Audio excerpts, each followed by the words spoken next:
take that into account.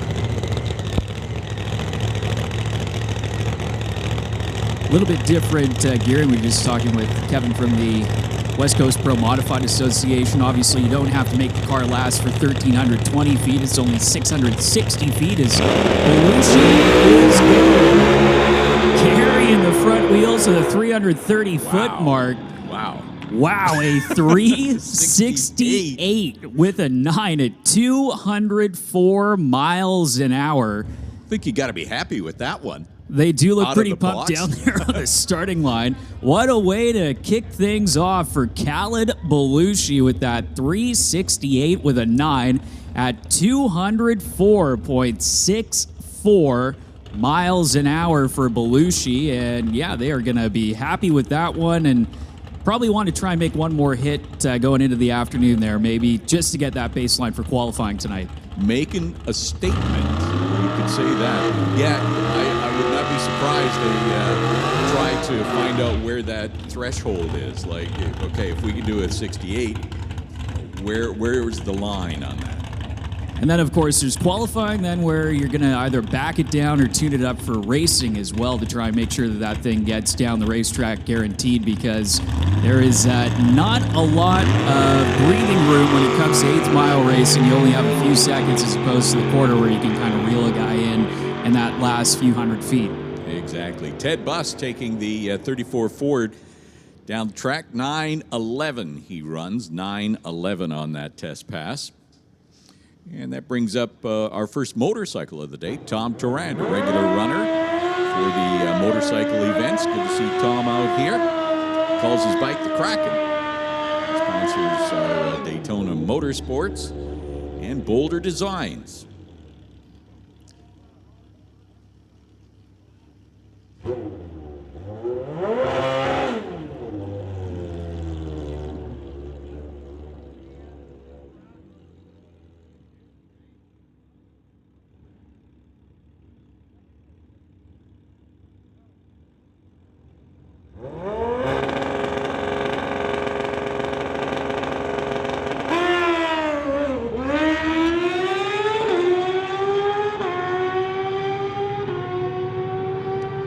So Tom goes out at the stripe 885 with the 3, 885 at 155 miles an hour.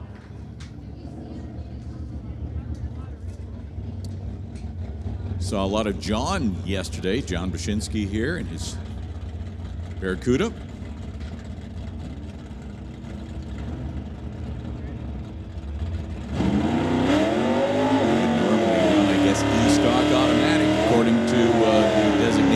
Window. There is a stock, super stock combo class here this weekend, so I believe that's what John is getting all dialed in. We should mention that's a AAR CUDA, of course AAR standing for All-American Racers, which was a one-year special from the folks at Chrysler to commemorate Dan Gurney's team running the Plymouth Barracuda in SCCA Trans Am competition, the road racing side of things. Fascinating. So John lifting the wheels from Pit Meadows.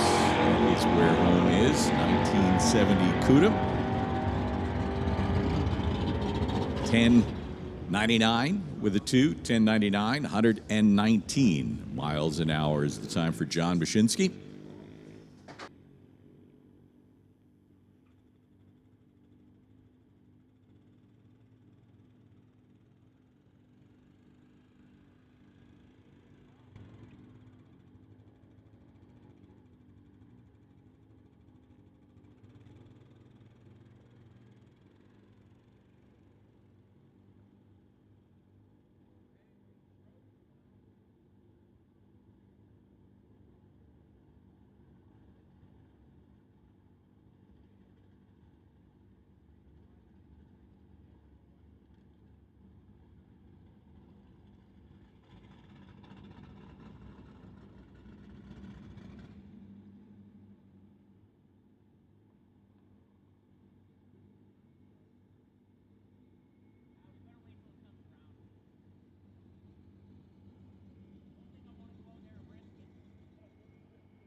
So attention in the pits as far as coming up to the staging lanes. We are going to do a bit of an assignment for the lanes, so please keep this in mind. We're going to use lanes 2 and 3 for all full 5 tree cars. 2 and 3 for full 5 tree cars. And we're going to use 4 and 5 for the Pro 4 cars. So 4 and 5 will be for the Pro 4 cars. So keep that in mind as you come up to the staging lanes for your test runs.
So testing continuing here. Krista Loudit from Maple Ridge in the 90 GMC Jimmy.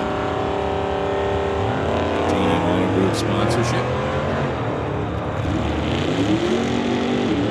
Pick up in the other lane. Lordco side.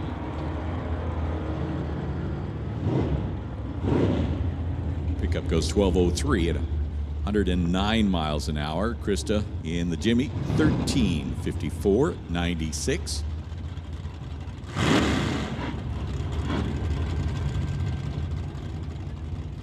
Red Vega on the Lordco side, that's Brian Heffel. Out of Abbotsford.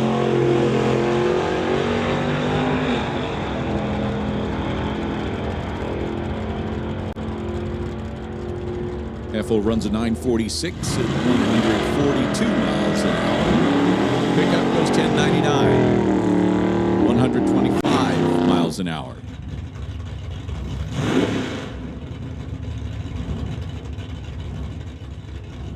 Here comes Rob Monroe Sr. in the Hot Rod Lordco lane. He's talking to Rob last race about how much lead he strapped to the front of that hot rod to try and keep the front end down. Keeps wanting to bring up the wheels, which he doesn't mind, he said, as long as it's under control, and that seems to have done the trick. He runs it through at an 887, 149 miles an hour, and Kevin McCauley goes 1187, 112 miles an hour.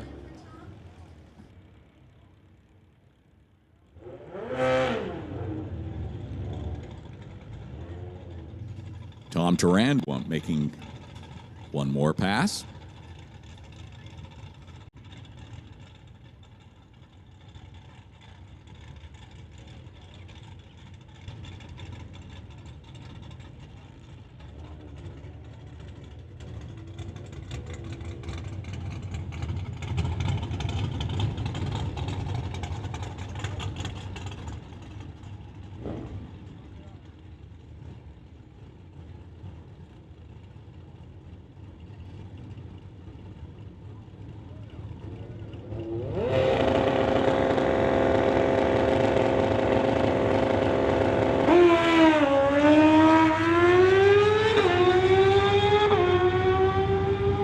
Drifting over towards the center line, staying in the groove, runs 877, 155 miles an hour.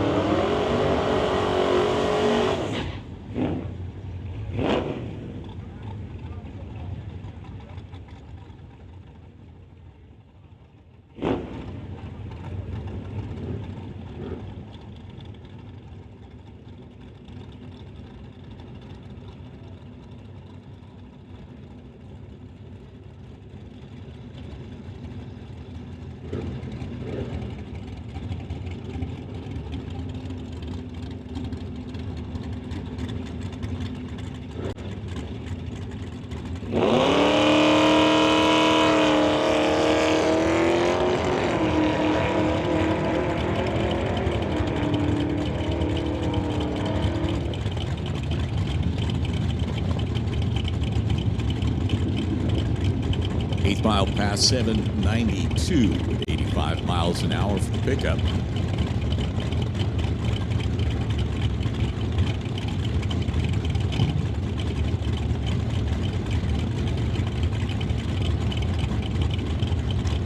Malfunction in the water box and Kelly Voss in the dragster.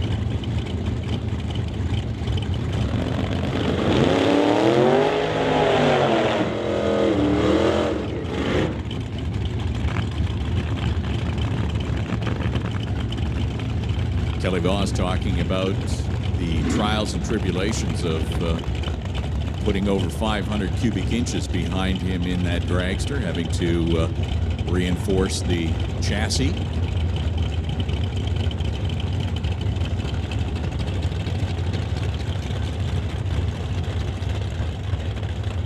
Voss is over on the Lordco side. I believe that's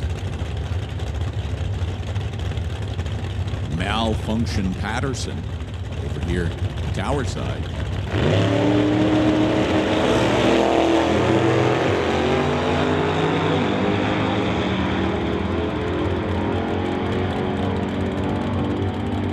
Voss runs a 921, 129 miles an hour, and the Acadian goes 1019, 131 miles per hour.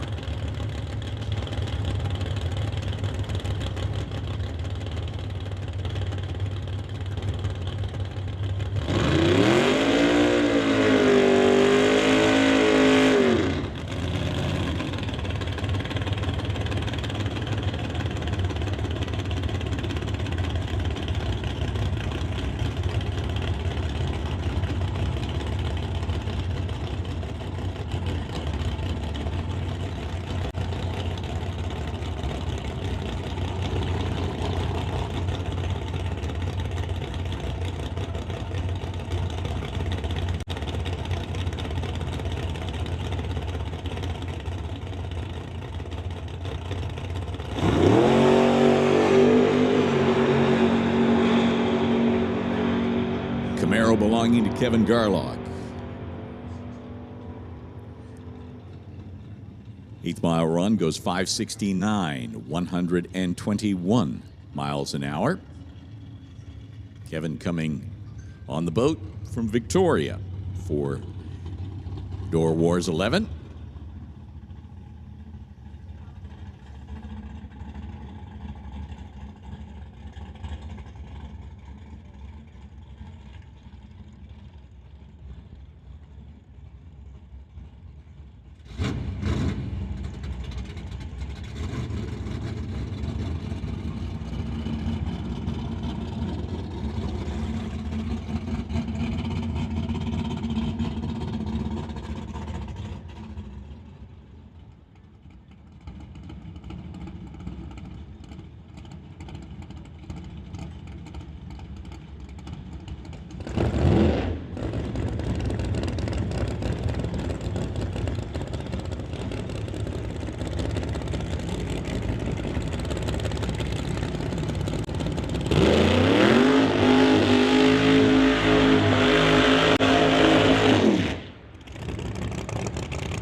So Steve Goddard from Alberta in the GTO, one of our West Coast Pro Modified competitors over in the Lordco Auto Parts side of the racetrack, the nitrous-assisted machine.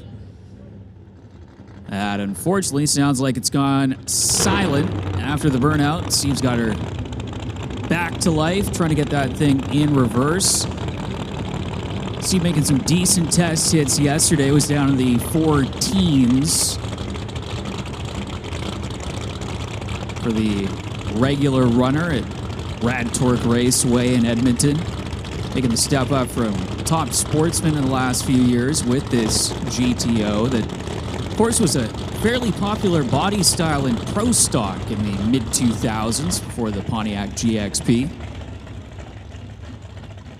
Yeah, I got to think there were quite a few of them that were left over after their life in pro stock that were picked up and continue to be run in these other fast classes. And top sportsman, of course, one of the more popular door categories here in across the rest of Canada as well as in the U.S. Kind of good stepping stone up into the pro modified ranks as Steve gets ready to guide the car into the staging beams. Of course, got to purge the nitrous system, which we saw him do as he backs up behind the starting line, trying to get nice and lined up for what he hopes to be a low 4-second trip down the Titanium Auto Group strip here at Mission Raceway Park as he gets guided into the staging beams. So, Steve Goddard, his car was in smoke, fire, and thunder last year.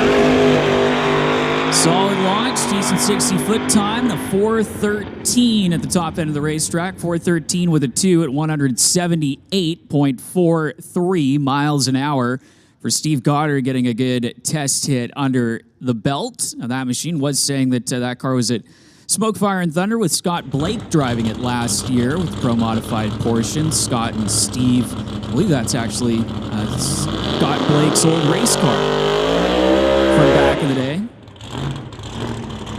It's Dale Jansen up next, and Gerry, beautifully presented 66 Canso that's actually street legal and won Best Appearing Car a few years ago at the Street Car Super Nationals. You know, you say street legal, it just gives new meaning to what you can drive on the street. What is it? NHRA has that policy. If your car runs 150 miles an hour, you need to have one parachute. He's got 2. So I'm thinking, I believe that means it could potentially be capable of 200 miles an hour.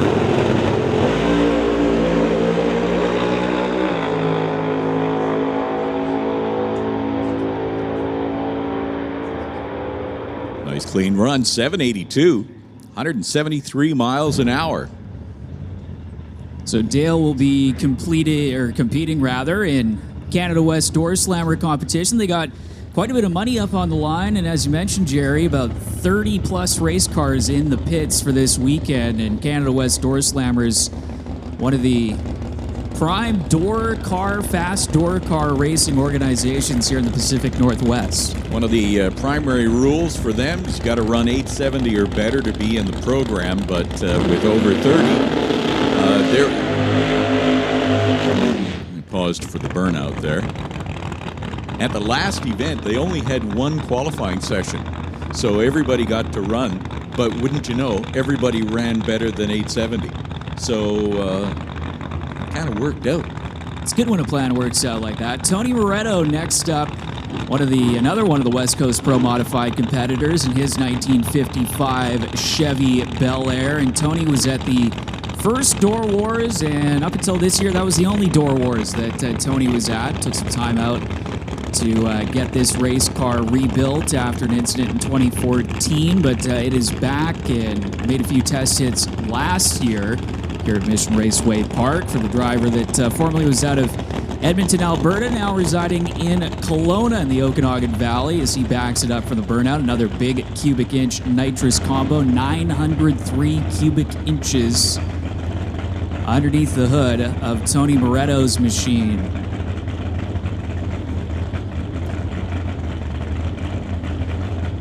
So building up the pressure in the nitrous, purging the lines, setting the wheelie bar to see how hard the tire is going to plant, how hard they want it to plant.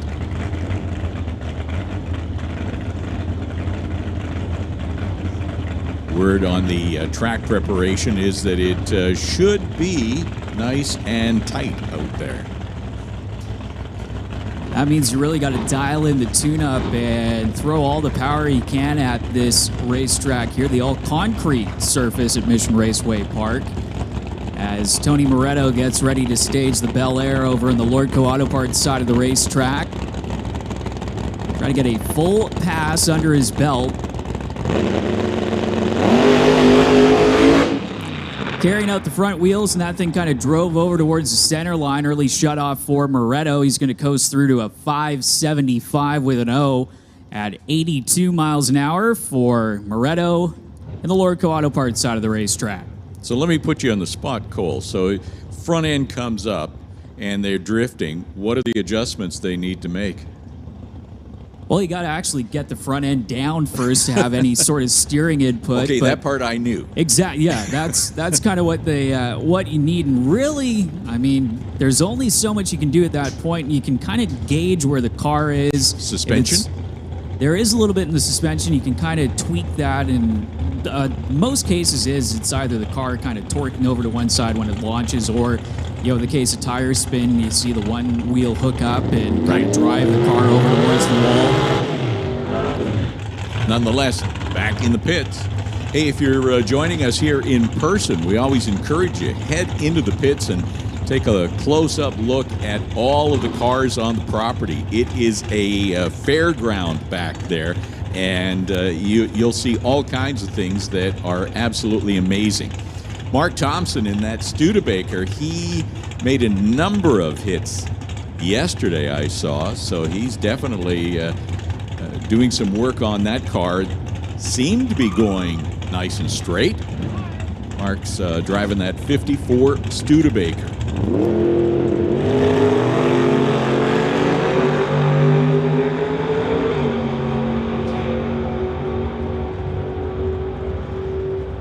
So it's an 842 for Thompson at 124 miles an hour, 863 for the Camaro on the TCS lane, 159 miles an hour.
Lordco lane goes 861. That's Devin Jansen, 152 miles an hour.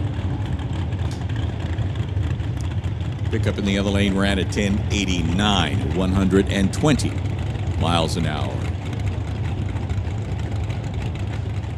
Here comes Jeff Bell in the Mopar on the spectator side from Oliver.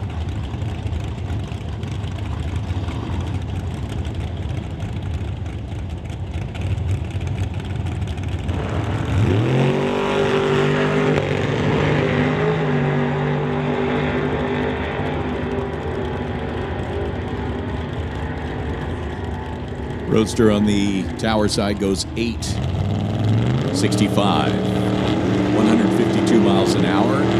Mopar goes 959 at 138 miles an hour. And again, attention in the pits if you are looking to make a test hit throughout the day. Lanes 2 and 3 are reserved for full 5 tree cars. 4 and 5, lanes 4 and 5 are for Pro 4 trees.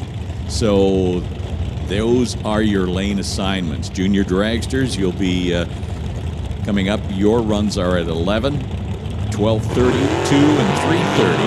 And you will be in lane 1. Lane 1 for the juniors. Peden Industries Junior Dragsters. 9:13, Tower side, 146 miles an hour, and 9:23. In the other lane, 140 miles an hour. Sitting in the water box now, that 55 Chevy of Brad Owens.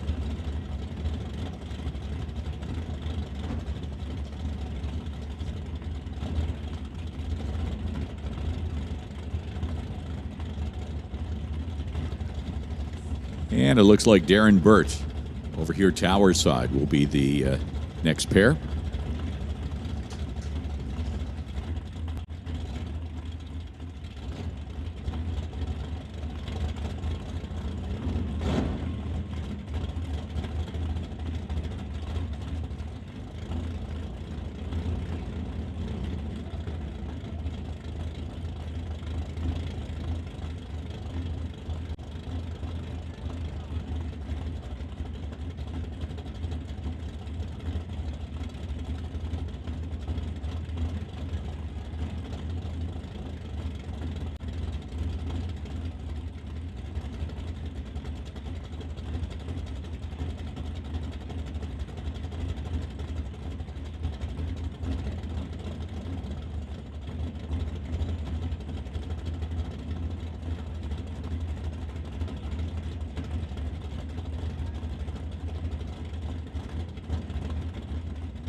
Yes, because I'll lose my... So we're just doing a little bit of maintenance on the start line, making sure that everything is in order. Should have cars going down track here momentarily. Refire.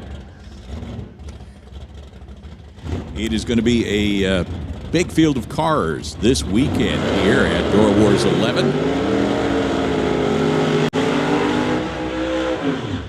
We've got the National Tire Non-Electronics, Rad Torque Electronics, Peden Industries Junior Program, Canada West Doorslammers, West Coast Pro Modified, Gulf and Fraser Financial Limited Street, MDA Fabrication Outlaw 275, West Coast Outlaw Street, Gerry's OK Tire Real Street, Inline Sales Pro Streets, Top Fuel Harleys, Pro Mod Bikes, NWCR Stock, and Super Stock. So lots of great classes as part of DOORWARZ 11.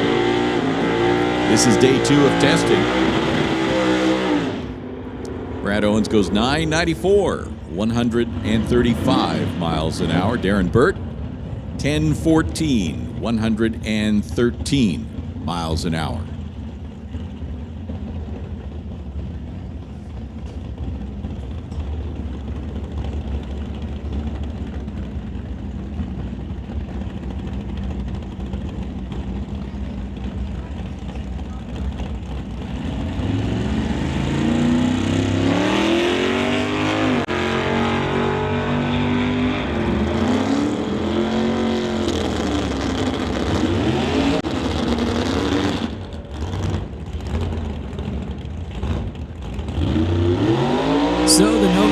top end first, the 939 at 145 miles an hour, and Mark Maskant a 1642 with a 7 at 83 miles an hour. Is up next will come Cam Shantz over there on the Lordco Auto Parts side of the racetrack in the 27 Ford out of Prince George up against Steve Thorne, Tower side.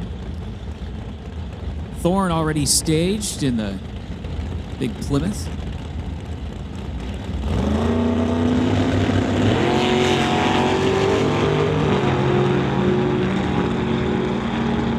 Thorne having some problems off the line in the TCS side of the racetrack. Shantz runs it through to a 879 with a 9 at 146 miles an hour over in the Lordco Auto Parts lane. Thorne getting to the top end with a off-song 12 at 25 with a 5 at only 86 miles an hour.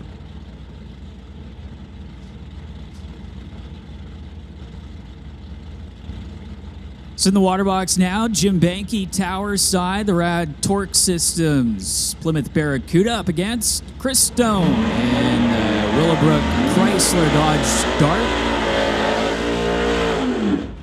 Two drivers that go at it week in and week out in the Summit ET Series here at Mission Raceway Park, and even in Test and Tune make a point of trying to line up against each other for a little bit of a friendly grudge matchup. So Banky is staged, waiting on Stone to bump in the Dart. They're a late 60s Chrysler products heading down the racetrack. 029 light for Stone, 043 for Banky on the tree, and it's going to be Stone who gets to the line first with a 1006 with a 3 at 130 miles an hour. 1009 with a 2 for Banky at 132 miles an hour for the Barracuda in the TCS side of the racetrack.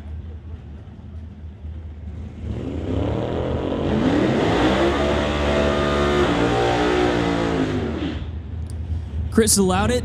Tower side of the racetrack, the Titanium Auto Group 1990 GMC Jimmy up against Irene Cocatello over there in the 1963 Chevy Nova, the Lordco Auto Parts side of the racetrack.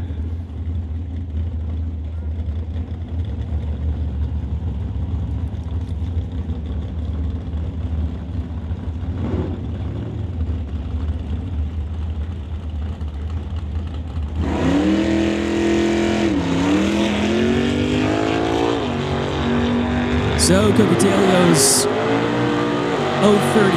red on the tree, allowed it. 083 reaction time, top end of the racetrack. Irene gets down Lordco Auto Parts lane with a 10 at 57 with a 2 at 127 miles an hour. Chris allowed it in the GMC Jimmy, a 1389 with a 191 miles an hour is Ted Buss over the TCS side of the racetrack. Out of Shawnigan Lake on Vancouver Island in the 1934 Ford up against the Malibu over on the Lordco Auto Parts side of the racetrack.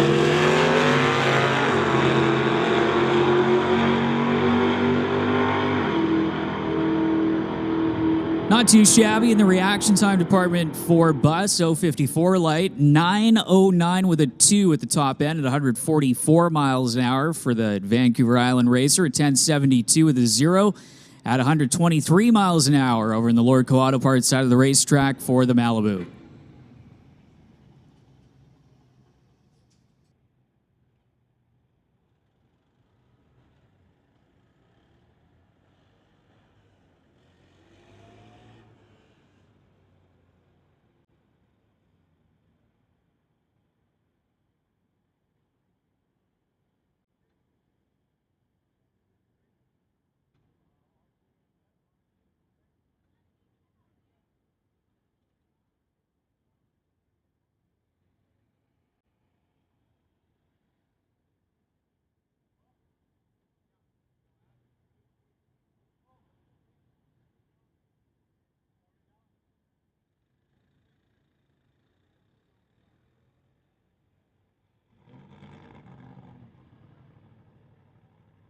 So quick check of the track here from the starting line crew as they'll make sure everything's good to go before we roll on into the next few cars here in the Test and Tune session. Lane's starting to fill up all the way around the tower here, so plenty of time, of course, throughout the day up until the lanes close at 4 o'clock to get your test hits in. Then we'll have qualifying coming up for some of the feature classes here this weekend for Door Wars at the Titanium Strip here at Mission Raceway Park. So again, just a quick check of the racing surface itself before we roll on in with more test and tune hits.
You can hear another car coming to life, and it is another one of the West Coast Pro Modified competitors, Garrett Richards out of Washington State in his Shelby Mustang, shaking the tower and shaking the earth with that Walt Austin Racing Boss Hemi. That's right, a Ford Hemi.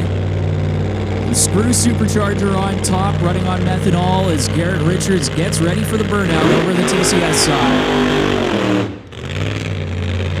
Richards, former Door Wars winner, making his return to Mission Raceway Park. First time back since 2019. Is obviously the order a little bit held up the last few years for some of our Washington State and other American competitors trying to get up here to Mission Raceway Park. Glad to see Garrett and the gang coming back here as they were regulars in Pro Street competition back in the day with a series of Chevy pickup trucks before Garrett electing to run this swoopy Shelby Mustang again with the Walt Austin Racing Boss Hemi poking out from underneath of the hood for Richards, who in the quarter miles run this thing deep into the 570s at over 240 miles an hour. Has recently made the transition running this car in the 8th mile over the last few years. He's got the full-blown frenzy to kick off the West Coast Pro Modified season back in May.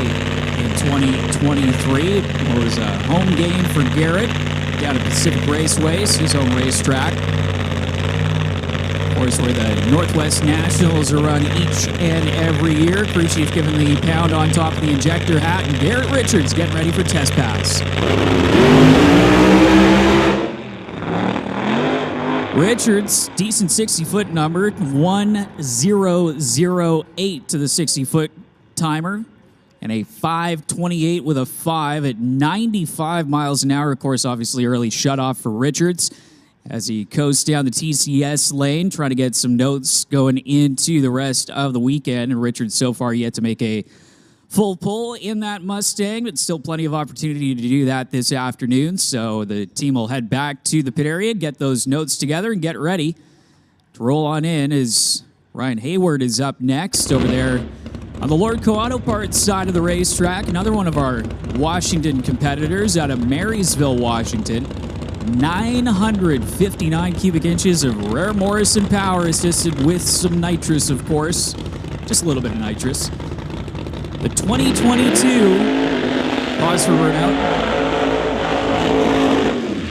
The 2022 Streetcar Super Nationals winner in Outlaw 10.5, and that is what Ryan has run this car in over its short lifespan since they had this Camaro built before sticking the big tires in the back of it for the 2023 season. Ryan making it to the semifinals of the full-blown frenzy. Unfortunately, that went up against the 5 o'clock curfew that Pacific Raceways has on Sundays. So that final, those semifinals and final round from that race yet to be run at this point.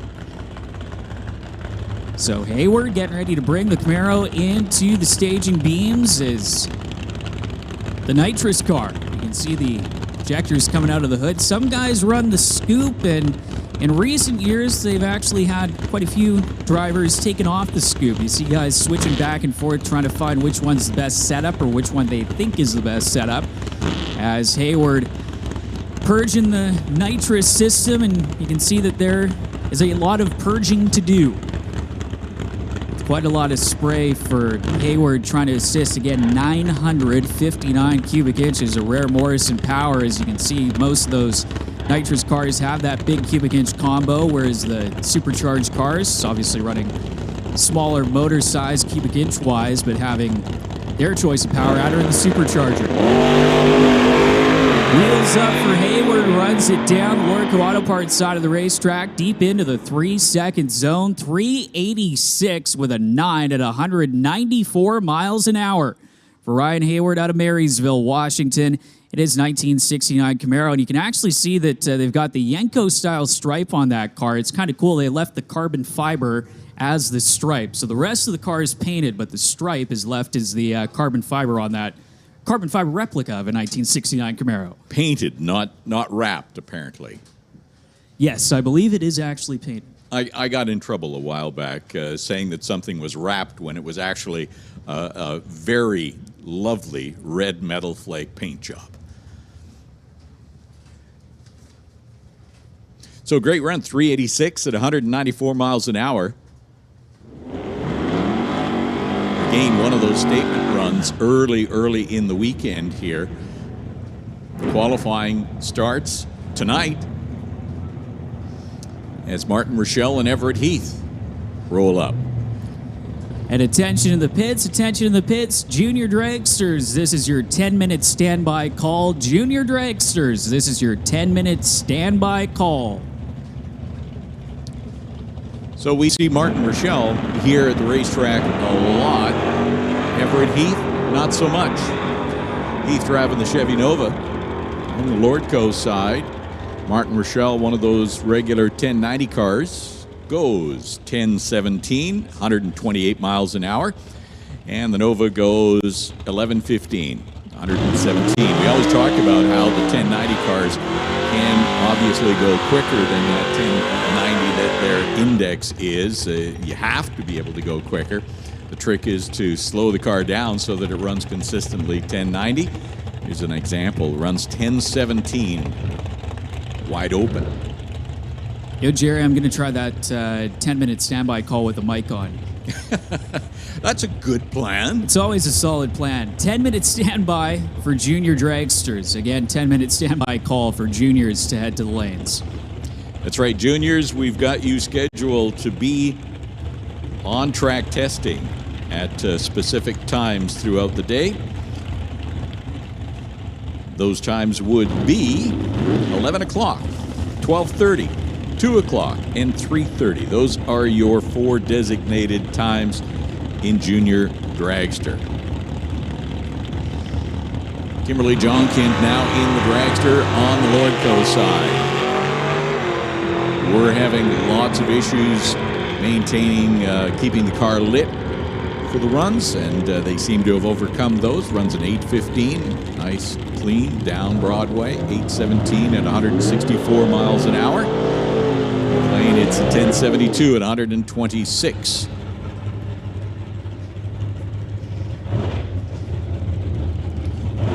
Andy Antle, who again is a racer that we only see a few times a year, up here with the 1965 F100 over on the Lordco side. And a interesting patina on the truck on the tower side.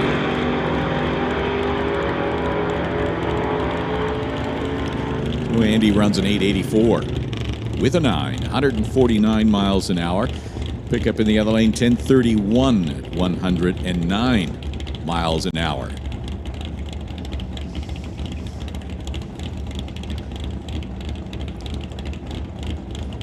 Sitting in the water box right now is Tom Katnick. And Cody Plewis is in the Chevy Camaro.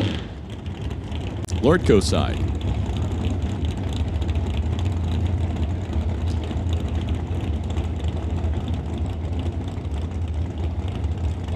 Tom, part of the Katnick Racing Clan. 3 junior dragsters. He's the one that's got that really nice metal flake Camaro.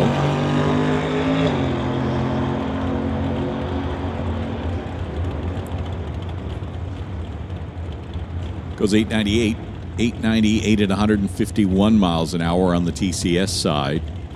Off the throttle and coasting through, Cody goes 1424. 96 miles an hour. Jan Christensen leaving the El Gringo Chevy 2 in the pits. And Dustin Hunter in the Falcon. Jan Christensen putting some more runs on the dragster. I asked him, I said, what's up with the dragster? He says, well, I was beaten so many times by dragsters, I thought I'd get one and figure out what the deal was. So here he is. Driving a dragster to figure out how to race against them and beat the dragster.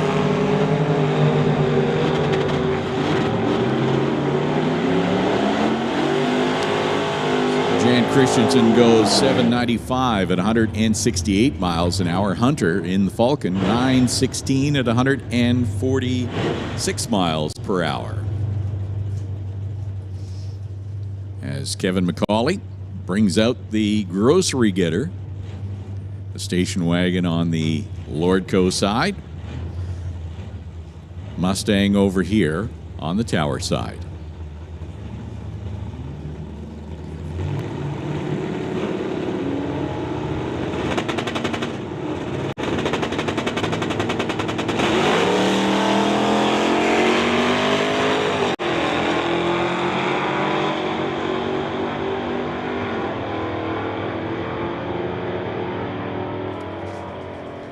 So Kevin goes 1242 in the wagon, 1242 at 106 miles an hour, 1277 for the Mustang in the other lane.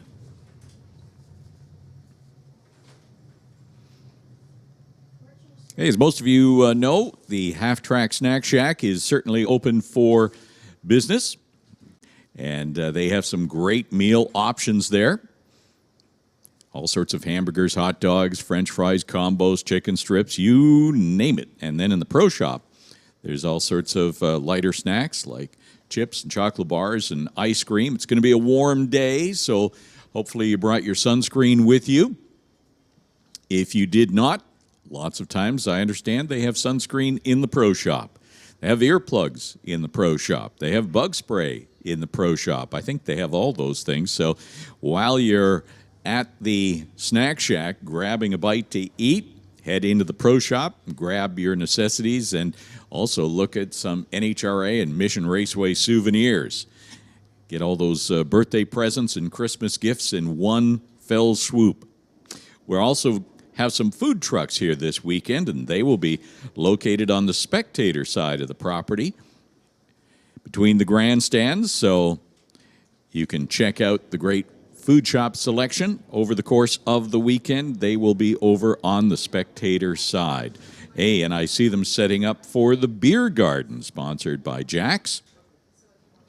Discover the world of exceptional beverages at Jack's Beer and Wine Spirits. Jack's offers a vast selection of beers, wines, and spirits to satisfy every taste palate. Whether you're planning a special occasion, looking for a unique gift, or celebrating your raceway win, their knowledgeable staff is dedicated to helping you find the perfect product. From popular favorites to hidden gems, Jack's curates an impressive collection that caters to every taste and budget, including exclusive products that you won't find anywhere else. They are located just minutes away from Mission Junction, or at Mission Junction, Jack's is your go-to destination for all your beverage needs, including spiced rum. I just thought I'd add that because that's one of my favorites. Visit today and experience the ultimate shopping experience at Jack's, the beer garden, here at the Titanium Strip at Mission Raceway. So doing a little bit of scraping on the start line. We've talked about this plenty of times. Too much rubber is just as much of a problem as too little. So Brian and the start line crew doing their job to make sure that the racing surface at the start line and all the way down the quarter mile is in top shape. So we will stop from time to time just to do a check like that. So scraping going on for a few minutes. We have called the junior dragsters to lane 1. That is your designated lane for all 3 or 4 test sessions, 11 o'clock, 12:30, 2, and 3:30. Lane 1 for Peden Industries junior dragsters. We need you in lane 1.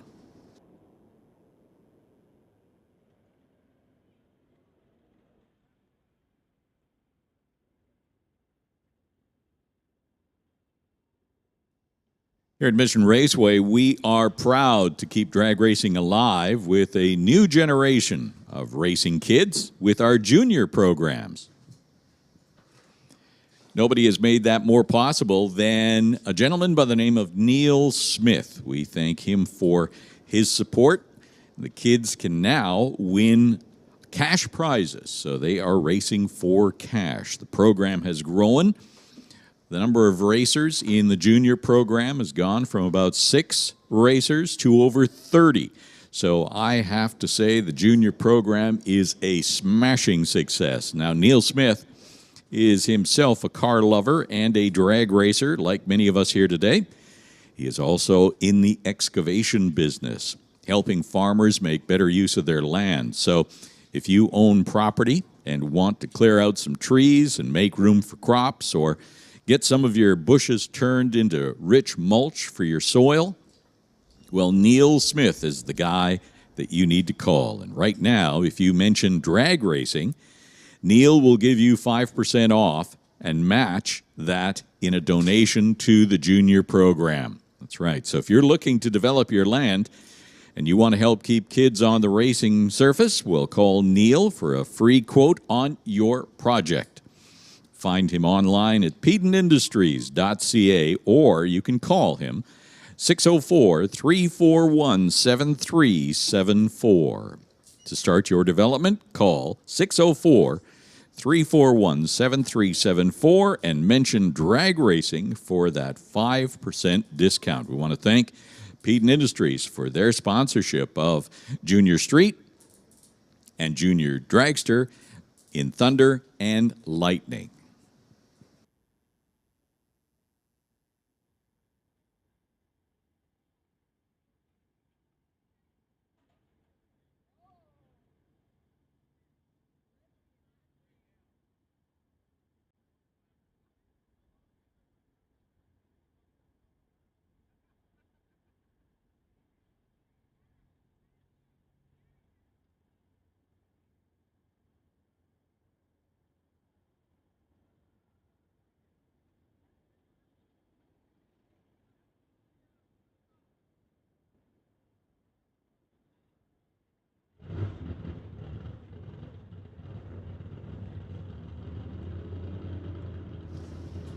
So just attention in the pits, if you are looking for a printed run order or just looking to see what the run order is for the weekend, those are now posted. Shelby has them posted at the base of the tower on the whiteboard. So feel free to head down there and check that out. You'll also notice that we have got a chapel service scheduled for Sunday morning. It won't be very long, Sunday morning at 8 o'clock.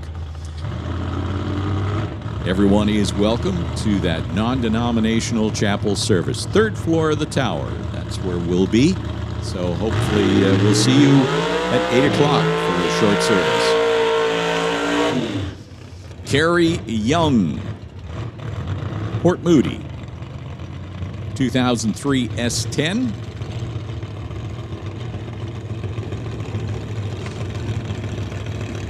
Sponsored by Young's Mechanical.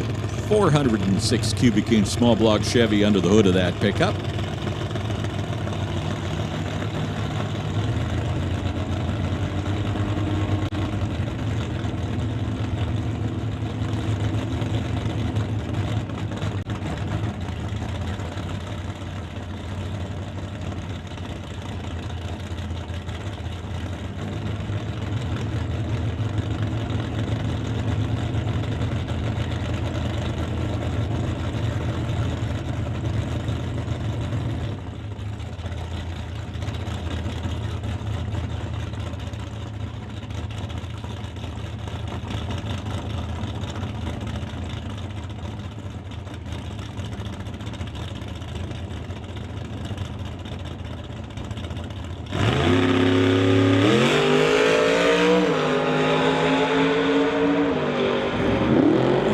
A fair amount of real estate to get to the top end. He goes 835 at 160 miles an hour. Left the line. Good reaction time at 02. And then started drifting over towards the wall before managing to correct and got back down the center of the groove. Runs an 835 with a 9 at 160 miles an hour.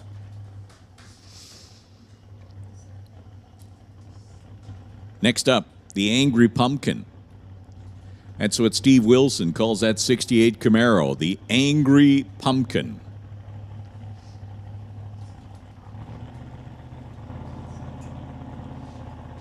Steve from Langley. And he launches and obviously encounters a problem and does the right thing, pulls over as soon as it is safe to do so and gets out of the groove. That's a good reminder for all racers. If you leave the line and you feel that something is not quite right, we do urge you to move over to the wall as soon as it is safe to do so. If you are in any condition leaking something underneath the vehicle, we need you out of the racing groove as quickly as possible. We would appreciate your cooperation. I know Brian would certainly appreciate your cooperation on that count. So if you could head over to the wall when it is safe to do so and get out of the racing groove, that will mean less of a delay, less of a cleanup should there happen to be one. So Steve Wilson just coasting through at the top end, obviously encountering some issues with the Camaro, and he's going to head back into the pits. Want to thank everybody for joining us here today. Day 2 of Test and Tune. If you're joining us online, we certainly thank all the good folks at Valley Tech and Lordco for sponsoring our YouTube presentation. There is a growing library of video events that you can take a look at and witness all of the action here at Mission Raceway. Of course, we always like to see you in person, like to see you at the facility, experiencing drag racing the way that it was meant to be in person, so that you hear it, you see it, you feel it, you smell it. All of those things go to make drag racing a very visceral sport that once you've seen it live, it's hard not to do it again and again and again. Qualifying will be happening at 6 o'clock tonight for all of the categories, starting with Outlaw 275. That's 6 o'clock tonight. And also, I suspect the big screen will be in action. We've got the big screen that Valley Tech have set up in front of the garage on the spectator side. Be all kinds of replays and information that will be put on the screen so that you can watch along with us up here in the tower.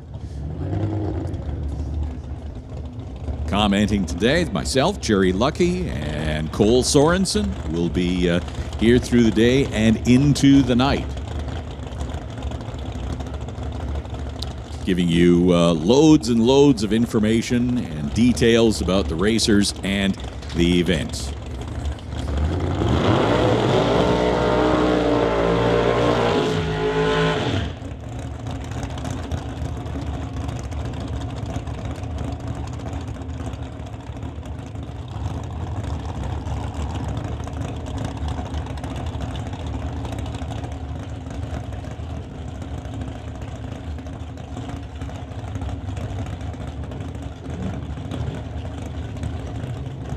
Next pair taking a hit at the track, Steve McKenzie and Grant Howell.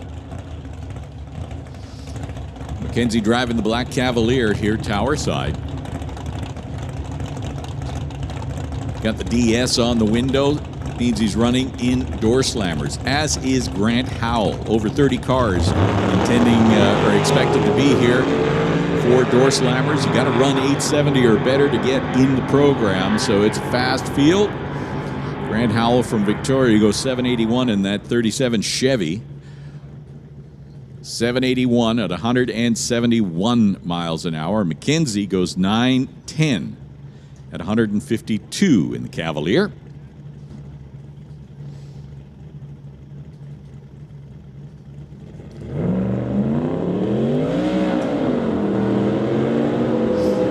All the junior dragsters, you should be in the staging lanes for your test session number 1. That will be coming up in minutes from right now.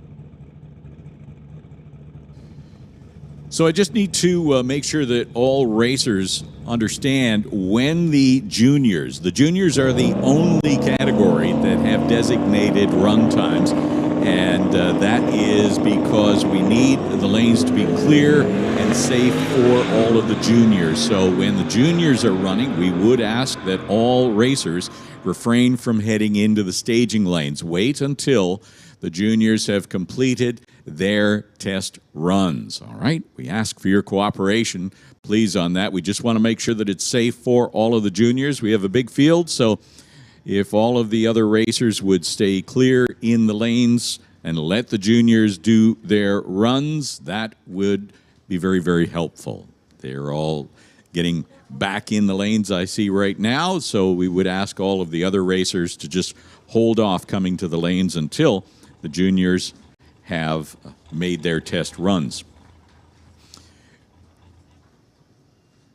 Mentioned it a couple of times already that when you do hear the call to come to the lanes for your tests, lanes 2 and 3 will be for the full 5 tree runners, and lanes 4 and 5 will be for the Pro 4 runners. So that's after the juniors have made their test passes. They are in the staging lanes right now, so that should be the next thing we see on the racetrack.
Here we go, Junior Dragsters. Peden Industries sponsored Junior Dragster program. They have got money on the line that they are racing for big time this year. As a matter of fact, Mission Raceway working very hard behind the scenes over the winter months to develop a program where there is a lot more cash on the line for the Summit Racing Series. Competitors in almost every category, over $60,000 is guaranteed payout in the bracket program. Here at DOORWARZ, a little bit different, but the competition is hot and heavy as Justin Bond is out tuning Nick Bond. You'll see the Junior Dragsters in two different categories. 5 to 12 years of age running in the Thunder program and 13 to 17 in the Lightning program. What is consistent is that as they come to the line, we'll have one of the parents or crew members making the adjustments on the Briggs & Stratton motor, adjusting the RPM based on the temperature of the motor and the temperature of the environment. You can get that RPM just right for the juniors. Got Nick Bond over here tower side.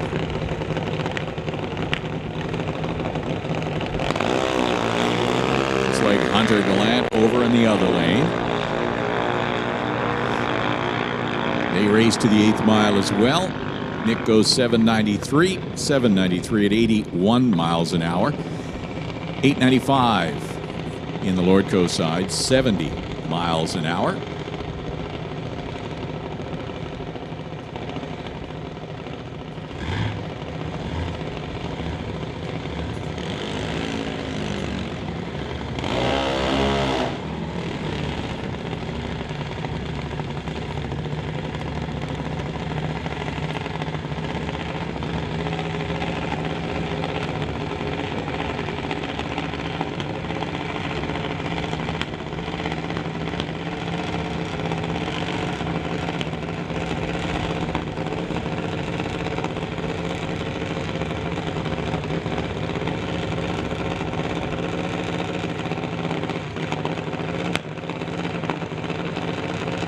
Juniors program is a hugely successful program right across Canada and the United States as a means of families staying together over the racing weekends. And I got to say, when you head into the pits and take a look at the detail work on some of these junior dragsters, it's absolutely incredible the amount of time and effort that is put into making them not only go good, but look good. TCS side runs 799 at 81 miles an hour. In the other lane, 1203 at 53 miles an hour. Each of these cars is tuned basically to the age of the driver. So, because you can be as young as 5 years of age in a junior dragster, that is a dragster that's going to run the 8th mile probably in around the 15 to 20 second range at 40, 50 miles an hour. And then as you mature, 8 years of age, 10 years of age, 12 years of age, that junior dragster is going to start running a little bit quicker. When you get to the Lightning category, you can run as quick as 7.50 in the 8th mile at almost 90, 89.99 miles per hour. That's what they will do. And much like top dragster, if you run quicker than that, well, there'll be a reckoning, shall we say.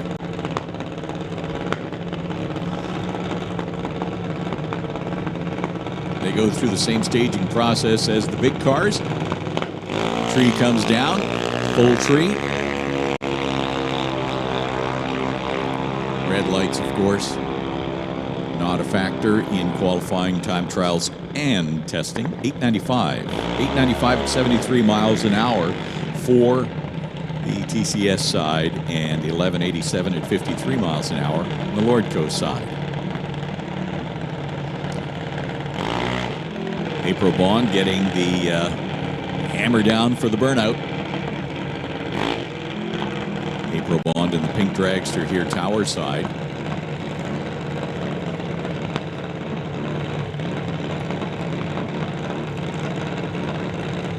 In the other lane, if my eyesight is correct, that looks like Alex Green, part of the triumvirate Green Brothers Racing.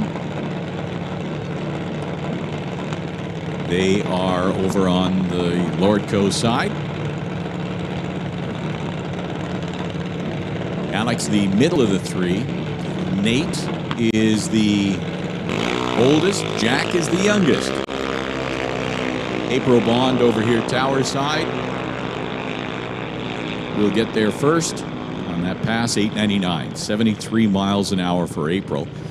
Alex, 1202 at 53 miles an hour.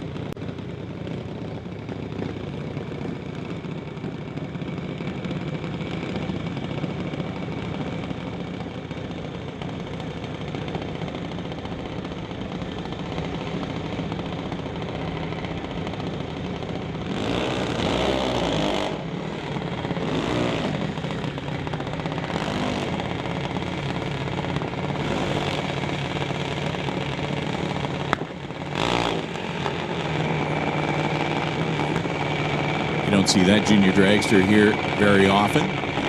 As a matter of fact, the only time you do see it is when the Bahrain 1 race teams are here for Door Wars. Saeed Belushi in the junior dragster. Justin Bond doing the tune-up.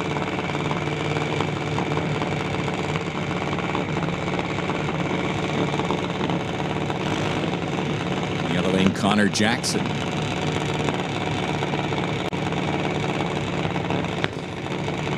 So Connor, relatively close to home. His home is Abbotsford. Saeed, home is Dubai. So he wins the long distance travel award if there was such a thing.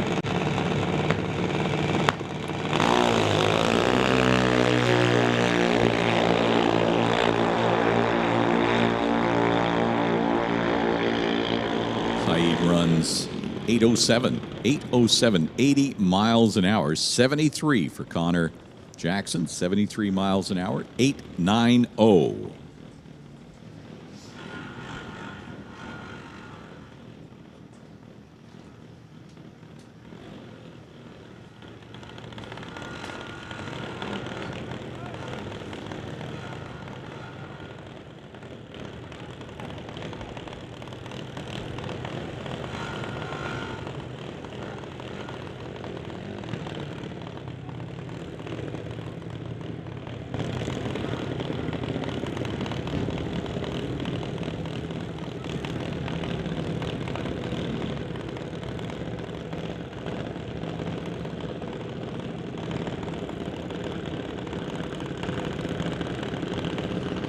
So over on the Lordco side, Nate Green.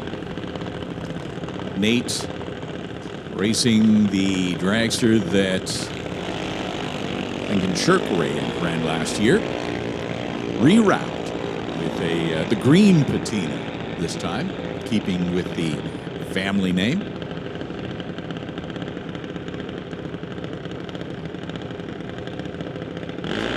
Nate goes 1187 at 53 miles an hour here on the tower side, 1666 at 37 miles per hour. That brings up the youngest of the Green Brothers Racing, Jack Green, in, of course, the Green Dragster.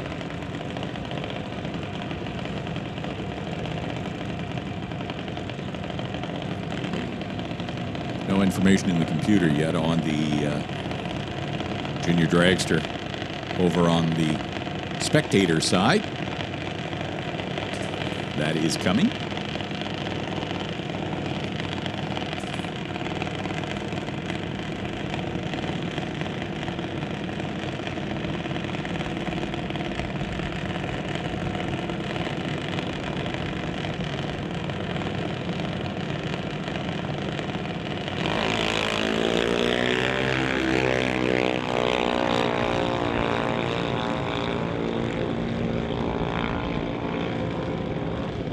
Lordco side runs 9:05. 9:05 at 72 miles an hour. Here on the spectator side, it's a 14:21 at 43 miles an hour.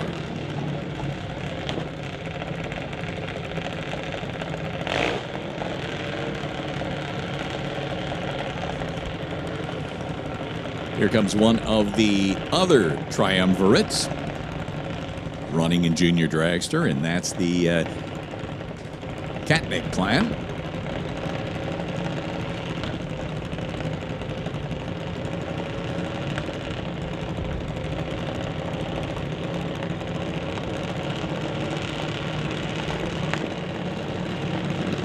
Over on the Lordco side, Emma Debris-Coos.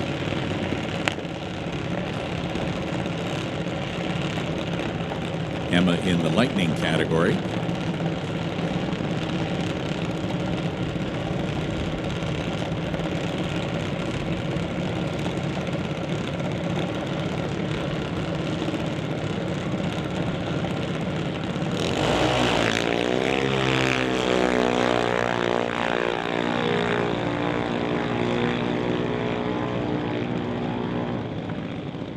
Emma goes 797 at 81 miles an hour.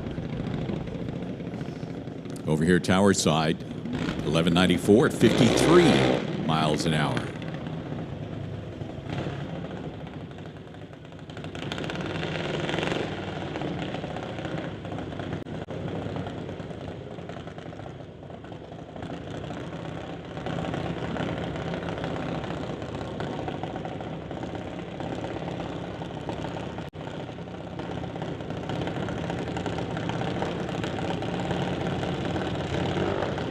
Another one of the Catnick cars. They look rather plain from a distance, but again, when you get in the pits and you take a look at the paint jobs that those Junior Dragsters have with the ghost flames and then all sorts of airbrushing on the cowl, there's a lot of work that goes into making these cars look good, and that can only be seen if you're wandering through the pits. 884 Lordco side, 74 miles an hour. 1273 here Tower side at 49 miles an hour.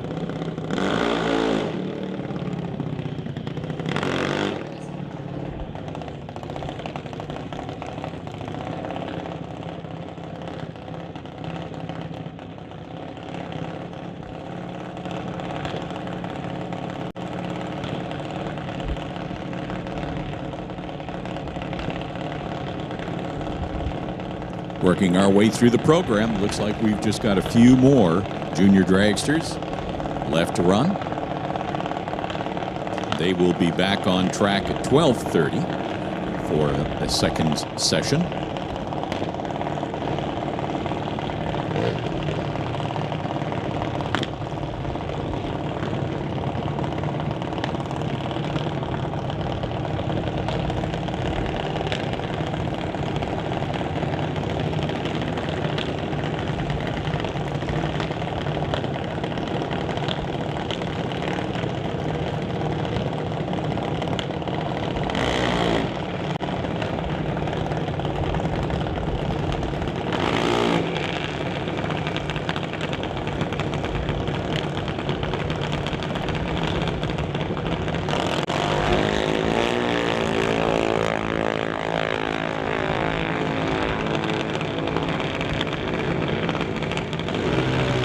.883 is the time for that Junior Dragster at 75 miles an hour on the Lordco side of the racetrack.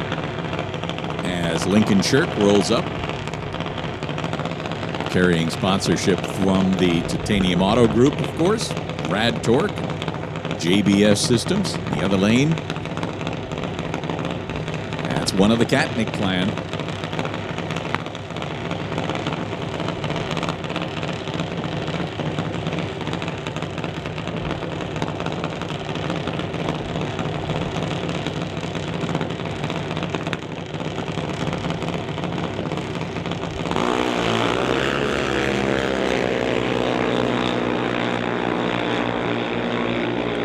These racers in the Lightning category, the quicker of the two, 778. Lordco side at 83 miles an hour, 796 at 81 miles an hour. So we'll be seeing junior dragsters back for a second round, and that will be at 12:30-ish as we continue on now with testing in the other lanes. Lanes 2 and 3 reserved for full 5 tree runners.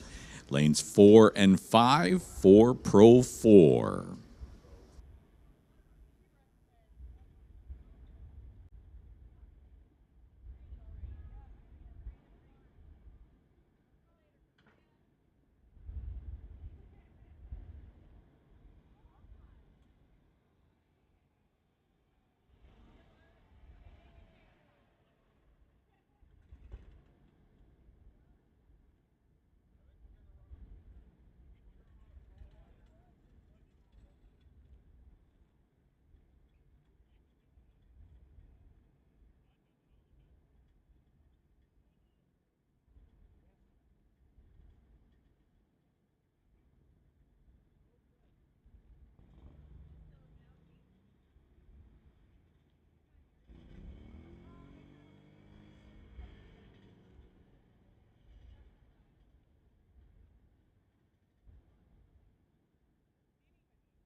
Hey, attention in the pits for all of our Doorslammer competitors. I just want to mention that there is going to be a meeting at Marcy's Trailer at 5:45 today.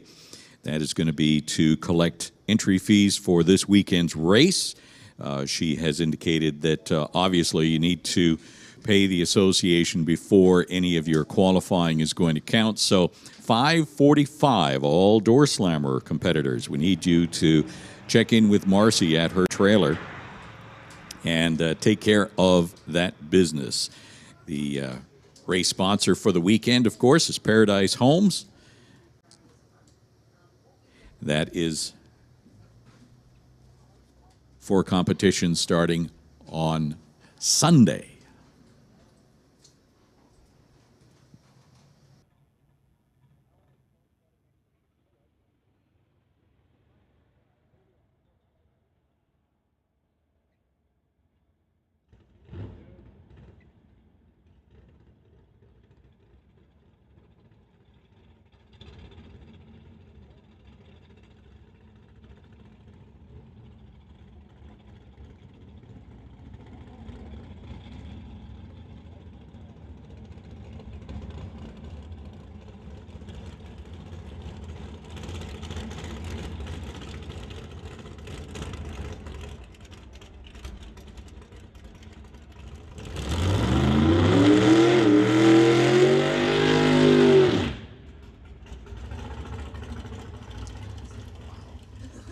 It appears this will be a licensing pass. Brody Soares. Licensing program, fundamentally, take a look at about 6 passes in different classes, and you need to do 2 strong hits on the start line, 2 half track, and then 2 full passes under observation from other licensed drivers to get a sign off. And I'm being very general there. So off the gas, coasting through with an 8:55, 124 miles an hour for Brody Soares. Khaled Al-Balushi making a second pass for the day.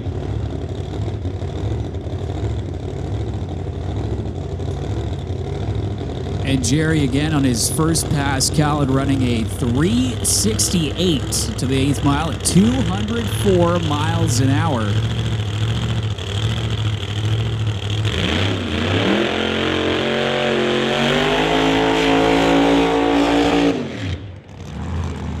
So the Bahrain 1 Racing Camaro getting ready to back up from the burnout and talking with Khaled in the pits. The same combination that he runs in the NHRA Fuel Tech Pro Mod Series. They just adjusted the gearing and put a different pulley on the blower to try and get this car down the 8th mile here at Mission Raceway Park. Just a little bit quicker. Of course, over the quarter mile, go for a bit longer gearing and take a little bit out of the blower to try and make that thing live for the full 1,320 feet, as opposed again to the 660 feet that you have to cover here when you're running with the West Coast Pro Modifieds. And all that learned from last year when Justin and Khaled essentially showed up with pretty much the same combo that they were running with the NHRA side of things. And Khaled came up oh so close to getting that DOORWARZ win, but Dean Bentonson, the only one that came in his way by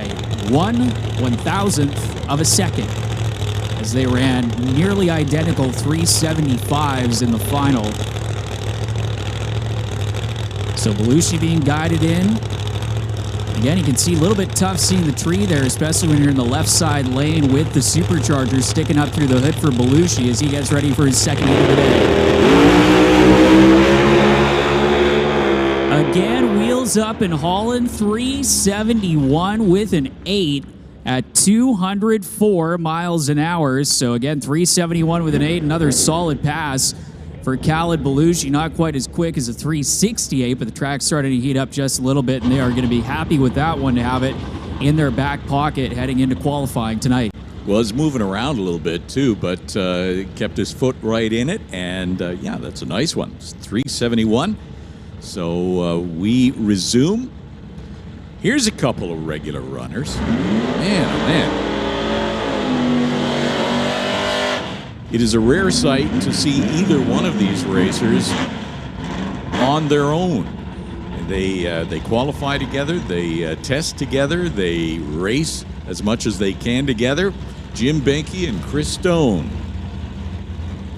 Benke in the Rad Torque sponsored Barracuda on the Lordco side. Willowbrook Chrysler sponsored Dodge Dart over here. Benke having some issues with the car in the first part of the year, wanting to always pull to the right and head to the wall. He seems to have figured that one out. Got 10-12 on the reader board, 131 miles an hour. That's Jim Benke's CUDA. 10-10 is the time for Chris Stone, 130 miles per hour.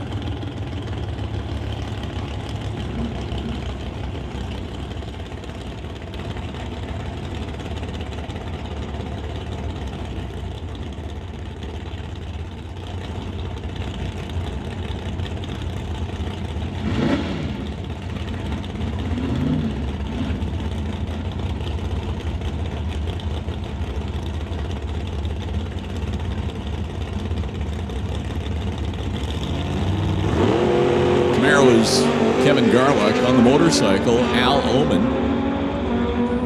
Al, a perennial track champion in the motorcycle category. He runs 9:18, 139 miles an hour. The Chevy Camaro goes 8:99.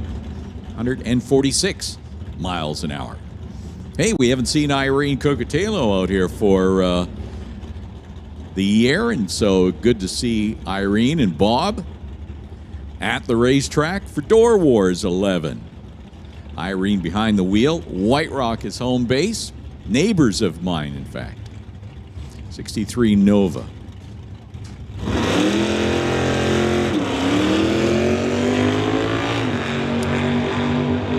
Chevelle in the other lane. Lordco side. Irene gets there with a 10:58, 127 miles an hour. The Chevelle 10:67, 124 miles an hour.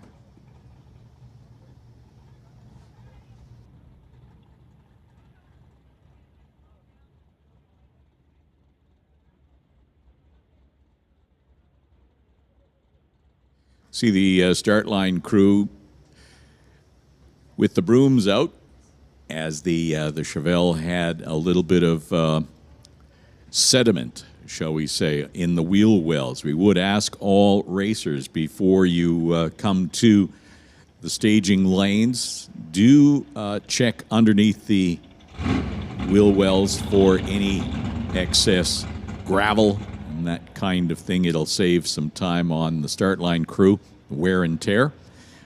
Do that maintenance before you head to the staging lanes. We'd appreciate your cooperation in that regard.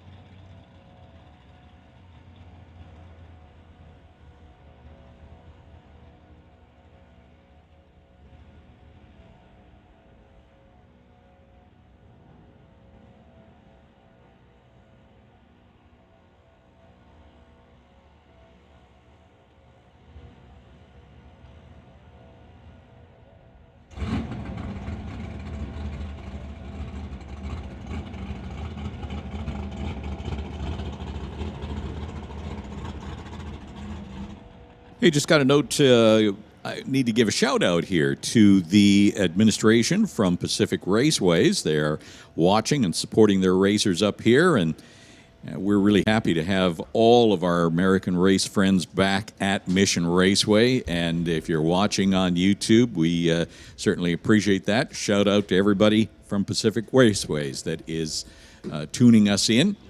It is absolutely wonderful to have our American friends racing with us again. We missed you a lot, so it's great to have them here for Door Wars and also for some of the Summit ET Racing Series events that they're now coming for. So that is that's great. Rolling into the water box right now, Ross Walker.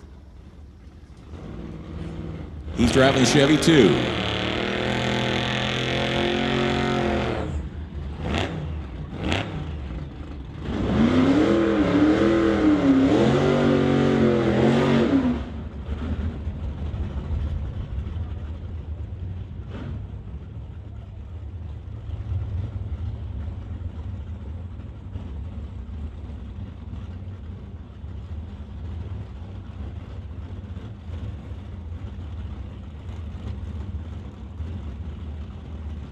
Staging lanes are filling up,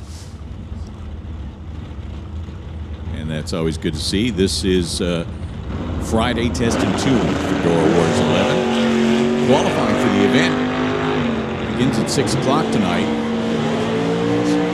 We have got the track open till 4 o'clock for everybody to make some test runs and get everything dialed in. Walker goes 10-10. 131 miles an hour in the Chevy 2. The pickup, 123 miles an hour, 1089.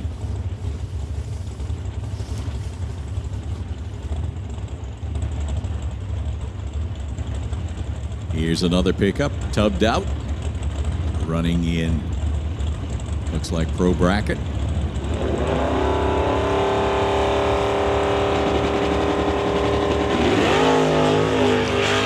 Ed Hodder from Linwood, Washington is in the 2015 Camaro.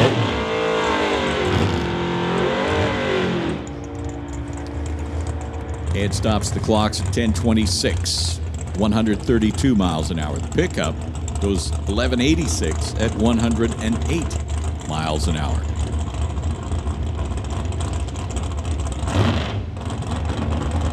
Here comes Danny Hodder. Danny's in the dragster. 2002 Spitzer chassis dragster. Here Tower side, and Nick Angelucci, 78 Malibu. 355 cubic inch Chevy under the hood of that Malibu.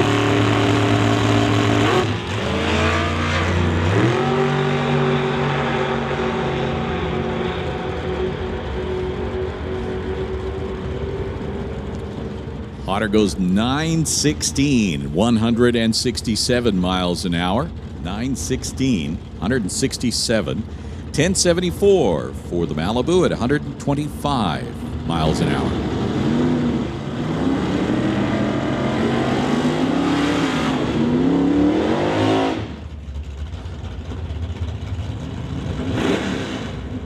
Kevin McCauley rolling up now here Tower side.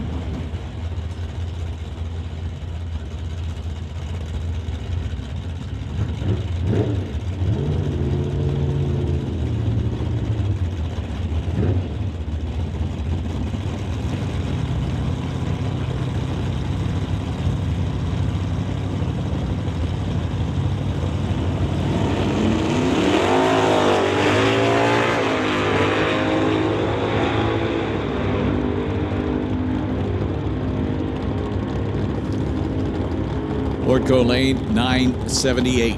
978, 137 miles an hour. 1190 for McCauley, 112 miles an hour. Cam Shantz, Zach Joyce now.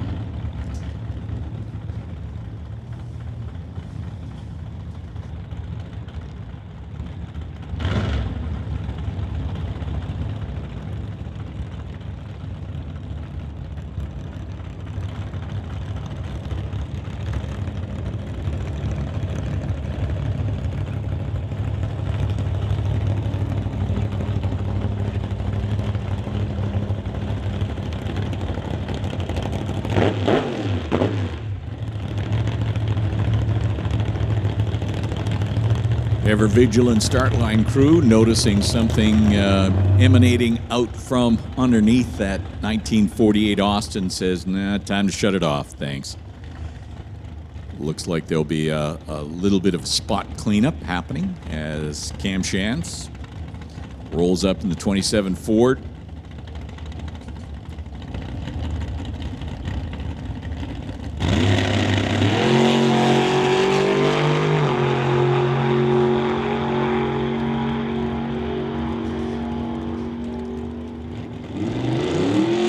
Goes 883, 145 miles an hour.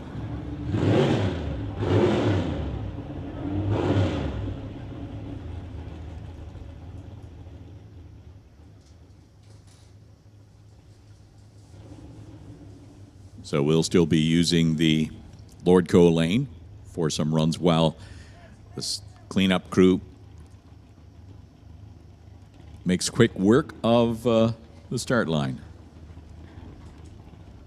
Brian Heffel driving the Vega.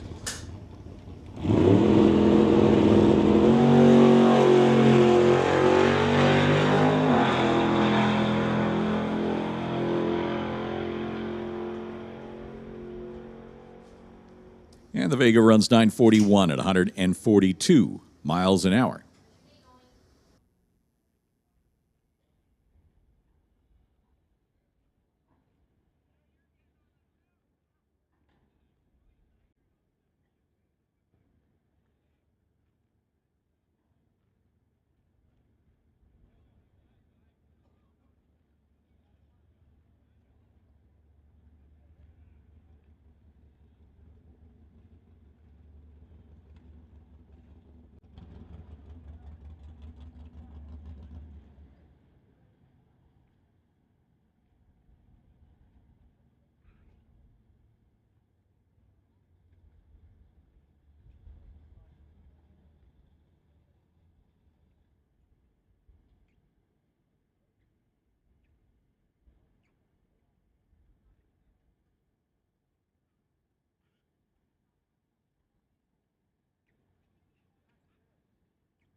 So that was quick.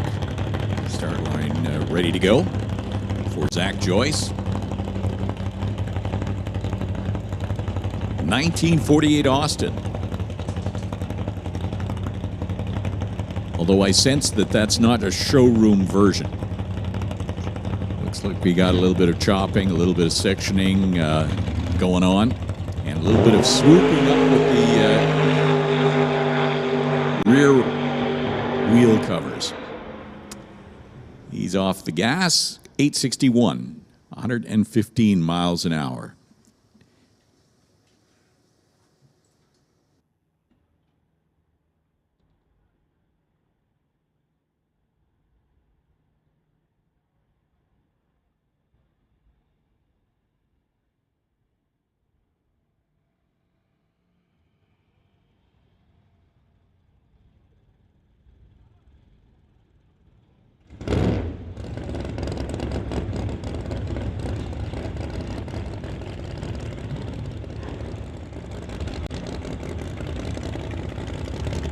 All right, so Steve Goddard coming up to the water box now. Goddard in the GTO. He's made a series of test runs over the course of the weekend in that machine. And a 4:13 on his last run here. On the TC, rather the Lordco Auto Parts side of the racetrack. Steve trying to get that machine backed up from the burnout. Still trying to get it into reverse over there in the Lordco Auto Parts lane as another one of our West Coast Pro Modified competitors lined up and ready to go in the water box as well behind him. As Goddard brings the GTO back with that beautiful paint job that they've done on that machine. Steve also formerly running that car in Top Sportsman competition. The driver out of Alberta making the tow here for DOORWARZ weekend, presented by the Titanium Auto Group at the Titanium Strip here at Mission Raceway Park. And again, a big thanks to all the folks at the Titanium Auto Group. As you can hear, Steve has shut the car off down there in the starting line. You can see him trying to get that machine refired as he has done so. And we'll get ready to purge the nitrous system and bring that car into the staging beams. So you can see the crew at the back adjusting the wheelie bars, which has become a big part of the setup here as part of these Pro Modified race cars. Is wheelie bar height very critical in the tune-up. It's almost become a part of the rear suspension in these things. You can hear Steve giving a quick blip of the throttle, trying to keep the revs up. His crew member guides him into the beams. So Steve Goddard getting ready for another test hit, and again has been solidly in the 14s. Trying to step up the program right out to the edge of the lane, but a 4:08 at 178.29 miles an hour to the 8th mile for Steve Goddard in the GTO. Solid run in the books, and believe, not mistaken, Steve's best run of the weekend so far at that 4:084, 178 miles an hour. Of course, having to step up the program just a little bit with likes of Justin Bond, Khaled Belushi into the 60s and Bond in the low 70s, as well as a slew of 380 runs that we've seen from a number of competitors. It's Ryan Griffin out of Olympia, Washington, his 1967 Mustang with twin turbochargers underneath the hood, and a little bit unique with the turbocharged setup are the zoomy headers. You usually see the bullhorn style headers on the turbocharged cars, but Ryan, one of the louder turbocharged cars on the property, is usually in terms of pro mod racing, that are the quieter end of things compared to some of the nitrous cars, as well as the pro charged setups and the roots and screw blower cars that usually shake the tower, as we saw with Garrett Richards' machine that was up here earlier, and a few other of the cars that have been making test hits. Is right behind Ryan. See one of our Top Fuel Harley competitors heading into the water box, getting ready. First time we've seen one of the Nitro bikes up and ready to go for a test pass this weekend so far. Again, adjusting those wheelie bars at the back of the car before they move into the staging beams for Ryan. You'll hear him spool up the turbos once he lights that pre-stage bulb and then bump the car in. It's a very hard transition to do with these turbocharged cars, trying to lurch that thing into the final beam there, down there in the starting line, while holding the handbrake and trying to keep the car from going.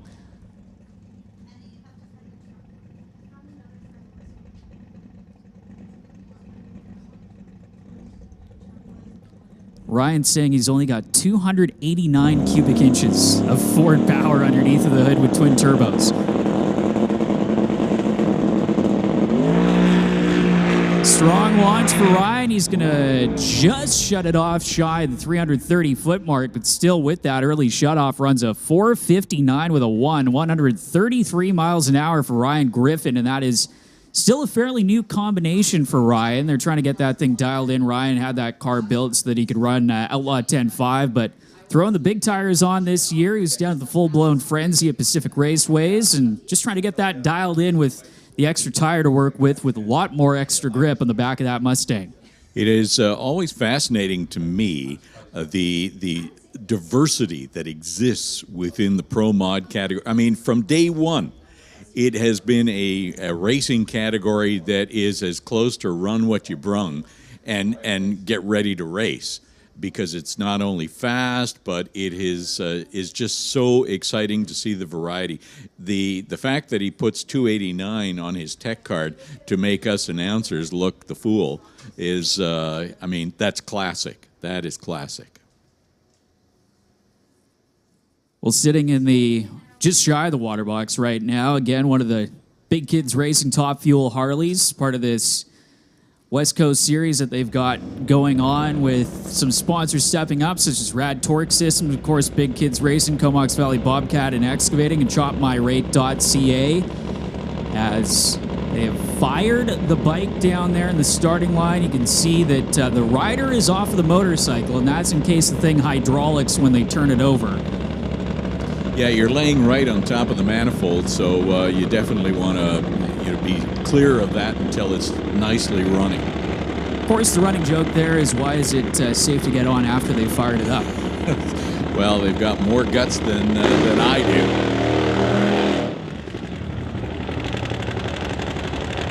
do. So here we go, one of the Top Fuel Harleys. The Big Kids Racing, we've counted 6 currently on the property right now, ahead of qualifying, so growing field in that division that over the last few years, seen them run with the NHRA. Unfortunately, not any NHRA races on the schedule for the Top Fuel Harleys in 2023, but still the American Harley Drag Racing Association and a few other organizations, such as the series that runs here at Mission Raceway Park, stepping up for these wild nitro-powered V-twin motorcycles.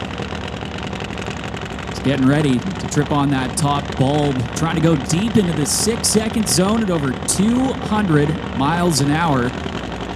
Again, first pass of the weekend, trying to get a baseline for later on in Door Wars.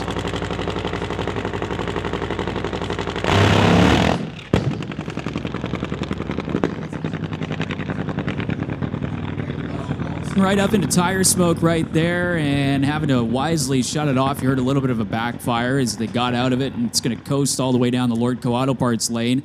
But that is one of the things. If it leaves the line, you'll see them carry the front wheel at least to the 8th mile mark in some cases. Exactly. Yeah, that's the thing you want to watch. I mean, how high is that front wheel off the ground? And there's a whole bunch of body English that's going on to keep it in the groove. I mean, you're leaning one way, leaning the other way, because the steering is quite limited on those bikes. I mean, it's more there just to make sure that you go straight. Everything else is up for grabs. And I think the record 624 here at about 224 miles an hour. I could look that up. I believe that's Damien Cowden, who's in the pits this weekend with a supercharged combination, which is a little bit unique. Usually these bikes are injected on nitro, but Damien trying to get that bike sorted out, a former national event winner in the NHRA side of things, and a very experienced racer from Vancouver Island, is another one of our West Coast Pro Modified competitors, getting ready to take on the Lordco Auto Parts lane, and a man who is no stranger to Mission Raceway Park. It is Keith Korecki, behind the wheel of his 1967 Shelby Mustang. The big cubic inch Nitro setup. And Keith, who pretty much does all the work on this race car. And if you see any of the Shelby Pro modified bodies, Keith is kind of the man responsible for that. Back in the 90s, Keith built the original mold for that, which has since been stretched and molded and shaped and all sorts of things. As racers trying to find more aero advantage, the Pro Modifieds went from running in the low 7-second bracket in the quarter mile to inside of the 570s and 560 bracket. Of course, running the 8th mile here at Mission Raceway Park. So Keith Korecki, a longtime Ford man, getting backed up from the burnout. We saw Keith made a relatively strong run earlier in the weekend, yesterday afternoon. Trying to get a few more laps under his belt before, again, we head into qualifying tonight for the West Coast Pro Modifieds. Their first session of the weekend coming up during the nighttime qualifying session under the lights here at Mission Raceway Park. So some nice, cool track conditions. Gerry has mentioned all throughout the season, the track's been pretty tight here with plenty of grip, and guys have been having to maybe change up the tune-ups just a little bit throughout the season to accommodate for such a tight racetrack.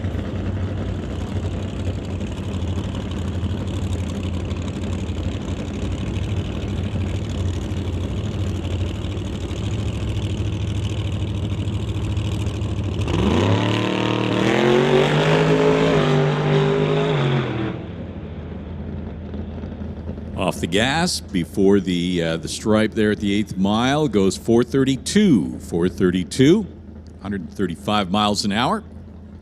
You can see the thing carrying the front end, but kind of started wandering over to the left side of the lane. And maybe in eliminations, you might try and carry that thing out a little bit more. But if it's a test and tune session, you're more inclined to click it off and save it for a little bit later on. And at least you got at least the 330-foot mark worth of data for running it through. Yeah, that's what I was thinking. At least get what data you can, use that, and you're right. It gets a lot more on the line when eliminations start happening.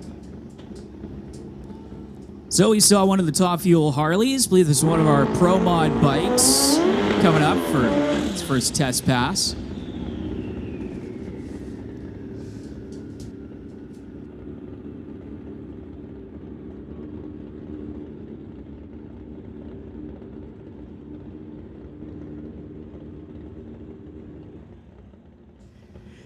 Damian Cowden having that 624 for Top Fuel, and then 234. Tommy Grimes has the mile per hour. That was both times set for an event back in 2014. So I'm thinking that 9 years, it's time there's a new record.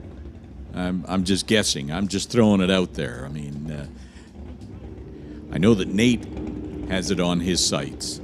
Nate Gagnon. It's got that bike tuned up and ready to go, and of course the full fleet of Big Kids Racing gang all in the pit area for this weekend here at DOORWARZ. A great addition to have those wild Top Fuel Harleys in competition. Great to see them kind of make it a little bit of a resurgence here. It's like one of the bike getting shut off in the TCS side of the racetrack as the split window vet Doorslammer over in the Lordco Auto Parts lane is going to be the next vehicle, I should say, to head down the Titanium Auto Group strip. And unfortunately, looks like it might have gone silent on the burnout. Nope, just as I say that, it's going to back up. So Corvette with split drivers this weekend. I believe Paul Debris Jr. was behind the wheel the test session yesterday. So back that machine up from the burnout. Gerry, something unique in bracket racing. The Doorslammers, even though they're running in a dial-in class, actually run a pro tree. Yeah, I mean, it's one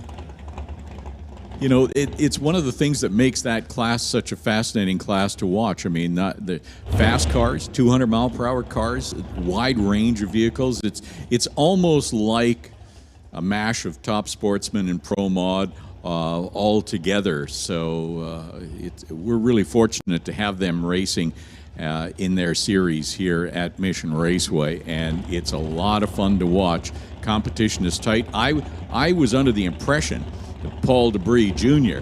was taking some time off, retired a little bit, but I guess it's hard not to get back behind the wheel once in a while.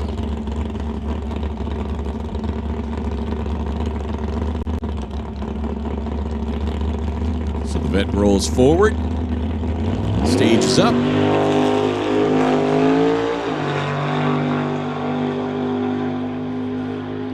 Running out to the quarter-mile stripe, goes 8:01 at 170 miles an hour. 8:01. If you are a car fanatic, then you may be familiar with that split window. That was a design that initially offered some problems. You couldn't use the rearview mirror, or it wasn't seen as easy to use. And GM actually offered a conversion kit so that you could take that split out of the rear window. And you mentioned that today, and guys just cringe at the thought of that, because it's the split window that makes that unique vehicle.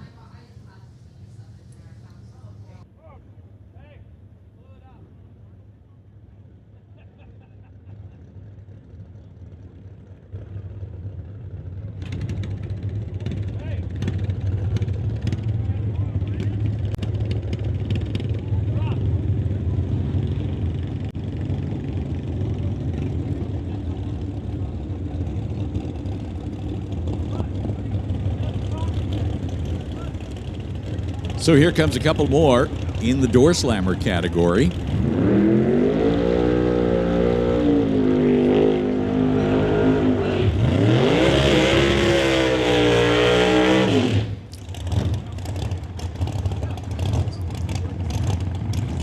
The Doorslammers have their own set of rules, of course, but when you distill it all down, all cars have to have 2 operating doors.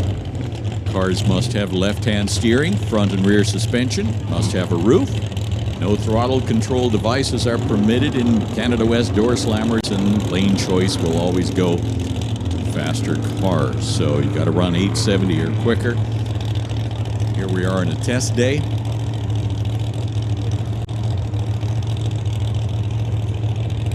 And it's a battle of the freeborns.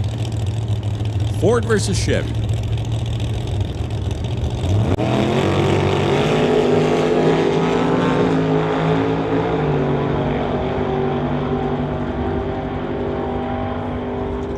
Mustang goes 753, 182 miles an hour, rather.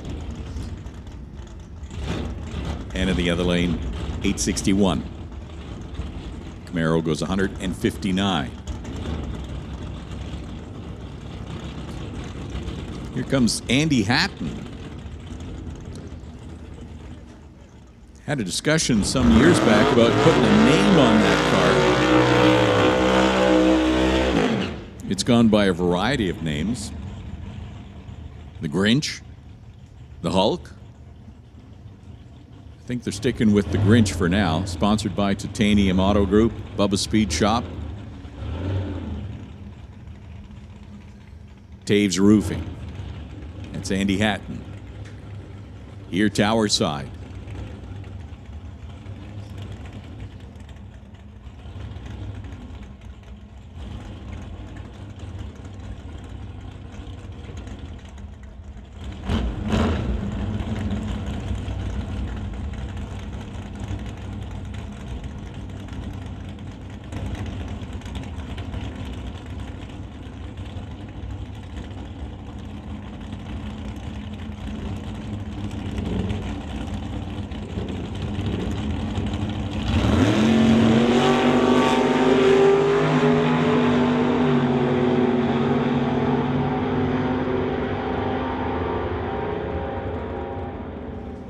So Andy Hatton goes 831, 160 miles an hour.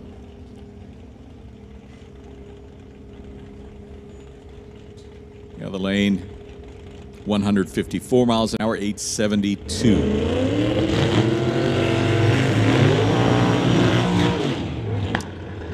Greg Field brings up the 69 Opel GT. Greg said last race his goal was to run 640, and he ran 642. So that's pretty much on track. He wanted to run a 680, and he ran a 688.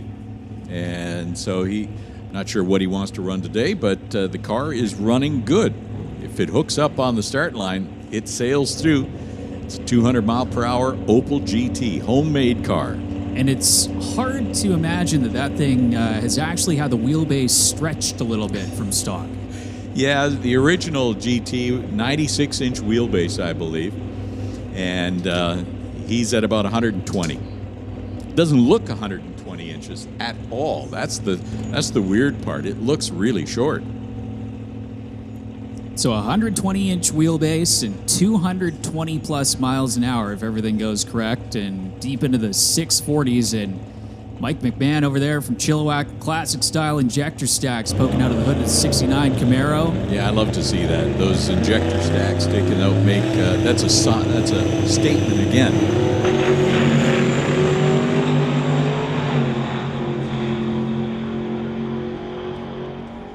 Wow. 649 for Greg Field, 220 miles an hour. Mike goes 881 at 153. Straight into that 640 zone as Greg Field will look to turn things up as the weekend goes on. And again, Mike McMahon running through it at 881 with an 853 miles an hour. No, you didn't just see Poe Freeborn hot lap it through. We got another near identical 1967 Shelby Mustang here in Doorslammer competition.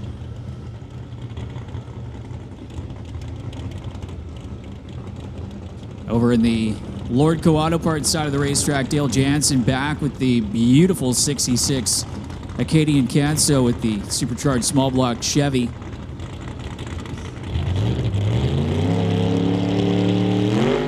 Dale Phillips behind the wheel of the Mustang.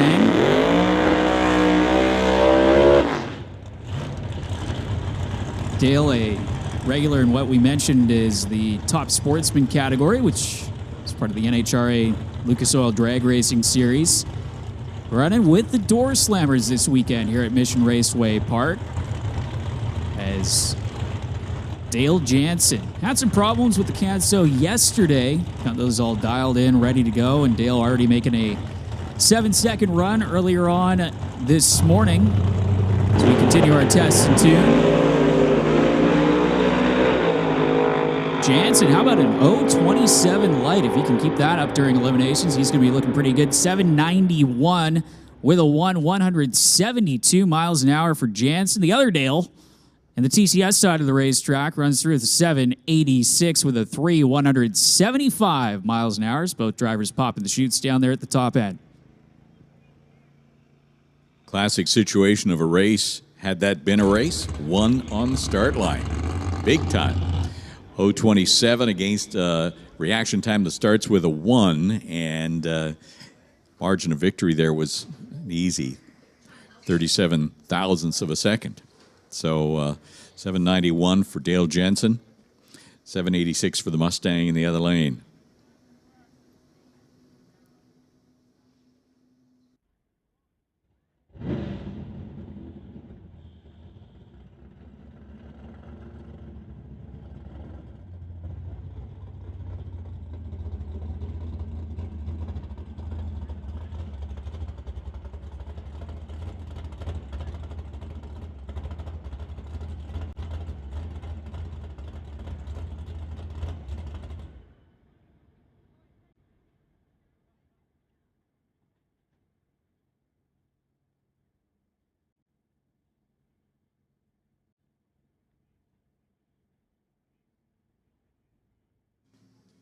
Should take the opportunity. We've been watching some of the Canada West Doorslammers making their test runs. They have a long list of association sponsors that are probably worth mentioning right now. The 2023 association sponsors for Canada West Doorslammers include Winter Harbor Marina and RV as the title sponsor, Total Dairy Solutions in Abbotsford, Greenlight Auto Sales and Financing, VP Race Fuel Distributor Jason Field in Mission.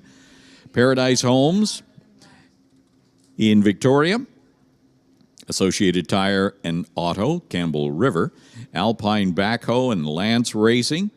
Comox, Valley Bobcat and Excavating in Courtney. And TCS Performance Products, your weekend sponsor in Langley for performance converters and transmission products and Travelland RV in Langley, Kelowna, Airdrie, and Grand Prairie. Paradise Homes will be the weekend event sponsor for Canada West Doorslammers, so we look forward to seeing their eliminations. They'll be qualifying through the weekend. Eliminations for the Doorslammers are on Sunday.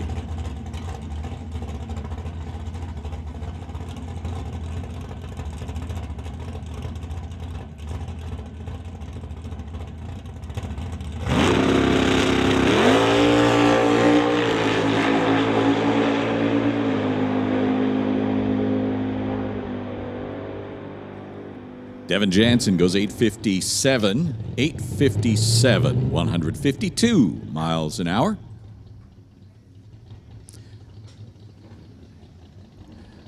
Staging lanes continue to be full. If you're looking to come up to make a test pass, lanes 2 and 3 are for full 5 trees, and 4 and 5, lanes 4 and 5 are for Pro 4.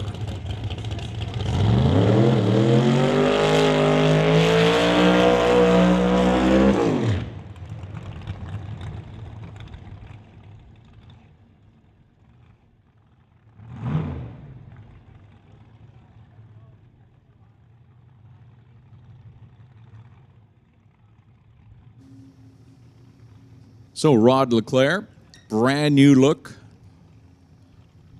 for the car.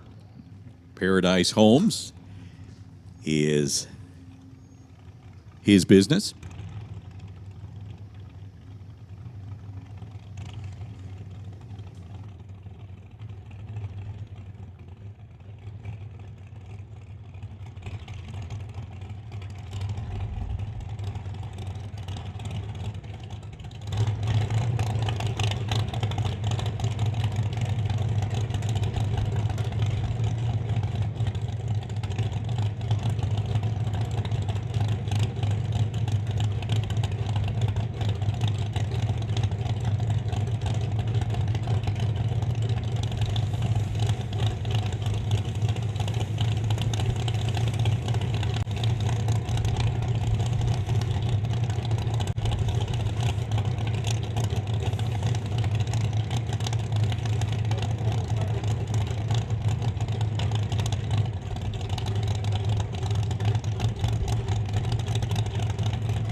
Runs it through to the 8th mile. That's an 8th mile checkout. 453.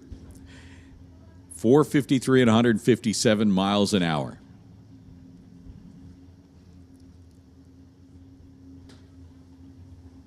My tongue got in front of my eye teeth and I couldn't see what I was saying.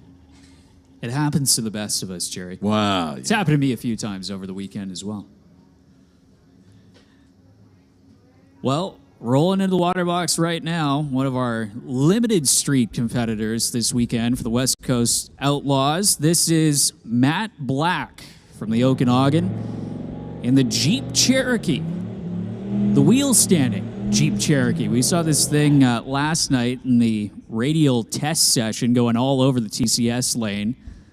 Matt running this thing in the low 6-second, high 5-second range of the 8th mile at almost 120 miles an hour, the best run. For Matt Black, who's a regular at the Thunder Mountain Raceway just outside of Kelowna.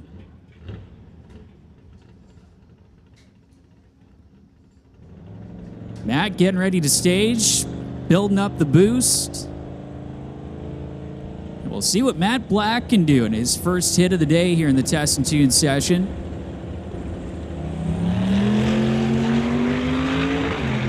Carrying the front end and through the traps, Matt Black, 582 with an 122 miles an hour to the 8th mile. And the only Jeep Cherokee, we can safely say that, the only Jeep Cherokee in competition this weekend in Limited Street. That's a sleeper. You would not expect that, rolling up to a stoplight. Brody Soares making another licensing pass, if I read the window correctly.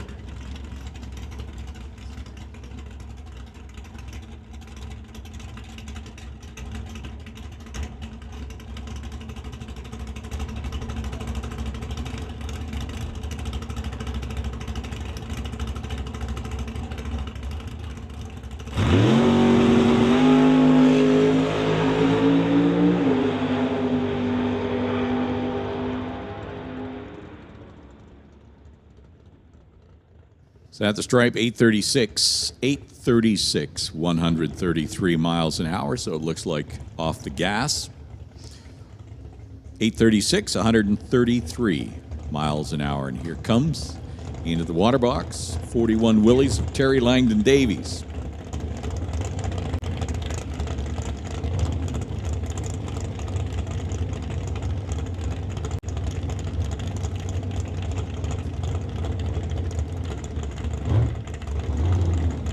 Gerry managing to keep a lot of the original lines on that 41 Willys. Not anywhere near as swoopy as we've seen some over the years.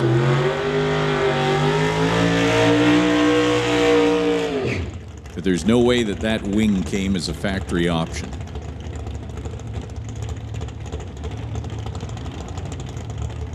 Mike Lucas over here, tower side in the 68 Camaro.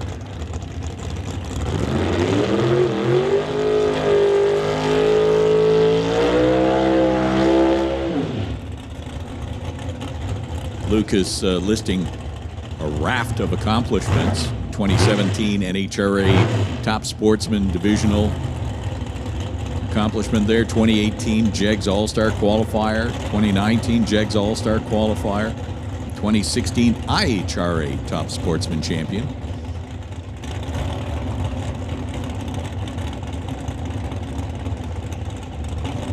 Mike Lucas from Fort St. John. Terry Langdon Davies from Yarrow.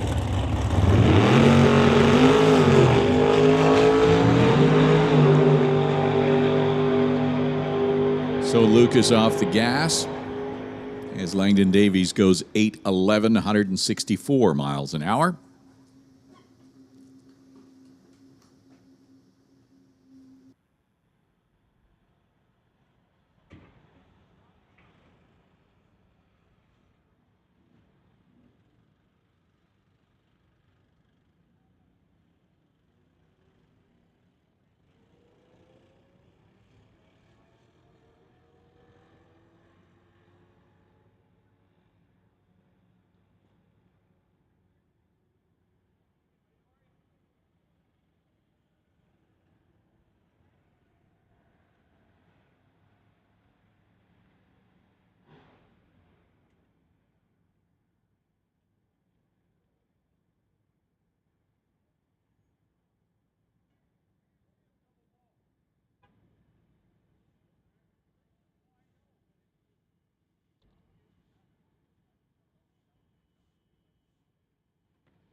Do want to welcome all of you race fans here to the Titanium Strip at Mission Raceway for DOORWARZ 11, presented by the Titanium Auto Group.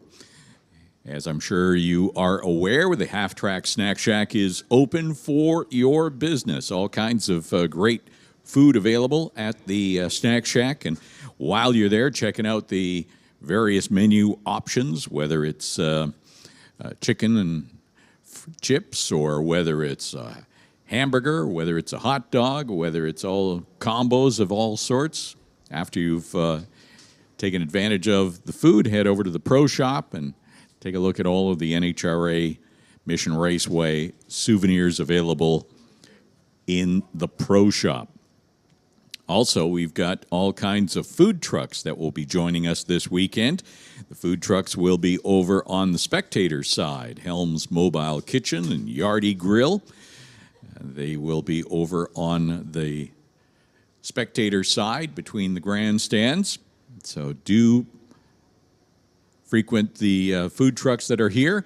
Also, while you're wandering through the pits, we certainly encourage you to support the local racers with the various merch that they might have available as well. Supporting the racers is a great way to support all the racing activity here at Mission Raceway. If you're having trouble hearing the public address system, do tune us in, FM 92.7. 92.7. Great place to hear us on the FM band, and that should be nice and clear.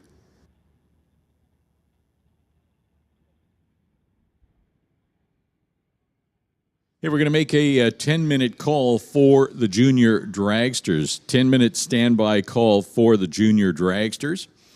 They will be getting set for their second hit at the track. They have 4 scheduled. We would ask for all of the other competitors to give some space for the junior dragsters. We like it to be safe. Stay at the ready line as we get the junior dragsters, and that will be in a few minutes. Also, while I was talking about food, the beer garden sponsors, Jack's, they are located here right beside the tower, so I can see the red Solo cups, and I know what that means.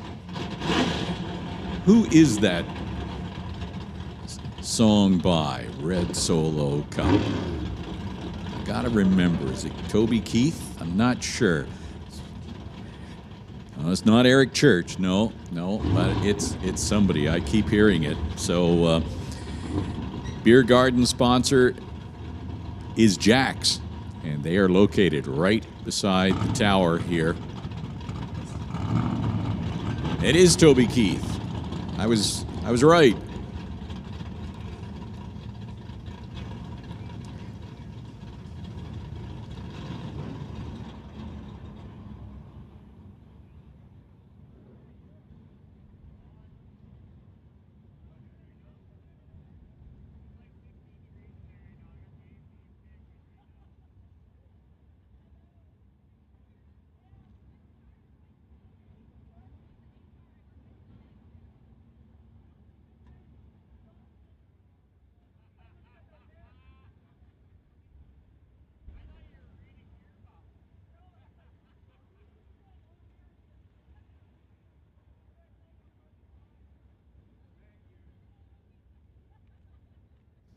So this weekend, obviously, as they do a little bit of touch-up on the start line, this is the weekend for DOORWARZ 11, powered by the Titanium Auto Group.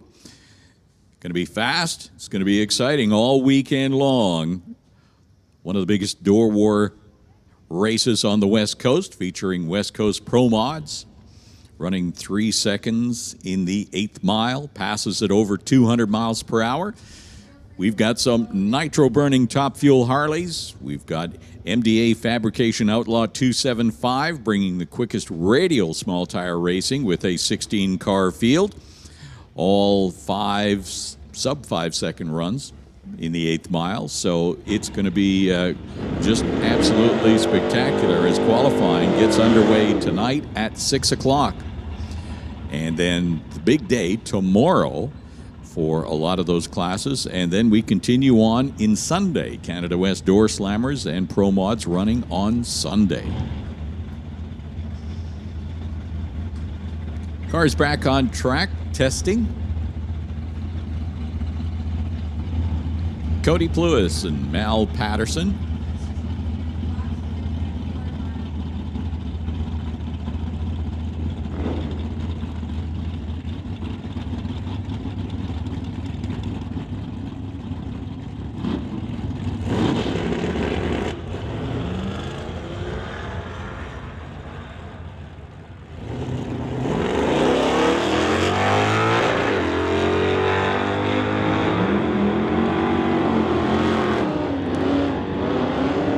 was something distracted Mal Patterson, but Cody Plewis goes 14:32 at 95 miles an hour in the Chevy Camaro. Patterson in the Acadian goes 11:14 at 131 miles an hour. And here comes Martin Rochelle and Matt Marshall. Martin Rochelle normally running in the Super Combo category. That's a 1090 index, so you dial in the car and you use electronics to make sure that it sticks to 1090. Today, looks like he is running it wide open. Ran 1017 earlier in the morning. This pass, 1021, 126 miles an hour. Matt Marshall in the pickup, 1436 at 54 miles an hour.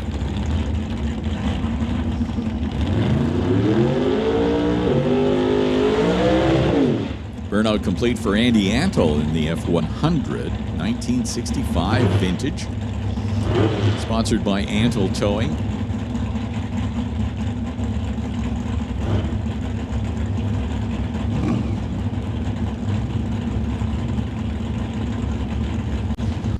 Towerside Chevy 2.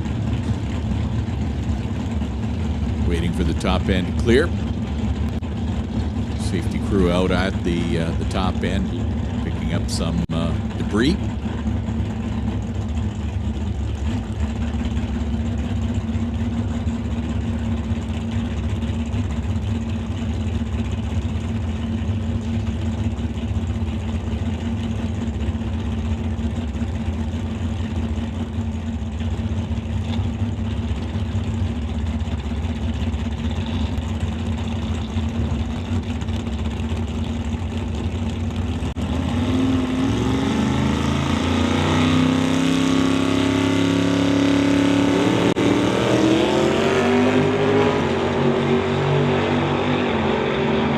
Chevy 2 getting out of the groove and having to gather it up.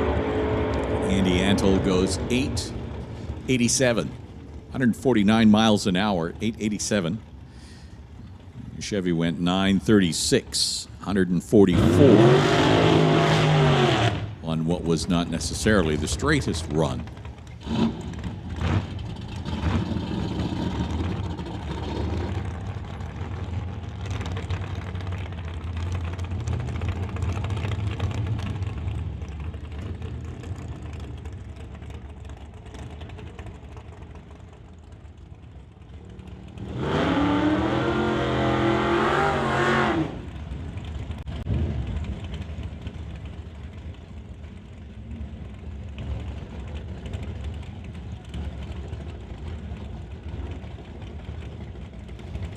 Jeff Bell and Aaron Phillips now.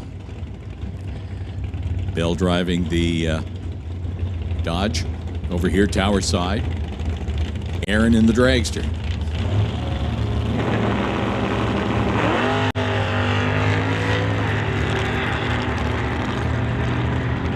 Not the run that they had hoped for in the dragster. Jeff Bell goes 959, 138 miles an hour, and the dragster is still 1868. As I say, not the run that they were looking for, but they do have the opportunity to come back and try it all again. Here's Brad Owens and Ryan Johnston now. Ryan in the Corvette, 63 Corvette. Big block Chevy under the hood of the Corvette. Brad Owen in the 55 Bel Air here, tower side.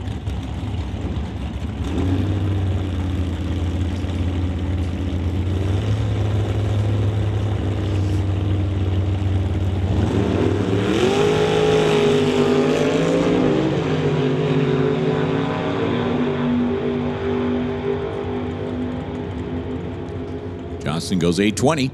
820 at 166 miles an hour.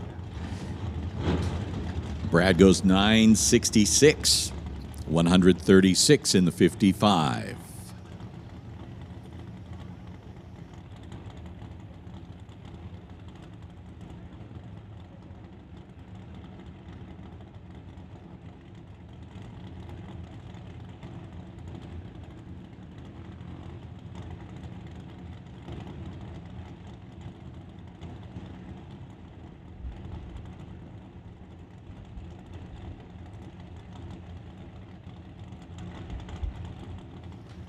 So I was mentioning about all of the food options that are available this weekend, and just got word that the food trucks are all set up. They're all ready to go. They are all located on the spectator side. So this is one of those rare occasions where if you're looking for something a little bit different on the menu, well, you may want to be, if you're on the pit side, head over to the spectator side, cross over the bridge, and check out the food trucks that are all ready to go with their various menu items. I thought I saw a Jamaican flag, and I see the food truck over there.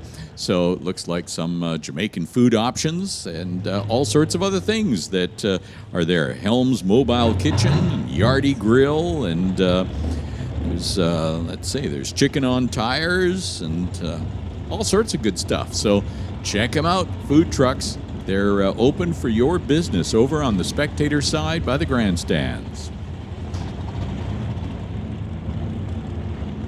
Attention in the pits, junior dragsters. This is your call for your second test session. We need you to lane number one. Lane number one, juniors to lane number one.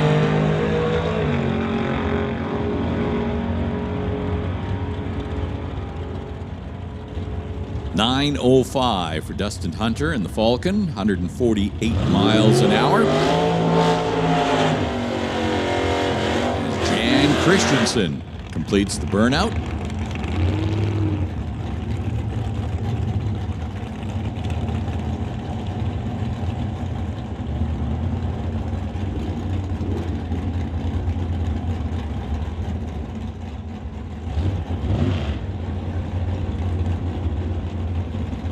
So Jan in the dragster,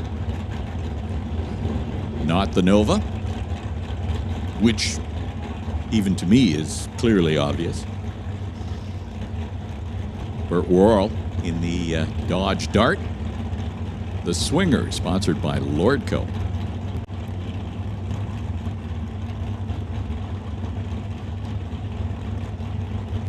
Running in no box. Non-electronics.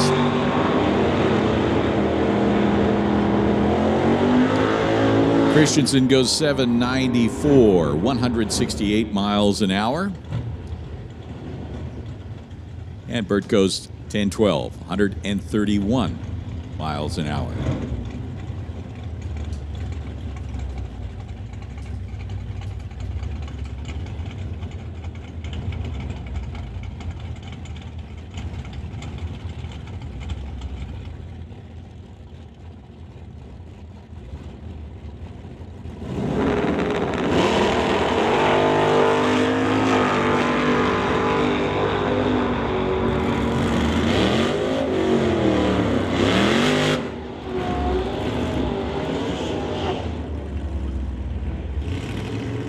Lordco side goes 997 at 132 miles an hour.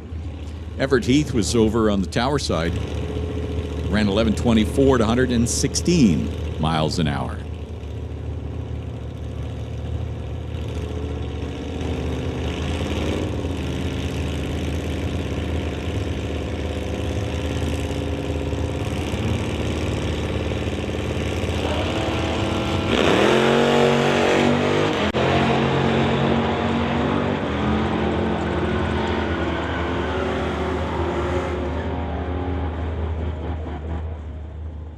So Terry Kremer, tower side, 922, 142 miles an hour. And Robert Love in the S10 goes 1069 at 125 miles an hour.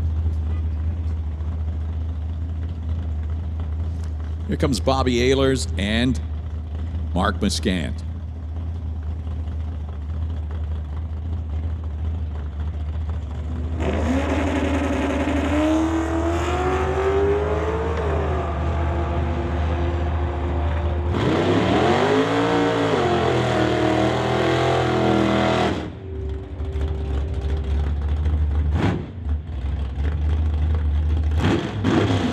So I just got notified that amongst all of the other activities that are available here at Mission Raceway this weekend, Junior Street Mini Golf is open on the pit side.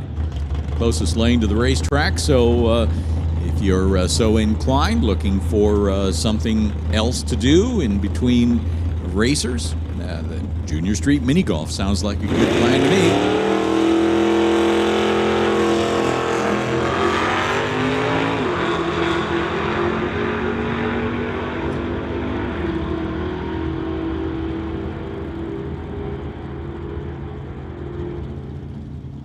TCS lane runs a 1068 at 124 miles an hour, and in the other lane, the Lordco side of the racetrack, 959.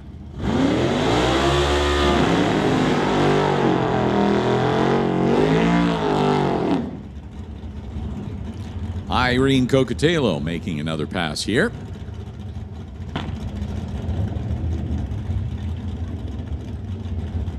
'63 Nova up in the other lane, Rob Monroe Sr.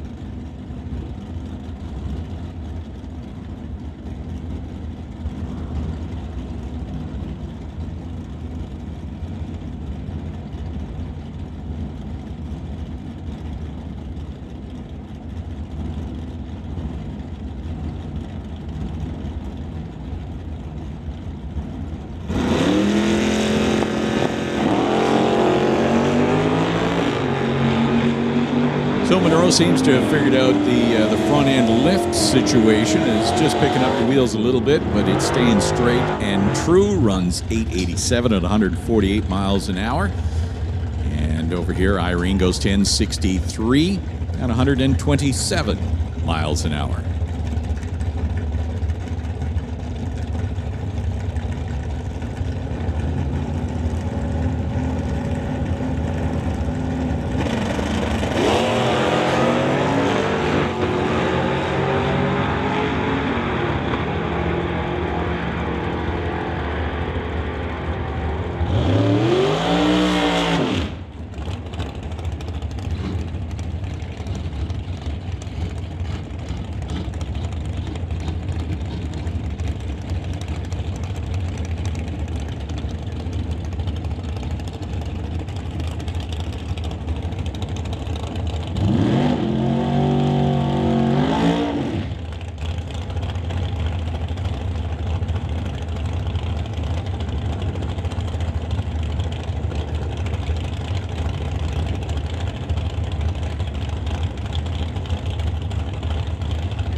Kimberly Jonkind is in the dragster here, tower side. They have been working on that car for the first few races, and it seems to have it's responding to what they're giving it right now. So I think they got to be happy with the performance of that dragster. 818, 165 miles an hour. 818 for Kimberly. The other lane, 848 at 153 miles an hour.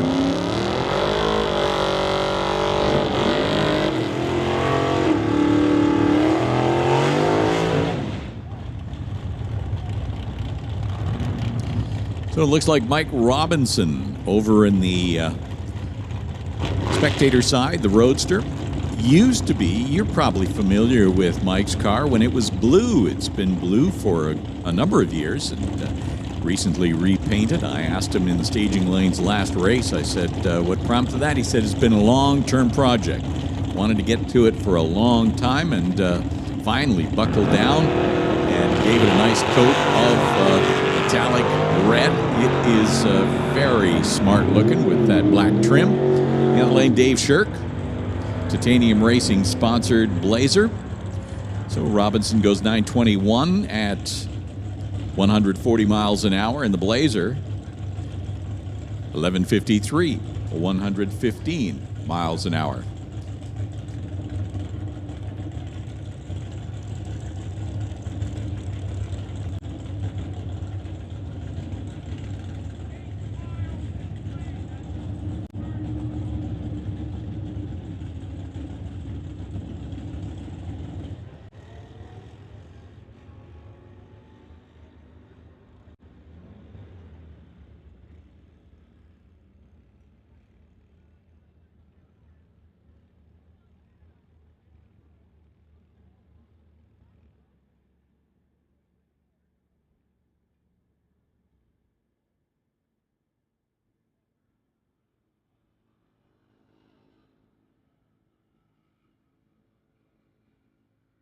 So the start line crew took note of something that seemed to fall on the racing surface. Send out someone to check it out.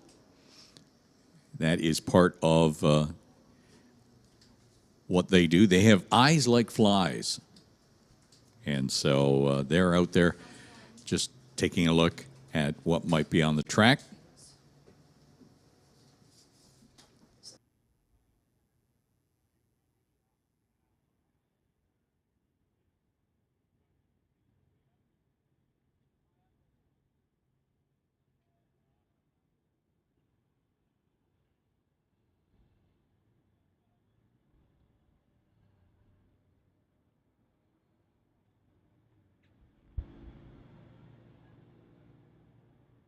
So I mentioned how the Junior Street program has mini golf that is open on the pit side. That is the closest lane to the racetrack. So if you're looking for something to fill some time for yourself or some members of your family, you can head over and play some mini golf. I did get clarification on the food trucks that are on the property, close to the washrooms behind the grandstands on the spectator side. There's Jay's Disco Dogs, of course, that's some hot dogs for you there. Yardie Grill, that is the Jamaican food. And Chicken on Tires, well, that's going to be chicken. I'm just guessing. It's chicken. And so all sorts of great food trucks available on the spectator side. And I did also get a sheet about activities for tomorrow, the Fraser Valley Party Rentals Carnival Games. So all day Saturday, DOORWARZ event. We have also teamed up with the Fraser Valley Party Rentals to bring us some extra fun in the sun. So all of that will be taking place. Slapshot hockey and Monster Dentist and a whole bunch more. And that is Fraser Valley Party Rentals Carnival Games tomorrow here at Mission Raceway. So the Corvette, Eric Horvath, 63 Corvette goes 12:15, coasting through.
Law, I believe, running in the West Coast Real Street category. That is a quarter-mile bracket class for a variety of street vehicles and street bikes running, looks like $11.99 or quicker. classes for all real street cars that drive their cars to the track, race, and drive home. So that's the West Coast Real Street. Kevin Garlock now in the Camaro here, tower side. Victoria Bay, 71 Chevy.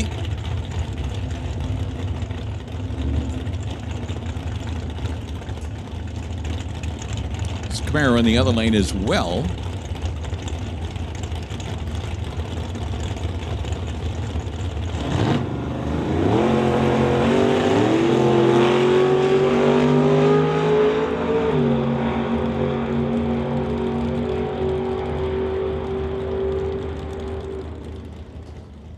So Kevin runs 898, 147 miles an hour, 1142 for the blue Camaro in the other lane, 156 miles an hour. And here comes Krista Loudit. Maple Ridge GMC Jimmy.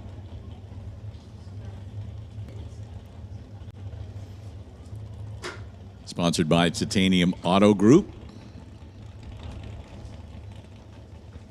And I believe that might be Don Murray in the other lane.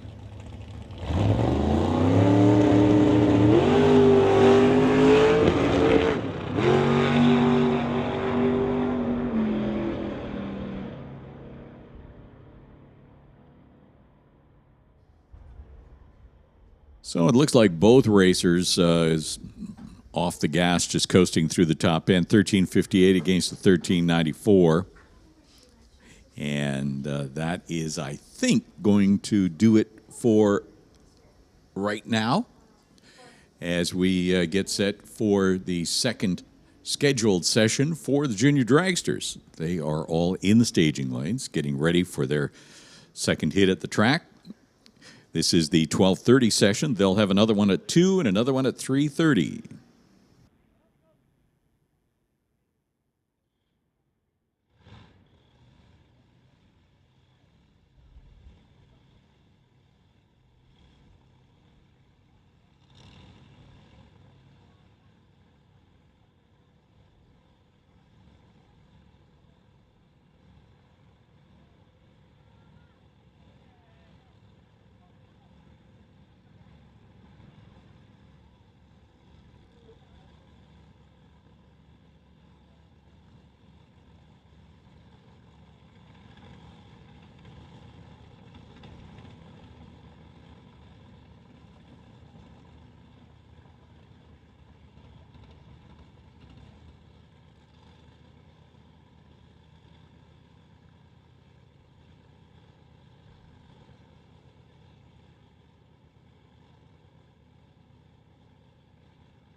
I did, when I mentioned all of the food opportunities that we have here this weekend, Friday I mentioned the various food trucks that are available on the spectator side. They are open from 12 o'clock, as we talked about, through to 10 o'clock tonight. Also got word that the beer garden, sponsored by Jack's, they're opening at 2 o'clock and going for last call at 9:30. So the beer garden will be opening up, looks like at 2 o'clock, and then running through the evening with last call 9:30. Junior Dragsters back for their second session on the racetrack. Connor Jackson being first up here, tower side. 2009 Martin Junior Dragster, sponsored by TKO Hot Rods, Fitness Lab, and Lordco. He is over here, tower side.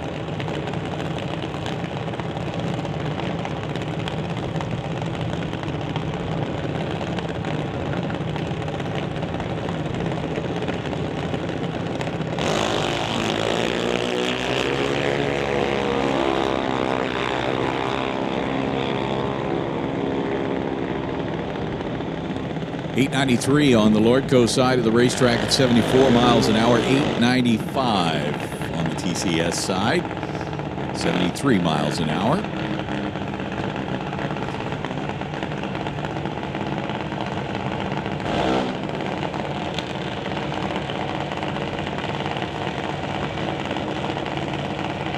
Looks like it is Hunter Gallant here on the TCS lane. Nick Bond in the Lordco lane.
April Bond rolling up to the start line now here, tower side.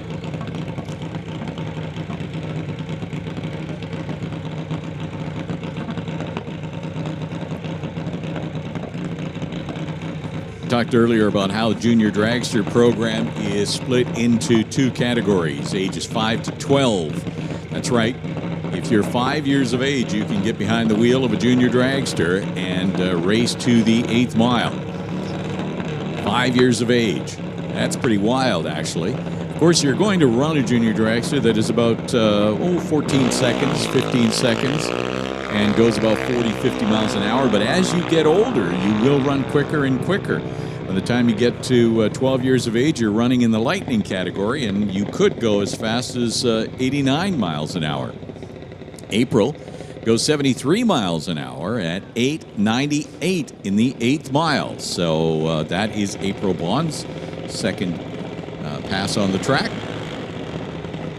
And we have two teams here on the property where there are 3 family members racing. So 3 brothers on both those teams racing not only each other, but other competitors on the track.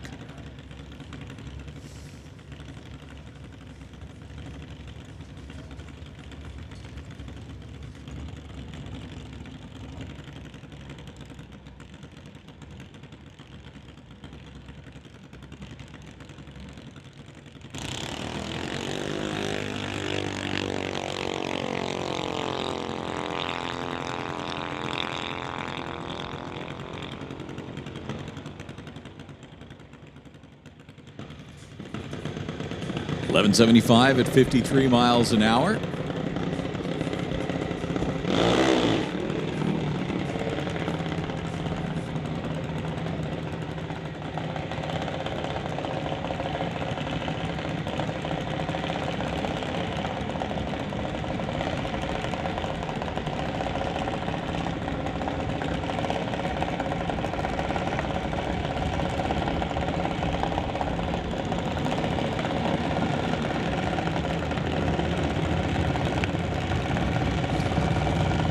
So I'm looking at the one of the Katnick family junior dragsters over here, Tower Side. Saeed Al-Balushi over on the Lordco side, the spectator side. Saeed, of course, son of Khalid Al-Balushi. Here this weekend, competing in Pro Mod in the DOORWARZ event. Home base is Dubai, sponsored like his dad, Bahrain 1. Goes 799, 81 miles an hour. 1193 is the time for the TCS lane, 53 miles an hour. Here comes another Katnick team member.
Red light comes on the Christmas tree. That is certainly not good for eliminations, but during qualifying and testing, that is fine. 790, Lordco side, 82 miles an hour, and 74 miles an hour over here, Tower side at 898. So you want to get those red lights out of your system before eliminations, because of course that does take you out of competition should that happen for eliminations. But if it is time trials, qualifying, and test runs, that is fine.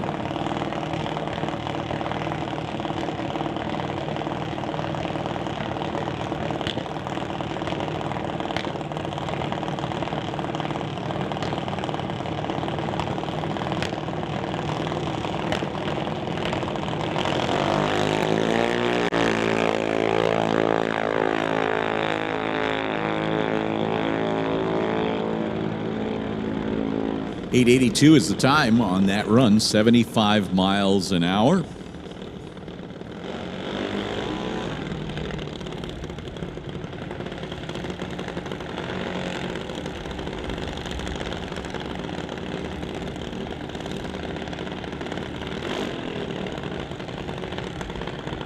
Green Brothers Racing up next. This is the, there's 3 of them. We got Alex on the line, and we got Nate on the line. Jack is the youngest, and he is in the staging lane somewhere. Alex over on the Lordco side. And he's the middle brother. And right now, they are getting set. Brand new wrap on Nate's car.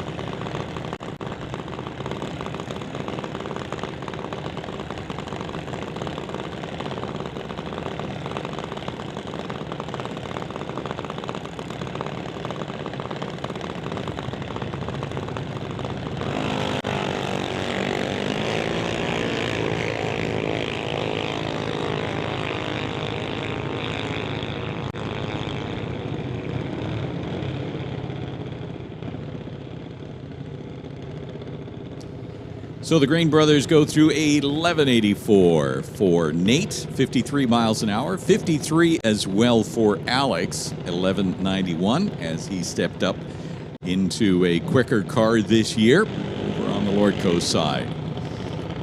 One of the Katnick team now. Here, tower side.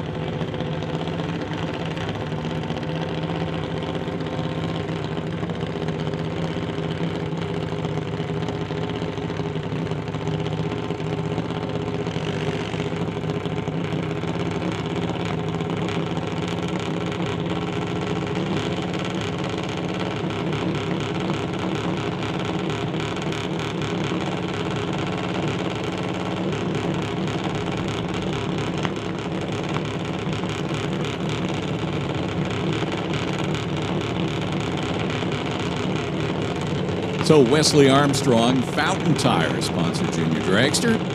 Lordco side, that's the spectator side. Older of the two brothers. And one of the Katnicks over here, tower side. With the quicker Junior Dragster, obviously, 781, 82 miles an hour. Wesley goes 1194 at 53. Did mention that all of these cars are tuned essentially based on the age to some degree. If you're that 5 years of age bracket, 5 or 6, you're running in the 14, 15, 16 second range, and as you get to 11, 12, you might be upwards of the 8-minute or 8-second range, and then by the time you're over 12, you're running 780s and maybe as much as 750, which is the max for the category. 750 at 89.99 miles an hour.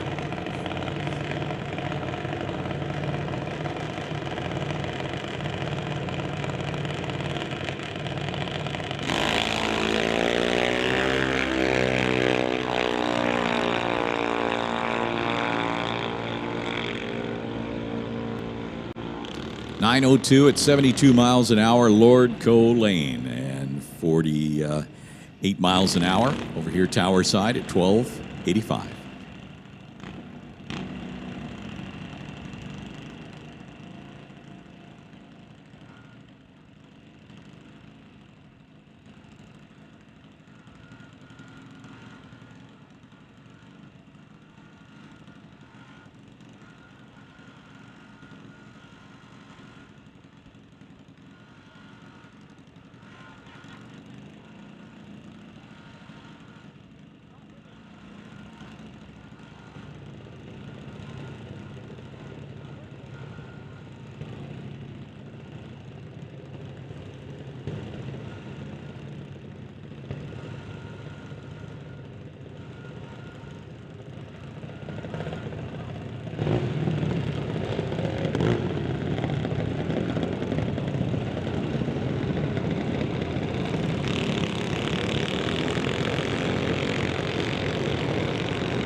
You know, it may look slow when you're watching it from the stands, but keep in mind that you're about 4 inches off the ground and you're traveling at pretty good speed for that age, right?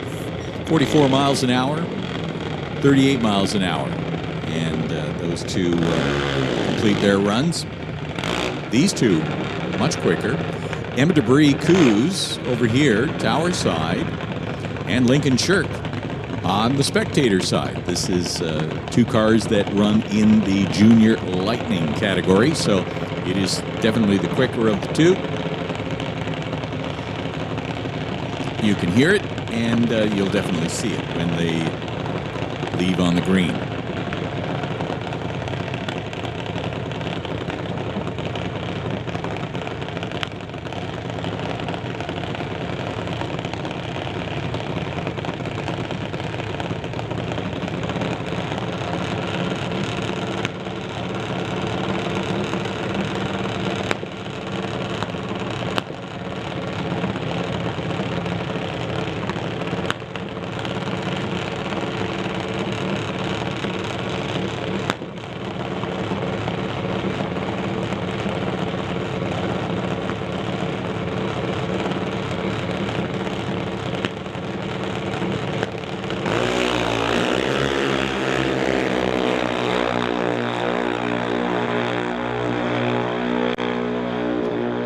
Stripe 799 and a 798. So 799 for Lincoln Shirk goes 81 miles an hour. 80 miles an hour for Emma.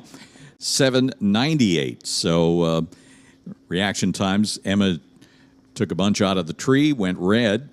007 or 700s red. And Lincoln was 056. So good reaction times overall, but one on the wrong side of the red. That's all. Fortunately, doesn't matter for qualifying. As I was saying earlier, you want to get those red lights out of your system right now, not during eliminations.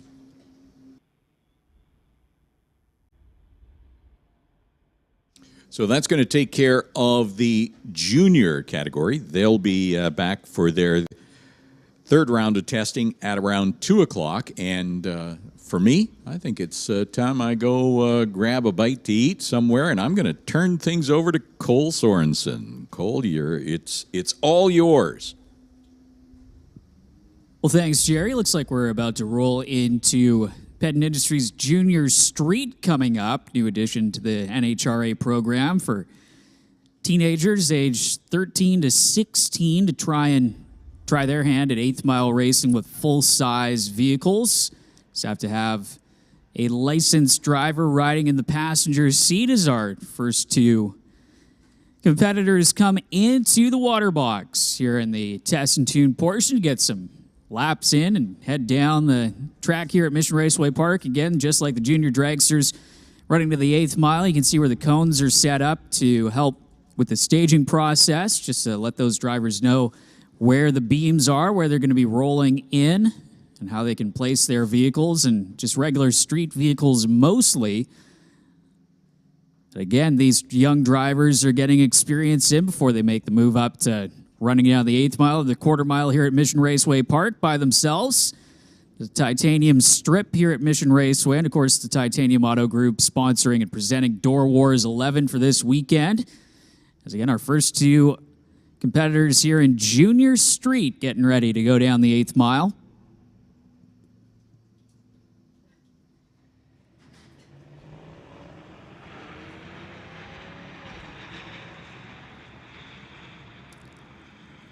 So the Blaze are over in the far side with the reaction time advantage, 0:34 light, but the Sierra is going to get there first, the top end at 10:30 with an 871 miles an hour, 11:50 with a 3. 61 miles an hour for the driver in the Lordco Auto Parts lane as we continue to move through the Junior Street field.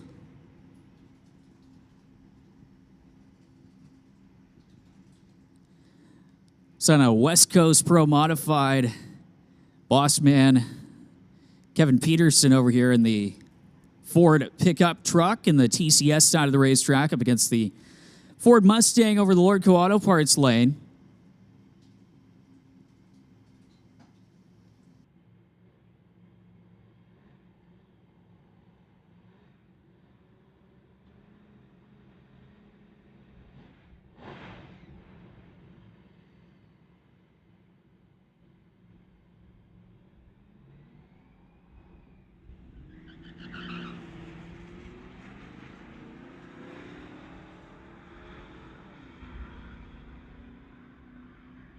Way 041 light for the TCS lane. They'll get there first with a 977 with 3, 76 miles an hour. 1039 with a 9 for the Mustang at 70 miles an hour over there in the Lordco Auto Parts lane. And by the looks of things, that is going to wrap up Junior Street for their test and tune session here early on in the day. And looks like we got some pro mods rolling up to the head of staging to try and make some test passes ahead of qualifying again coming up later on this evening here at Mission Raceway Park. So again, some pro modifieds making their way as the staging lanes filling up here for Door Wars as everybody trying to get some test hits in before the lanes close at 4 p.m. for test passes this afternoon. So still plenty of opportunity to try and make your way down the racetrack, try and get in some baseline runs coming up. And of course, as Gerry's been mentioning, we got the food trucks over in the spectator side of the racetrack all set up and ready to go. Make sure to check out Helms Mobile Kitchen, the Artie Grill, which they'll be joining us actually for the Spec D Drift weekend. But again, the full food truck lineup. They've got Jay's Disco Hot Dogs, the Artie Grill, and Chicken on Tires over there on the spectators side today. Then tomorrow, again, Jay's Disco Hot Dogs, Helms Mobile Kitchen, and the Artie Grill, which we mentioned coming up next weekend, the Spec D Shootout Drift weekend here at Mission Raceway Park. They'll also be there for that.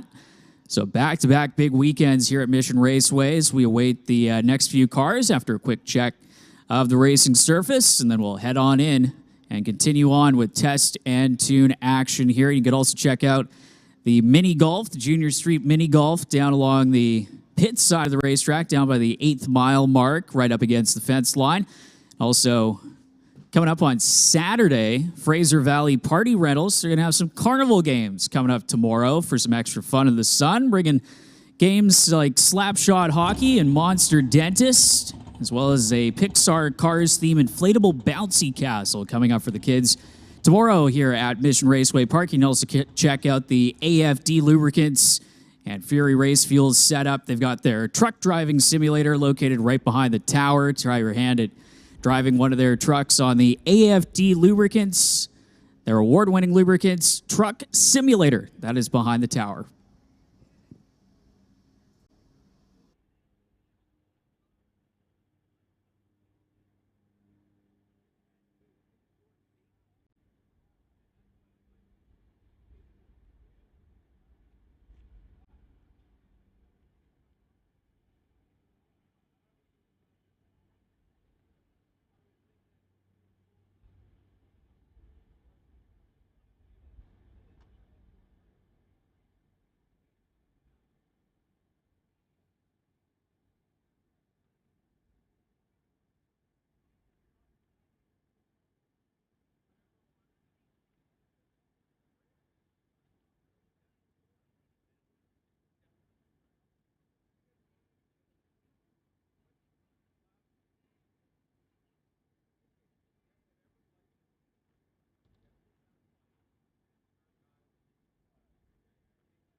So one of our Outlaw 275 competitors completed the burnout process. Parm Juan over here in the TCS side of the racetrack.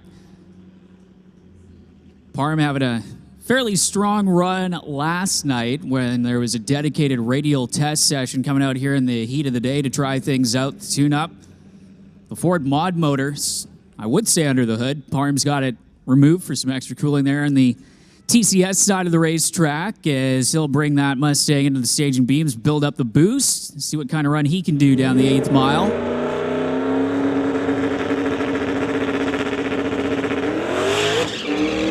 So Parm driving pretty much straight up into tire smoke off the hit, tried to give it a few pedals and clicks it off early with a 703 with a 674 miles an hour on his first run of the day. And again, the track pretty hot at this point and a little bit greasy for those Outlaw 275 competitors. They're going to have their first qualifying session coming up at around 6 o'clock tonight. So sun's starting to set and temperatures cooling down just a little bit for them as we'll get ready for our next cars to make their way underneath the Lordco Auto Parts Bridge.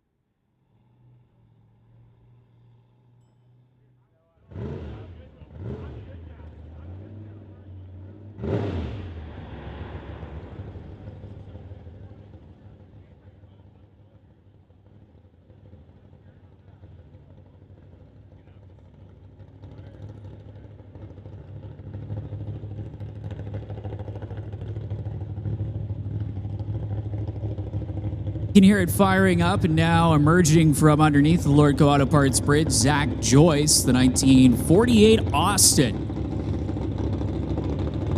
Competitor in the Canada West Doorslammer division, this weekend sponsored by Paradise Homes, putting up $3,000 to win, so some money on the line coming up eliminations time on Sunday.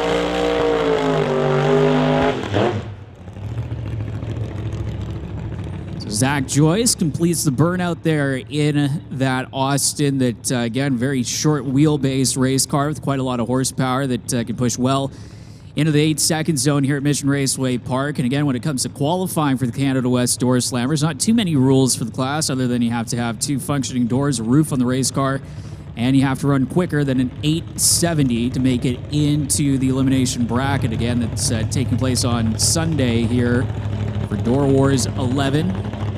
Titanium strip as Joyce has been backed up from the burnout. You can see they got the driver's side door open to try and get some of the smoke cleared out of the cockpit before they can get that car up into the staging area. Quick check over, make sure that nothing is leaking. Zach did have a little bit of fluid the last time he tried to bring that car out. Looks like everything is A-OK. So starter gives him the good to go signal to bump it in. Zach Joyce getting ready for a test hit. Wheels up launch, and that thing was going straight for the wall where he shut it off and wisely backs out of it. So Zach Joyce will coast down the TCS side of the racetrack and pull off at the soonest opportunity and come back and try it again a little bit later on. As Zach Joyce again finishing off his run. Unfortunately, not quite what they were looking for, and just as a matter of record, gets through the traps with a 23.99 with an 8. So one of our pro-modified motorcyclists coming up, Matt Smith, and the MTMM Performance machine lined up in the water box, ready to go. And the pro-mod bikes running separate from the Top Fuel Harleys Matt's machine can go well into the 6-second zone. And we'll see what he can do on his first pass of the weekend. A few pro-modified bikes in the pit area this weekend, so glad to see some of the racers making the trek out. The riders here in these motorcycles, of course, back in June, having the CMDRA drags here, the all-bike drags. Also was glad to have Cycle Drag on the property. Big coverage of all types of two-wheeled drag racing action all throughout North America, making the their first trek up here to Mission Raceway Park. So Matt Smith looking to try and put in a decent run to get things kicked off for his DOORWARZ weekend in the two-wheeled variety on his Suzuki.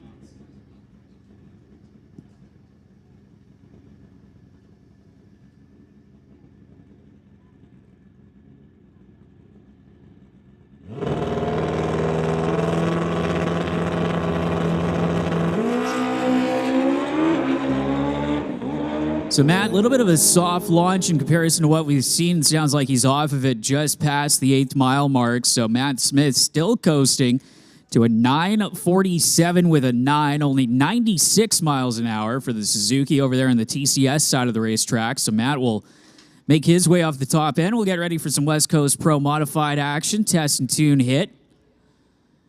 For Tom Reithmeyer in the Ford Mustang over there in the Lordco Auto Parts lane. Tom, the 1971 Mach 1 Mustang, the second version of this. Full car built by Gerry Haas Race Cars with Ford power underneath and poking out of the hood of that machine. Tom, dedicated Ford guy, and 526 cubic inches of supercharged Ford power plant for Tom, for the racer out of Alberta, Sherwood Park, Alberta, as a matter of fact.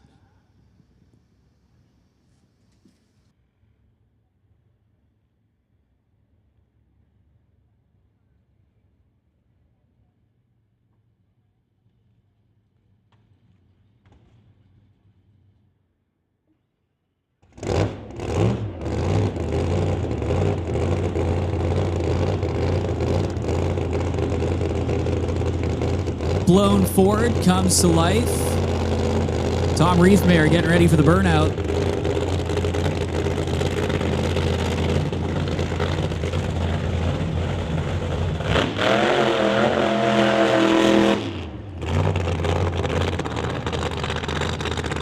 Well, something looking a little bit off in the burnout there. You could see that revs came up, but the thing never actually lit up the back tires with any sort of smoke. Tom trying to back that machine off. Sometimes we've even seen the car able to make a clean run after that happening.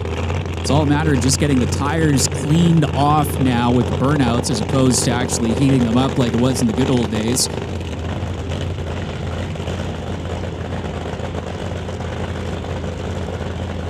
Quick check just to make sure that everything's A-okay in the starting line. As you can see the starter out there checking to make sure that nothing leaking out of Reithmeyer's machine. Is Tom going with the conventional root style blower that up until this year was the only supercharged combo legal for NHRA Pro Modified competition. Of course, the West Coast Pro Modified is running a Outlaw format where you can run pretty much a variety of different combinations rather.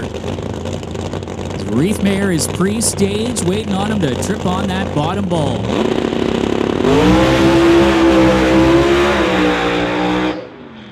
Just shutting her off before he gets into the lights in a 434 with a 141 miles an hour. Nice baseline pass for Tom there in his first run of the weekend here at Mission Raceway Parks. The crew's going to head back to the pits with that run in the bag. Again, 434 with a 141 miles an hour. And Tom again electing to shut that thing off just before he got to the 8th mile mark. So strong run there for Tom, and looking to maybe carry it through the traps next time under full power as we got back-to-back Ford-powered Pro Mods. Easy for me to say. As Garrett Richards and the TCS side of the racetrack, the Walt Austin Racing Boss Hemi. The power plant of choice for Garrett Richards with that massive screw supercharger, or screw referring to the actual shape of the rotor blades in the supercharger, as opposed to the conventional root setup, as Richards gets ready to roll into the water box in that beautiful Shelby Mustang out of Washington State.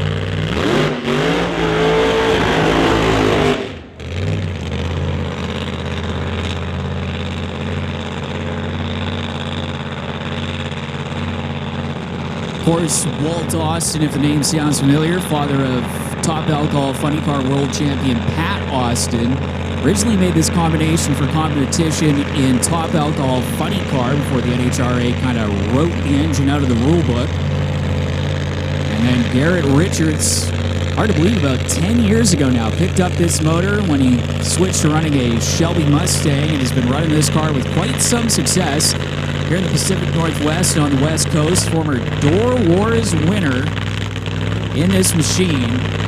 Of course, Garrett, well known for running a series of Chevy pickup trucks in Pro Street competition with the Canadian Pro Street Association back in the day, the CPSA.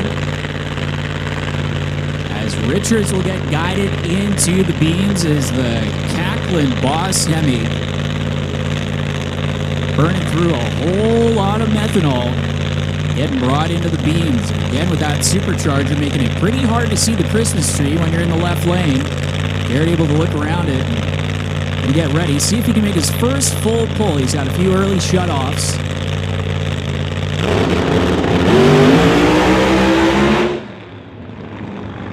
And again, Richard's driving up into some pretty serious tire shake just before the 330-foot mark, and he's going to get off of it with a 5:45 with a 6, only 89 miles an hour. So Richards will make his way off the top end. Looks like we got some Canada West Doorslammers regulars pulling into the water box now to get some test passes in.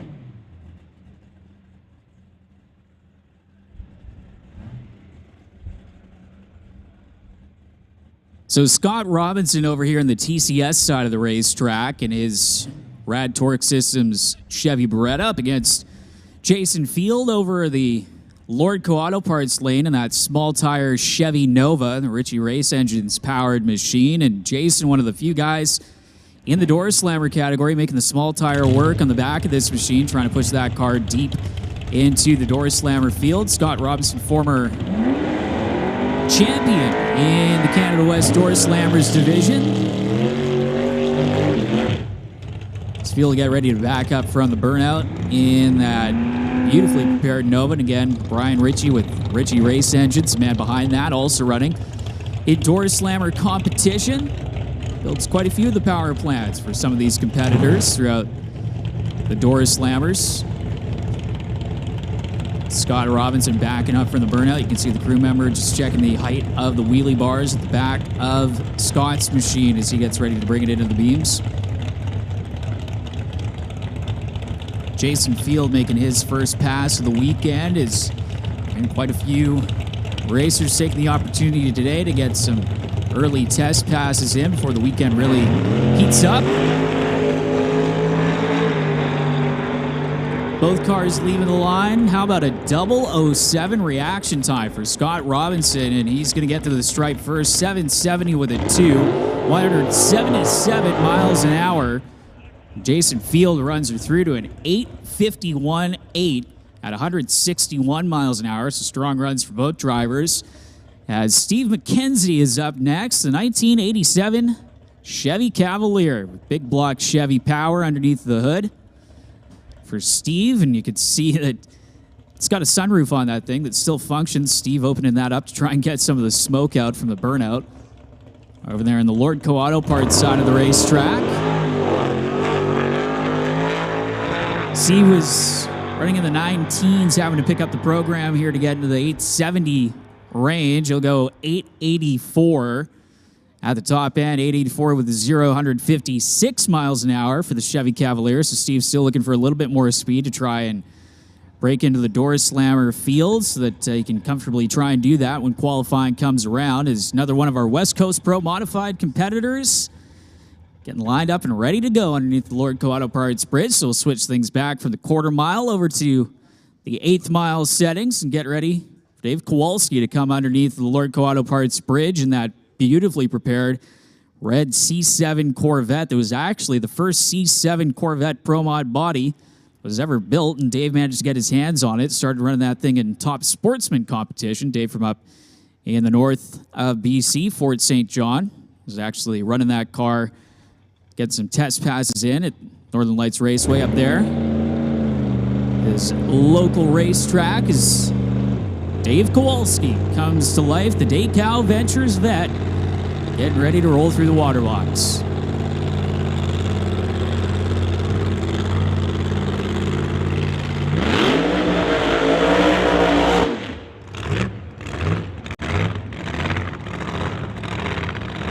Dipping into the 3-second bracket as they have been working on this car. Again, one of the conventional Root superchargers for Kowalski.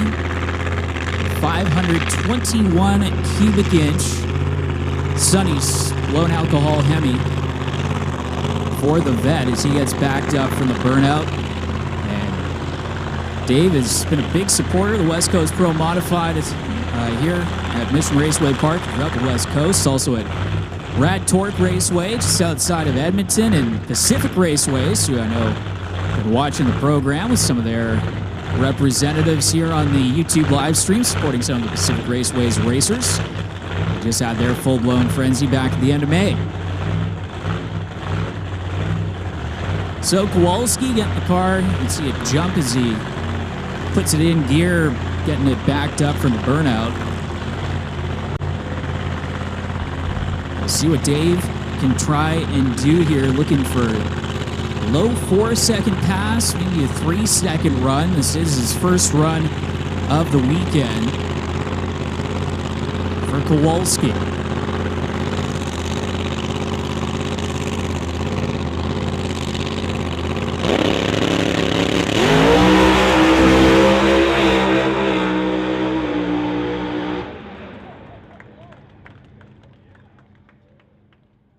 About that. Said he might be looking for a 4.0 or a 14 straight into the threes. 396 with a 184 miles an hour for Dave Kowalski, getting a good run right off the bat over there in the Lordco Auto Parts side of the racetrack. So Kowalski into the threes, and up next will come Steve Horn, the JS Power Sports 1941 Willys. In the TCS side of the racetrack, Steve back after getting in a little bit of a top-end incident at the Langley Loafers Drags last August, making some repairs to that machine to the off-season, and its first appearance of the 2023 season. See the J in JS Power Sports, Jay Severson out in front of the car, just help put the starter motor, turn over that supercharger, and here comes Steve.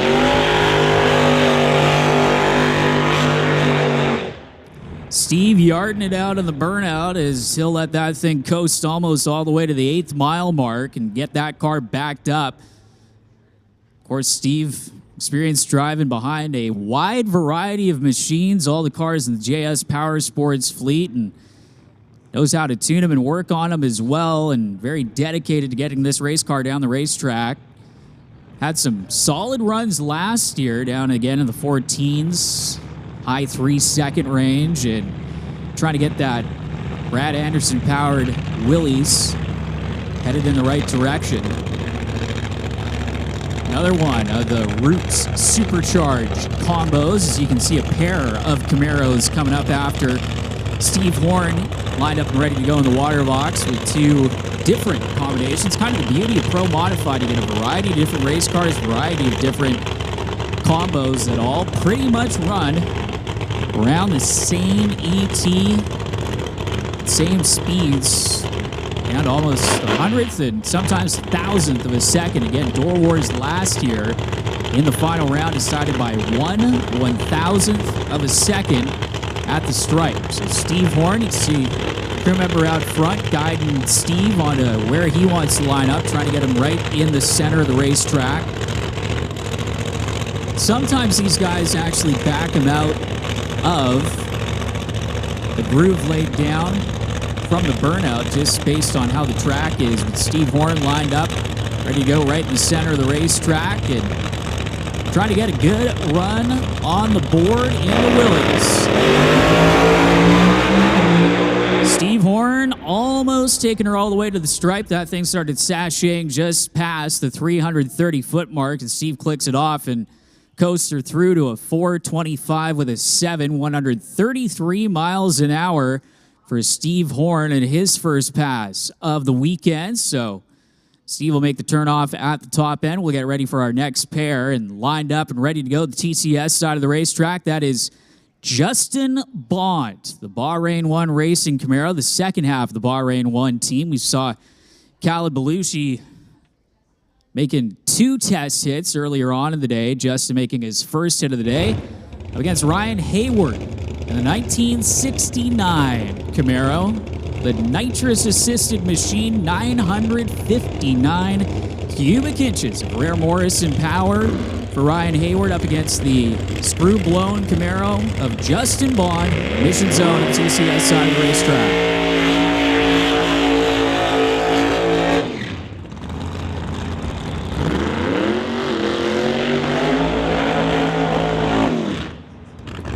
So Justin, who is deep into the 370s early in testing yesterday, ran a 371 at 204 miles an hour. Has 3 NHRA national event wins so far this season with his other car, the NHRA legal machine, which is a Pro Charge 1969 Camaro. This race car that Justin is in here today, new for 2023, 1968 Camaro. You should say that's what the body style is based off of. Of course, these cars completely hand-built. Gerry Bickle put out in that machine is Justin getting ready to bring her into the beams. Again, running the screw-blown machine. This car really only running one race so far this season down the World Series of Pro Mods.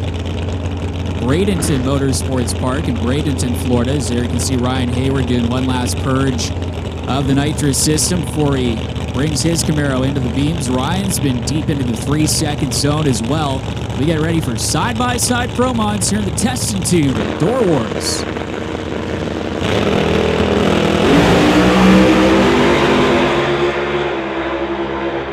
Hayward shuts it off early, but Justin Bond runs her through to a 372 with a 204 miles an hour for Justin Bond. Hayward coasts on through to the top end with a 503 with a 104 miles an hour. So Justin Bond making his second quickest run of the weekend so far with that 372 with a 3. Again, 204 miles an hour, big speed. And before this weekend, we've only seen one 200-mile-an-hour pass with the West Coast Pro Modifieds. That was set by J.R. Lazick at the Full-Blown Frenzy. Now we've seen a score of them from the Bahrain 1 Racing Gang with Khaled Belushi and Justin Bond. Ryan Griffin completing the burnout for the driver out of Olympia, Washington, his 1967 Mustang with twin turbochargers. One of the few turbo combos that we've seen here in Pro Modified competition. Pro Modified kind of switches between the primary combos. It seems like we've had domination recently of supercharged cars in the category. As Ryan Griffin in the car that was built, finished up last year in 2022 and originally intended for an Outlaw 10.5 competition, but Ryan putting on those bigger slicks in the back and was at the Full-Blown Frenzy last month at Pacific Raceways. Looks like holding things up here for a second.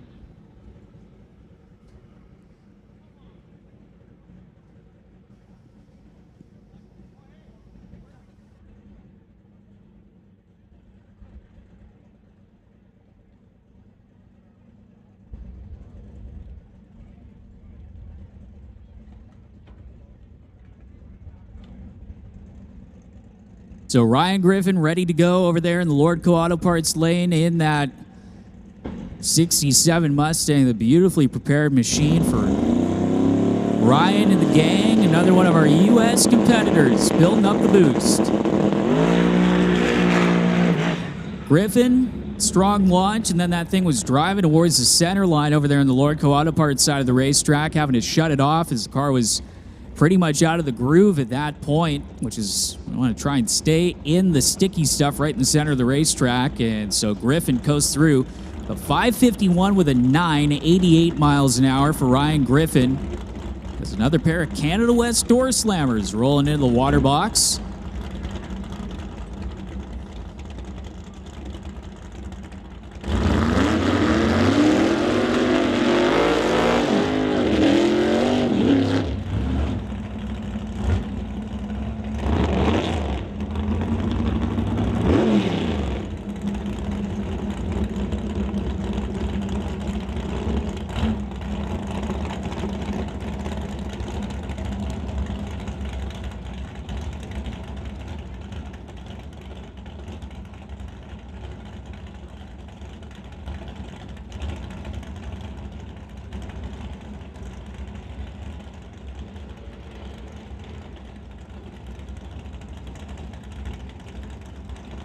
Andy Hatton in the TCS lane in his green 1969 Camaro, nicknamed the Grinch, up against the split window vet that rolled through the beams and is not getting out of time.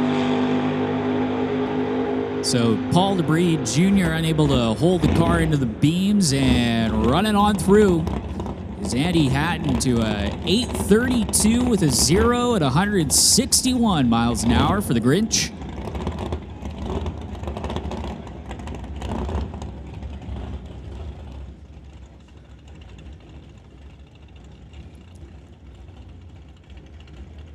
So looks like the vet will get backed up and have another opportunity to take a stab at getting a hit in here in the test and tune session. Of course, with it being test and tune, that is allowed, but if it came up during eliminations, that'd generally be a red light.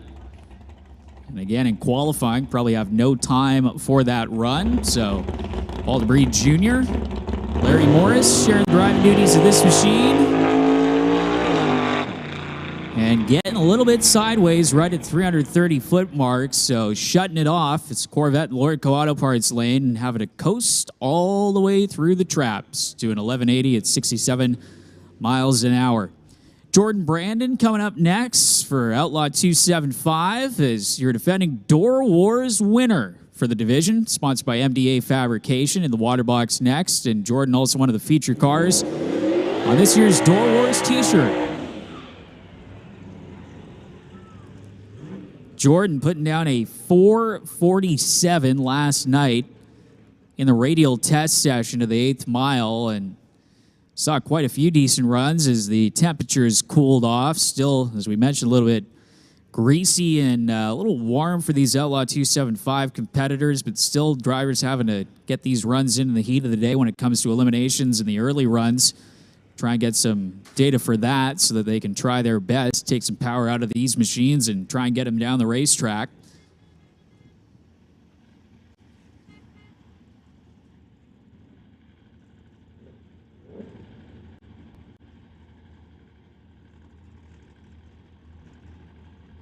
Part of the allure of this division, trying to get the challenge rather, trying to get all that horsepower through those very small rear tires in the back of the race car.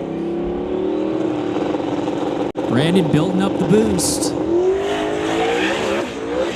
You can see it got out just past the tree and then straight up into tire smoke. Brandon pedaling it to a 565, still running 150 miles an hour at the 8th mile mark as Brandon will get that thing shut off. You can see the chute blossoming at the top end. So as soon as he makes a turn off, we'll get ready for our next competitor here in the Ford Mustang over on the Lordco Auto Parts side of the racetrack.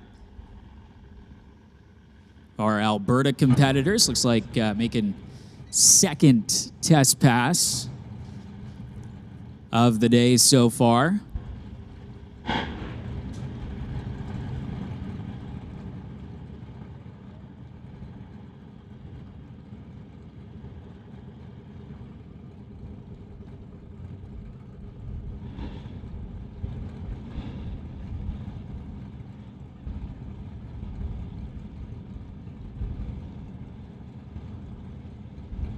See the big screen firing up there with the DOORWARZ 11 logo up. That'll be in operation as we get closer and closer to qualifying. Around 6 o'clock, things scheduled to kick off is building up the boost in the Mustang. Looks like it's going to make a full pull. Announcer's curse as he shuts it off just before he gets to the traps. 561 with a 698 miles an hour over there in the Lordco Auto Parts side of the racetrack. So that'll take us through Outlaw 275, test and tune with the cars that were lined up there, and we'll roll on in. One last pro mod sneaking in here, Tony Moretto in the 55 Bel Air.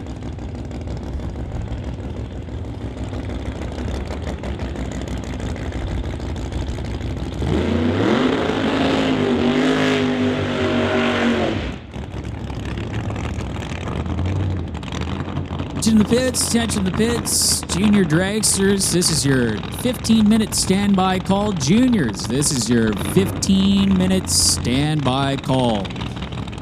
So Tony Moretto from Kelowna, formerly out of Alberta, backing up from the burnout, that beautifully prepared 55 Chevy that was at the first Door Wars, and then Tony again taking some time off from racing after having a little bit of an incident with the Chevy and getting that car repaired. He's also run down south with the PDRA.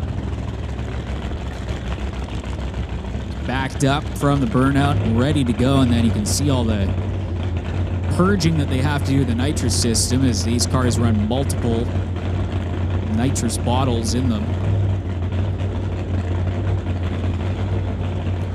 903 cubic inches underneath the hood of Moretto's machine, as again you're going to see the bigger cubic inches with the nitrous combos, as typically the supercharged car is running a engine that's based all aluminum block based off of a Hemi with 526 cubic inches, the typical size of a supercharged combo. Of course, Ryan Griffin with the twin turbocharged Mustang as well in competition as Moretto inches his way towards the beams, and he is ready to go. Moretto, you could hear him working the throttle and then again getting out of it. 510 with a 599 miles an hour early shutoff for Moretto. So we continue to roll on through with the test and tune. And hey, Gerry's back in the tower. How was the break, Gerry? I heard you were out walking in the pits. It's getting a little bit warm out, I understand. Maybe a nice time to take a pass by the river. Don't go down to the banks of the river, but take a nice pass by. That's exactly how I came back. It was by the water. And so, yeah, a little bit of a breeze happening there. But if you're in the middle of the pits, it can get a little bit warm. But boy, there's some great-looking cars out there that you can spend hours and hours digesting. And of course, looks like the pits are pretty much full all the way back to the motocross track. So great turnout of cars here on the Friday Door Wars. Of course, qualifying kicking off for a lot of the non-feature classes, non-electronics and all that. They got a full qualifying and race day coming up tomorrow. So plenty of action coming up here at Mission Raceway Park. I had a chance to go by the Junior Street Mini Golf. It's open up at the by the end of the bleachers there. You can see the little cones and everything else. The place was jammed with youngsters all doing their version of mini golf. It was a little bit more rambunctious of mini golf than I normally play, but hey, I mean, all's fair, you know.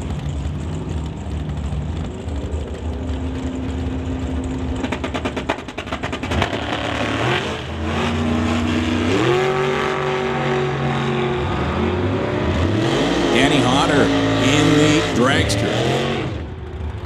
9:02 is the time for Danny's. 165 miles an hour. In the other lane, 1272 at 109 miles per hour. As Cam Shantz and Ted Buss roll up. Both hot rods in sort of a roadster category. Cam driving a 27 Ford. That's the silver one. From Shawnigan, Ted Buss in 34 Ford with 427 cubic inches of Chevy power.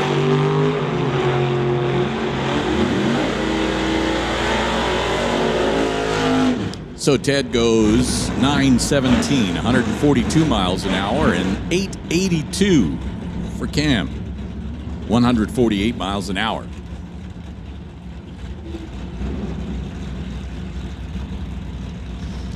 So Chris Stone and Jim Benke get set for what I seem to recall it would be their second rundown today.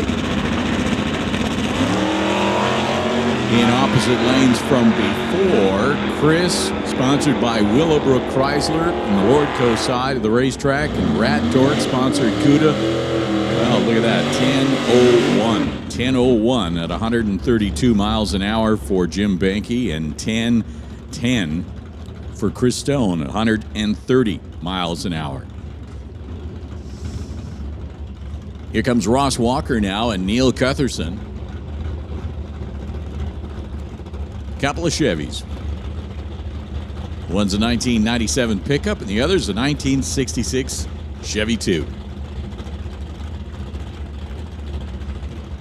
Remember now, these are test runs. This is a test and tune day, so everybody is trying something, making little adjustments on the car or the truck. Incremental adjustments that hopefully build on the consistency and the time. 10:10 for Ross Walker. Ross Walker goes 131 miles an hour. 11:95 for Neil in the pickup, 111 miles an hour.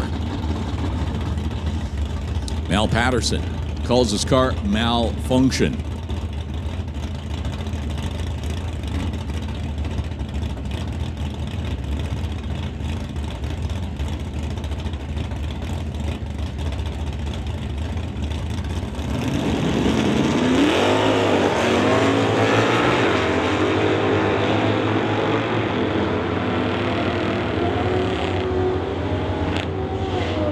Lordco lane goes 10:20.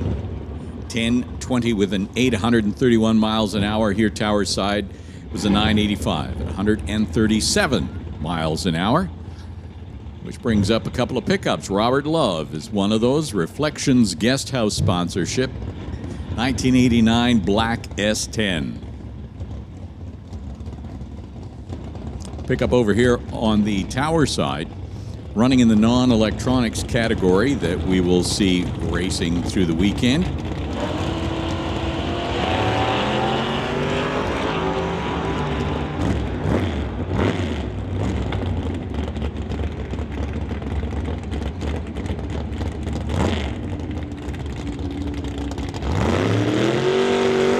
.68 is the time for Robert Love's pickup, 125 miles an hour, 11:10 at 117 miles per hour.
So Jan Christensen driving the third of the vehicles he's brought with him here today. Got his ex-Pro Stock Ray Skillman car.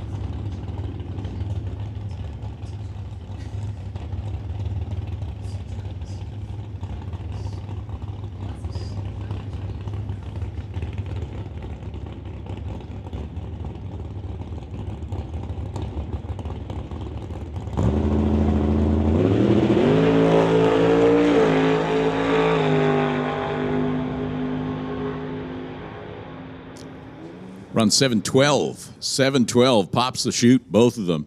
190 miles an hour. Remember we were talking about chutes earlier. If your car runs 150 miles an hour, you're legally binded to have a parachute. If you run 200 miles an hour, you got to have two. And so he used both of them, running 190 miles an hour. That'll slow you up pretty quick. Jan Christensen, 712. So he's got the dragster, he's got the green Chevy 2, and he's got the Ray Skillman car. So, wow.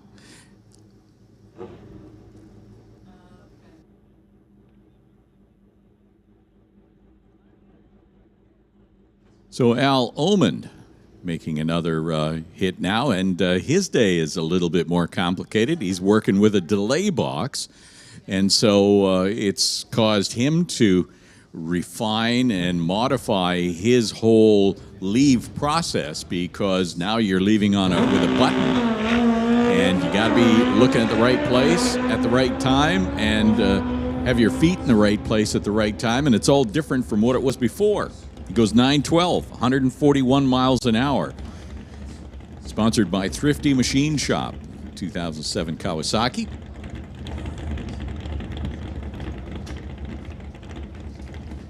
Sitting in the water box, Martin Rochelle and Tom Kapnick. Burnout's complete.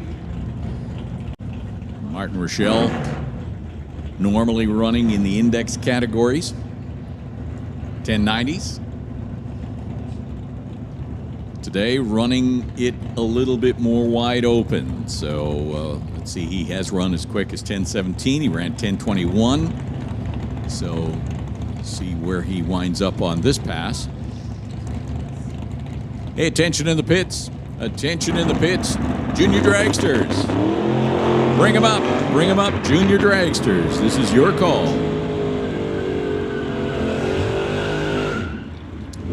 So problem set in right out the hit for Tom. Martin goes 1021 again. 126 miles an hour, and Tom just coasts through 1761 if you're keeping track. 63 miles an hour.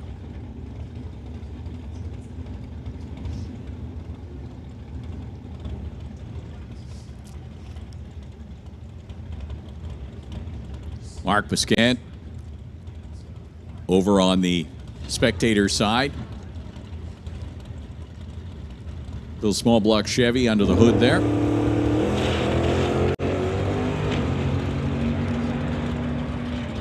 And you start line crew is going to have to do a little bit of a mop up because there were some rocks under the in the undercarriage of that car here on the tower side. So once again, I make mention, if you are in the pits and you have been over some gravel, please help the start line crew by cleaning out any of that stuff that might be fallen out of the wheel wells or from the undercarriage somewhere. It'll save a lot of time on the start line because right now they've got to pick up some rocks.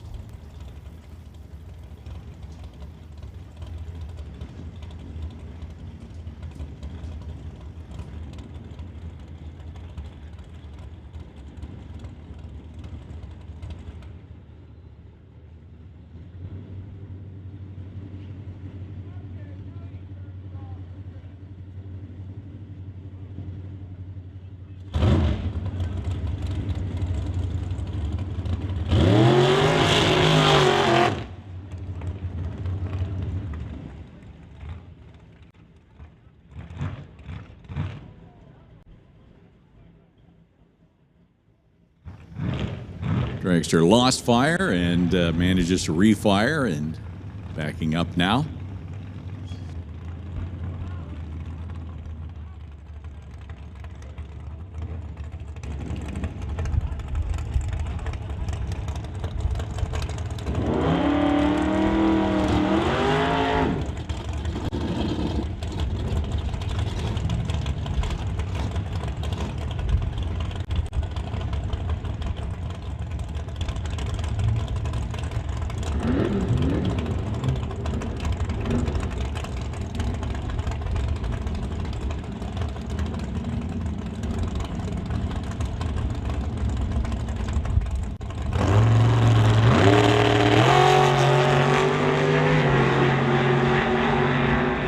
So Aaron Phillips in the dragster will get to the stripe first, runs 8:15. 8:15 at 158 miles an hour. Jeff Bell runs a 9:63 in the Dodge.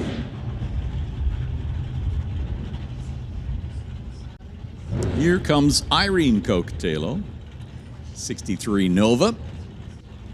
And Nick Angelucci in the Malibu, gray Malibu, here tower side.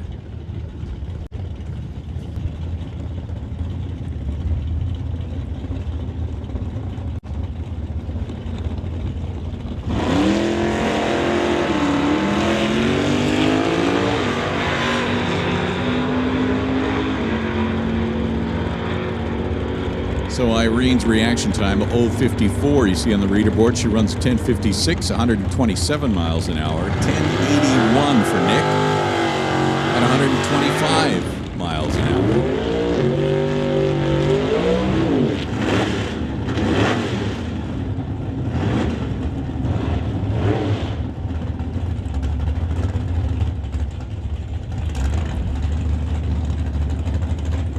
On the spectator side, that F-150, 1965 F-150. Sponsored by Antle Towing. Andy Antle behind the wheel.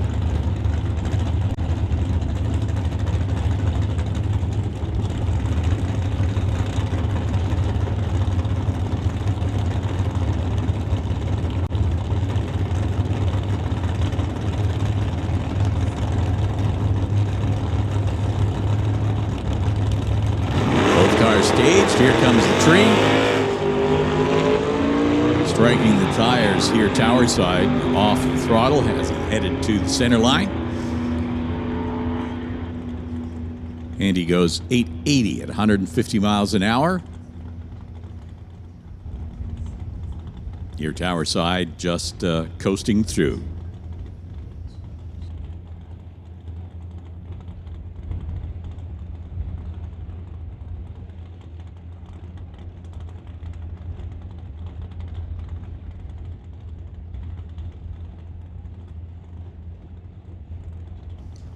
It is a pretty busy pit area that we have here for DOORWARZ 11, so I always like to draw your attention to the fact that there's a lot of traffic going all around the pits.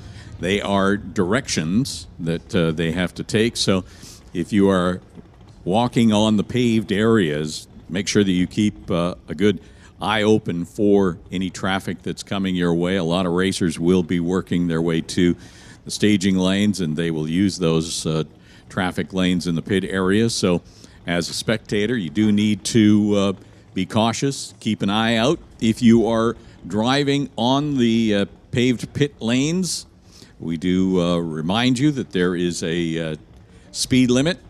I believe it's about 10 kilometers an hour or something like that, but there is a speed limit in the pit lane area. So as long as everybody keeps their eyes open and their ears open and their heads up, we should be good and not have any incidents to deal with. I see the start line crew is on the racing surface looking at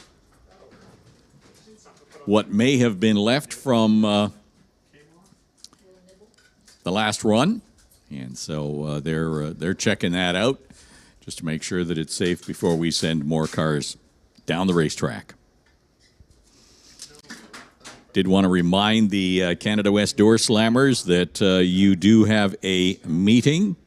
You have a meeting that is supposed to take place 5:45 today at at Marcy's trailer. She will want you to pay up for the weekend's race. Remember, all money has to be into the association before any qualifying will count. So 5:45 today, there is a meeting at Marcy's trailer for all Doorslammer competitors. Want to thank Paradise Homes for their sponsorship of the weekend's race as well.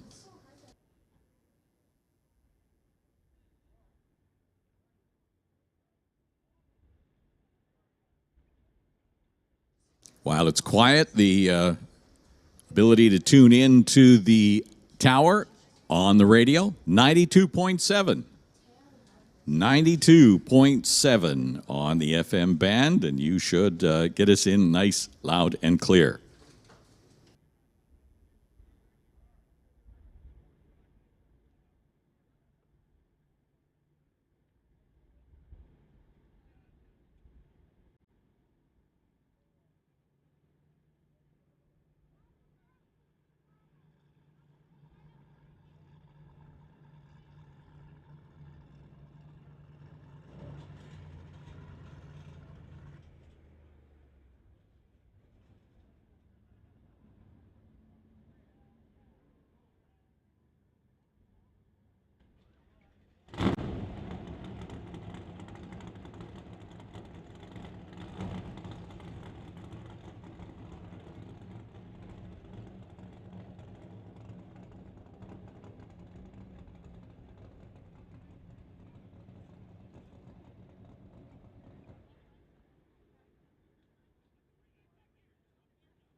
I do believe that the beer garden is going to be opening at 2 o'clock.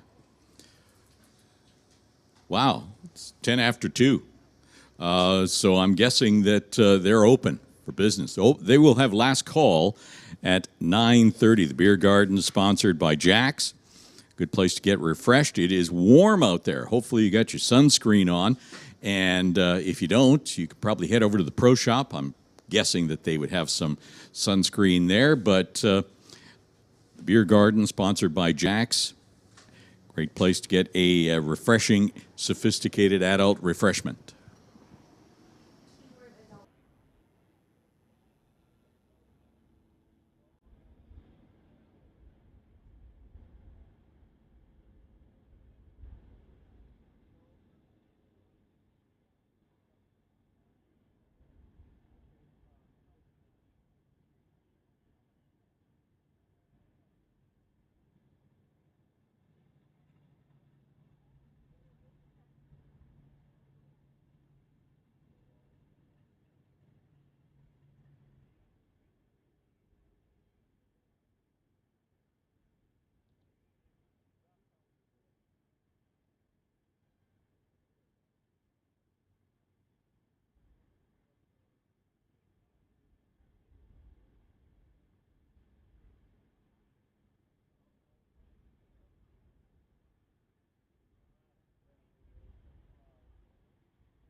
back after track preparation, and TCS lane runs a 10:24 at 131 miles an hour on that test pass.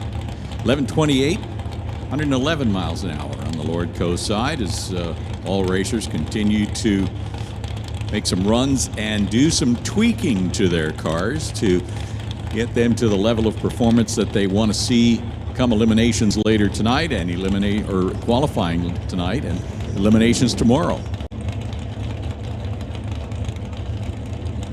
Alprock rolling up in the green Plymouth Cuda. The other lane, Mike McMahon in the Camaro from Chilliwack.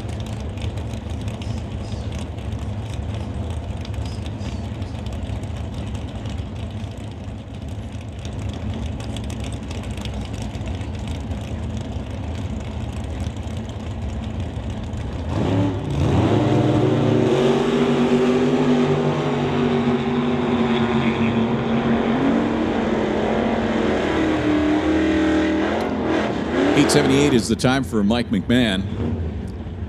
His Camaro runs 152 miles an hour. The Cuda, Alprock, goes 92 miles an hour at 10:57.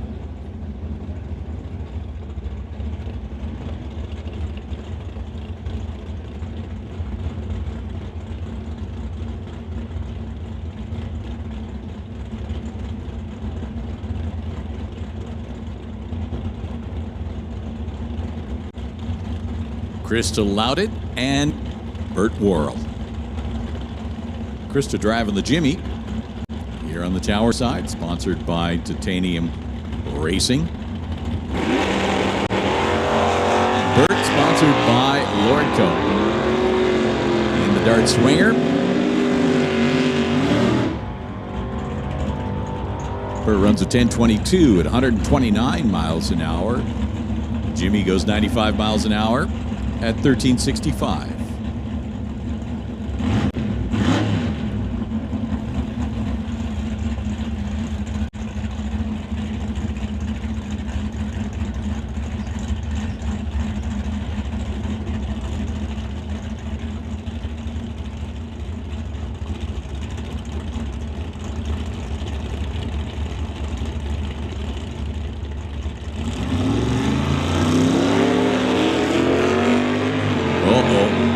Got a trunk loose.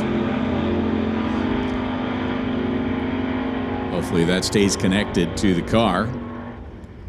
And they will take care of that at the top end. No harm, no foul that time. 141 miles an hour for that little Chevy. 9.44. And Kevin Garlick in the Camaro goes 862. 155 miles an hour.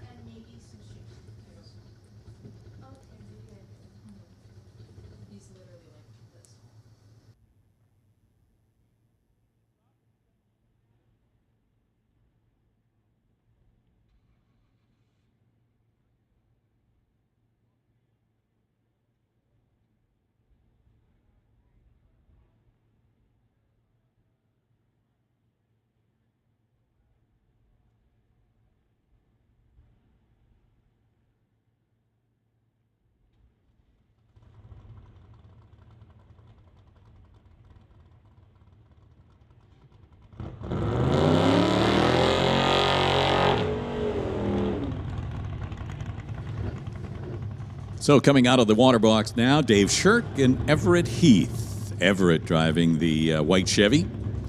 Chevy Nova with black trim over on the spectator side. And Dave Shirk over here in the 86 Blazer, sporting Titanium Racing sponsorship along with JS Power Sports. And Rad Torque.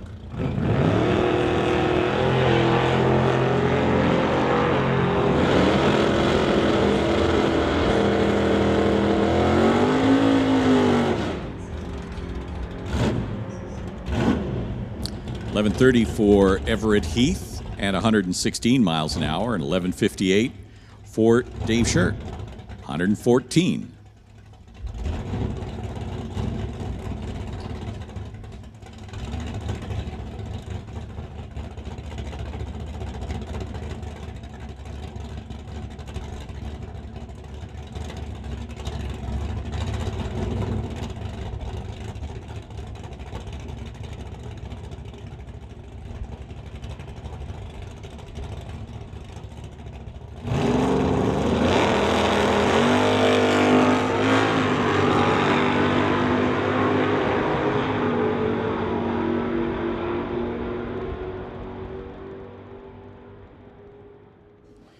994, 133 miles an hour. 1157 in the other lane, 120 miles an hour.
Hey, just remind everybody that if you're feeling a little bit peckish, the food trucks as well as the half-track snack shack are open and available for your service. We have some food trucks that are open on the spectator side.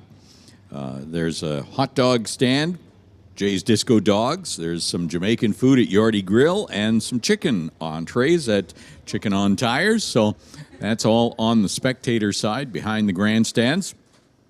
Check that out there.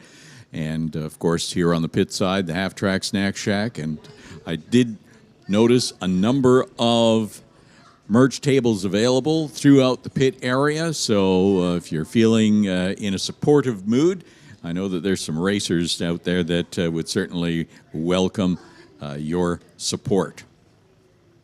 Junior Dragster time.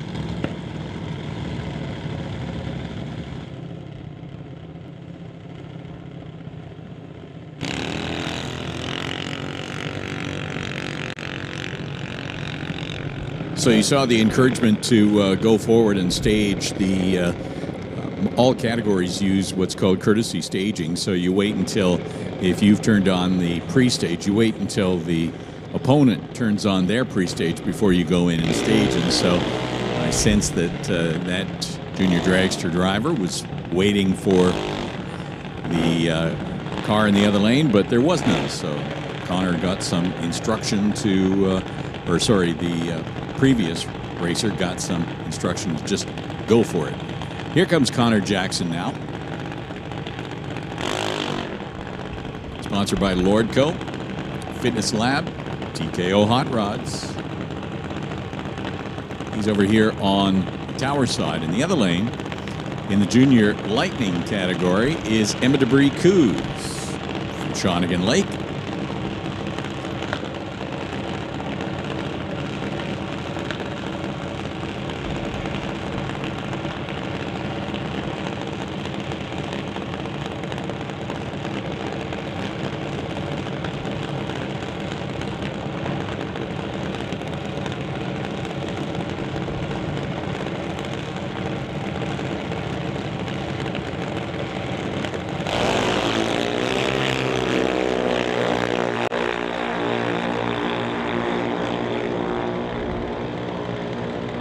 7:94 is the time for Emma Debris Coos, 82 miles an hour.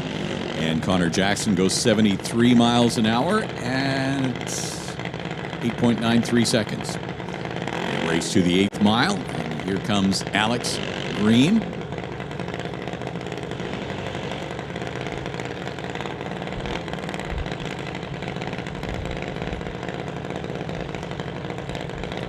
Alex is the middle of the three Green brothers, who all race in the junior dragster category. In the other lane, it's an Armstrong.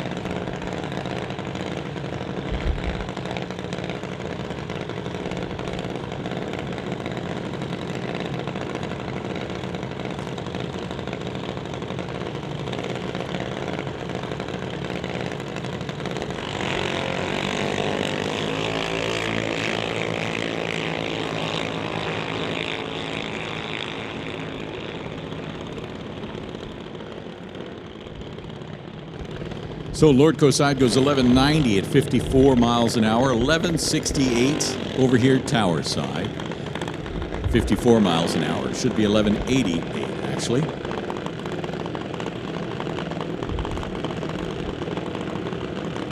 Here comes Nate Green now.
So 8:99 is the time on the Lordco side of the racetrack, 72 miles an hour. And 53 miles an hour, 12:05 for Nate Green.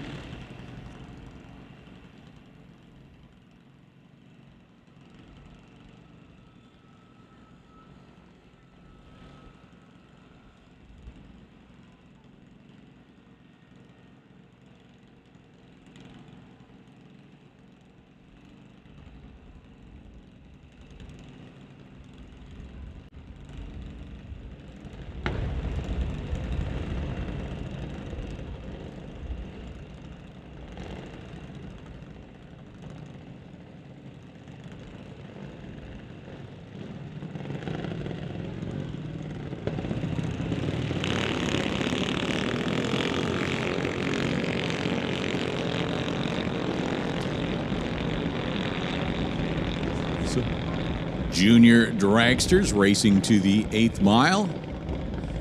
Lordco Lane will get there with a 15:72 at 40 miles an hour. 14:04 over here Tower side.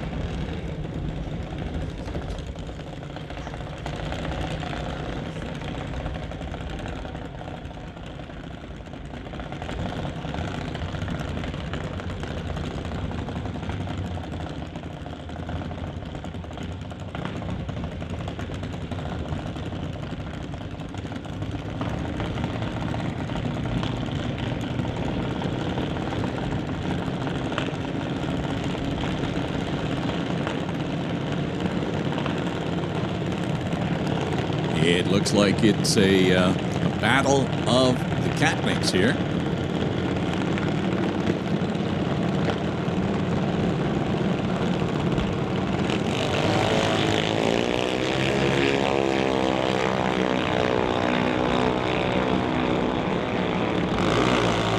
One clearly in lightning, 888 at 74 miles an hour, and the other goes 1196 at 53 miles an hour.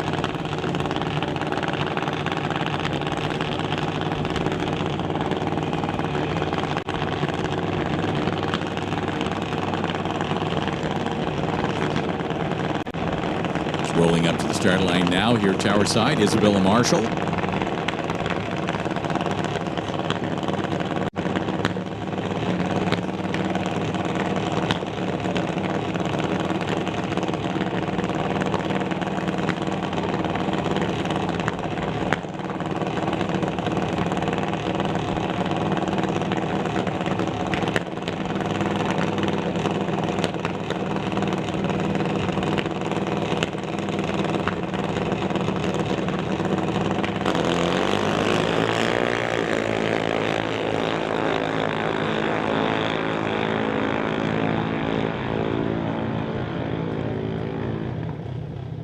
Tower side, 75 miles an hour. Spectator side, 71 miles an hour. Time-wise, 8:86 for Hunter Gallant, 8:85 for Isabella Marshall.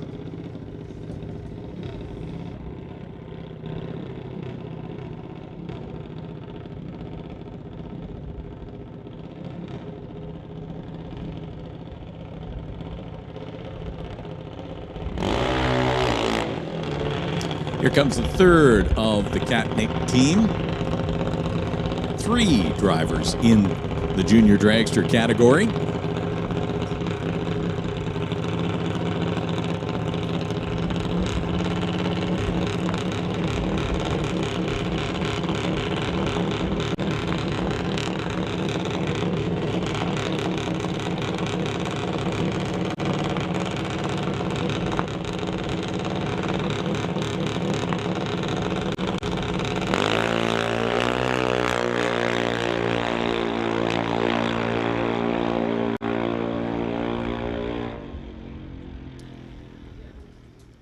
Time is 7:82 at 80 miles an hour for the junior dragster here on the tower side.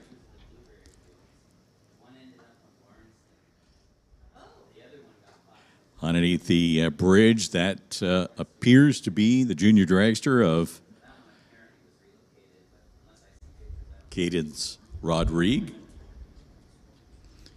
And they are working to get it fired for their test pass.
So Cadence Rodrigue rolls into the stage beams in the junior dragster and gets set for her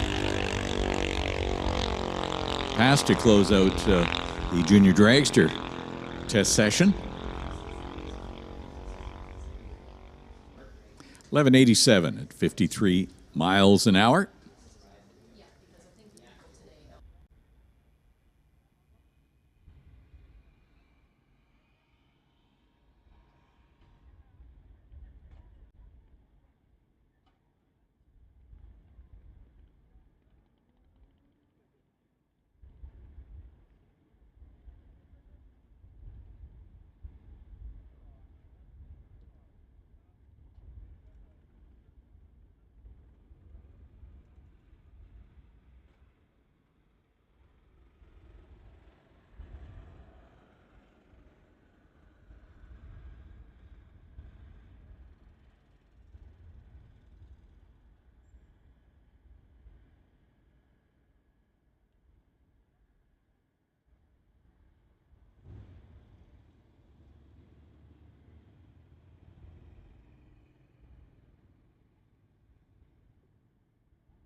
If you are watching us on YouTube on the live stream, big shout out going to Valley Tech. They have fired up the big screen here at the racetrack, so you don't know what you're missing. We're glad that you've joined us online and are watching us.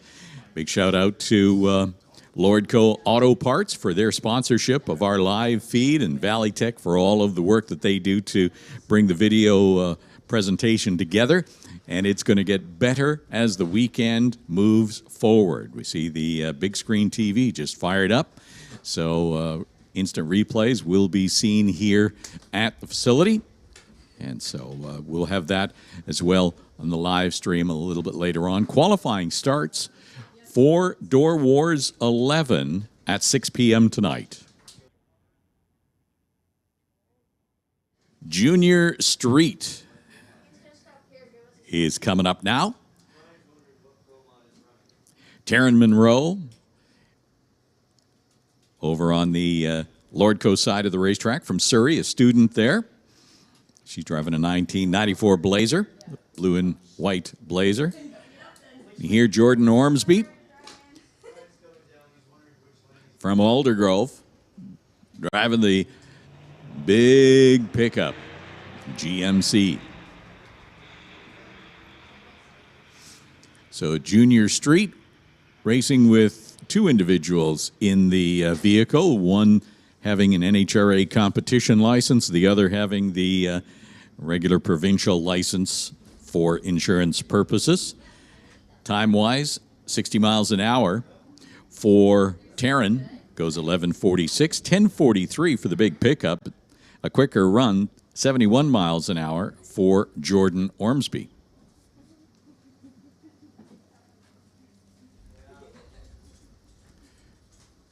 Yet another pickup with the West Coast Pro Mod logo on the side.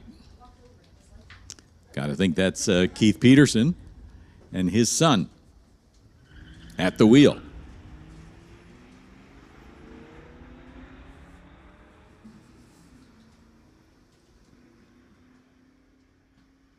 .10:01 here tower side, 10:01 at 75 miles an hour, and 10:69 at 70 miles an hour in the other lane.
So this whole weekend, Door Wars 11, if you are joining us here, hopefully you're playing hooky on a Friday, I know, and that's okay.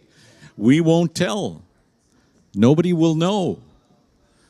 But we thank you for joining us here at the Titanium Strip at Mission Raceway. Class is running this weekend for Door Wars 11. Wow, you picked a good weekend to watch some drag racing. National Tire Non-Electronics, Rad Torque Electronics, Peden Industries Junior Street, Thunder and Lightning, Canada West Doorslammers, West Coast Pro Modified, Gulf and Fraser Financial Limited Street, MDA Fabrication Outlaw 275, West Coast Outlaw Street, Gerry's OK Tire Real Street, Inline Sales Pro Street, and Top Fuel Harleys, Pro Mods, and Northwest CR Stock and Super Stock. So a wide range of fast door car classes here all weekend long. Qualifying starts tonight, and then we have got eliminations tomorrow and Sunday. Two cars coming up here in the Canada West Doorslammer category. They are qualifying through tonight and tomorrow and will be racing on Sunday. Their eliminations all happen on Sunday. So Terry Langdon Davies in the water box. Over here, tower side, that's Darren Buick. Langdon Davies in the, let's call it sleek 41 Willys, because there's another one on the property that's actually swoopy. So there's a difference between swoopy and sleek. Terry Langdon Davies manages to retain a lot more of the original body lines on his 41 Willys.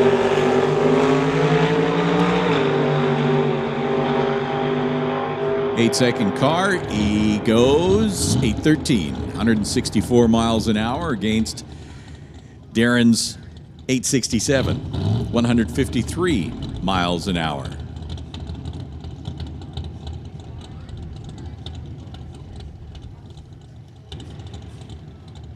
So it looks like Chris McGraw rolling into the water box now over there on the Lordco Auto Parts side of the racetrack up against Raj Lal in the Honda Civic and the TCS side of things. It looks like Chris is going to make the run by himself here, as Chris will be running to the 8th mile. Raj going for the full quarter.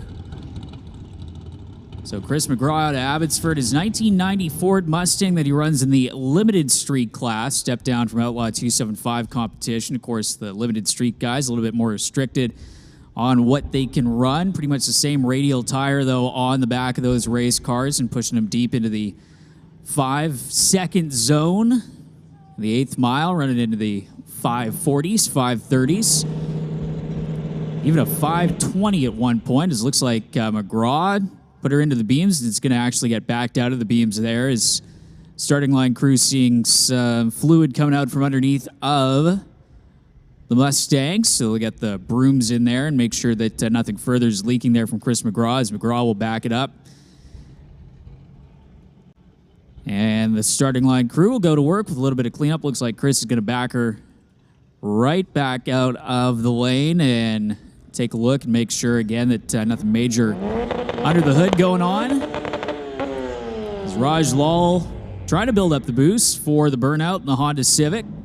Really 90s Civic that Raj has been working on here for quite a bit in the last few years, trying to get that thing improved and make some representative passes. He's going to be running with the West Coast Outlaws Real Street category, the West Coast Outlaws quarter-mile bracket class, and that's for all street legal vehicles and street bikes that can run 11.99 or quicker in the quarter mile, and of course, dial-in racing, so dial in what time you think you're going to run. That's how the handicap is set off the starting line. So Raj Lal out of Surrey has been struggling to try and get that Civic to hook up, and you can hear it kind of rev to the moon, and then Raj having to pedal. It looks like he's just going to coast down to the top end, and Raj Lal, a 14:01, 105 miles an hour. He's been down in the 11-second zone, but again, just trying to get that thing hooked up off the starting line, so Raj will get off the top end, and it looks like it's time for one of our West Coast Pro Modifieds coming up for test session, and it is J.R. Lazick in that 1957 Chevy Bel Air on the TCS side of the racetrack. Lazick, first West Coast Pro Modified competitor to run 200 miles an hour, did that at the full-blown Frenzy at Pacific Raceways. They had some really good track conditions down there, cloud cover, and unfortunately, a little bit of the wet stuff that delayed things so that they could not actually complete their elimination runs. JR made it to the semifinals in that and actually had to buy into the finals, so they'll look to see where they can complete that race as J.R. Lazick gets ready to roll into the water box to get the Bunker Junker underway for its first run of the weekend.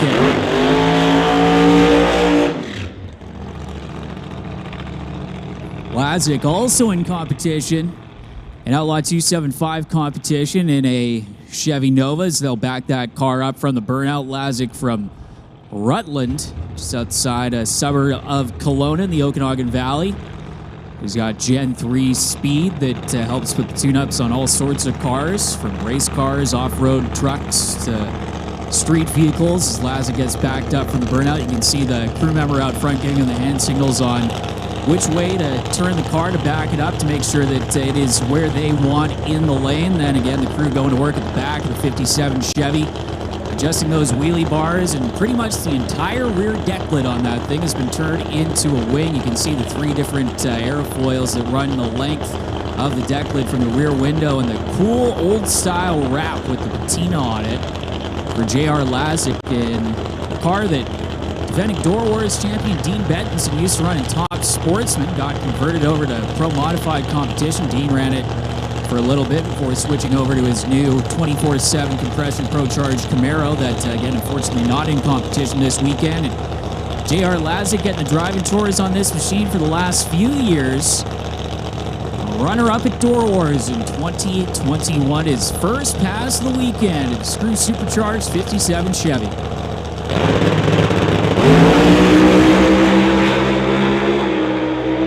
Carries it out. Lazic 384.2 at 200 miles an hour, 200.80 miles an hour as a matter of fact. So 384 in the heat of the day. And for the first pass of the weekend, Gerry, I think they're going to be happy to have that to work off of. I got to say, I can't imagine that there's much wrong with that for a first hit. Boy, oh boy.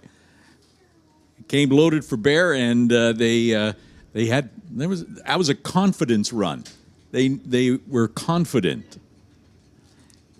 Definitely building on the confidence and building on the tune-up, though. But with Kyle Belushi and Justin Bond running low or high 360s, low 370s, still got to pick up a 10th there if he wants to be at the top of the field. And up comes another 50s Chevy.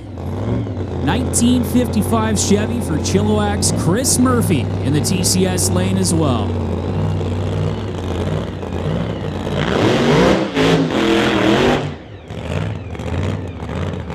And Gerry, I know you were watching on the live stream yesterday and saw Chris had a pretty interesting lane change moment on his first hit of the weekend. Eventful. That's what you call it. I'm not sure what they call it inside the car, but it was eventful on the outside, yes. I don't think we can relay what Chris thought on the inside of the car, probably. At least not on the live stream, not over the PA system, maybe back in the pits. It happened so fast, and you got to admire the driver's ability to respond. I do know that, when just from listening to other racers, everything slows down when you're in the car, and it seems like you have time. But when you're watching on the outside, man, that happens fast. Chris Murphy, who was licensing last year at DOORWARZ, now trying to crack into the qualifying field and get a good test run here as they go into their first session coming up later on tonight.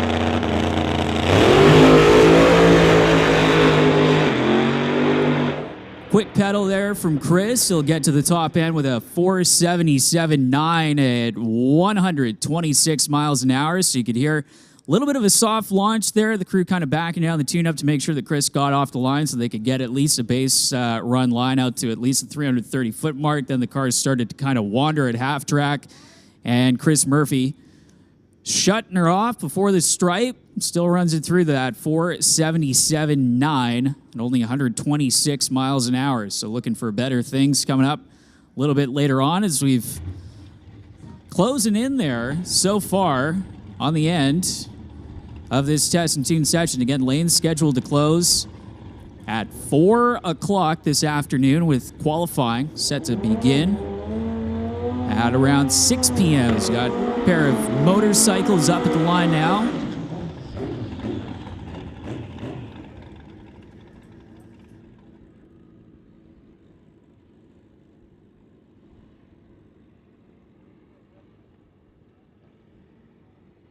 Steve Abbassini in the TCS lane, the Phoenix Racing Performance Machine.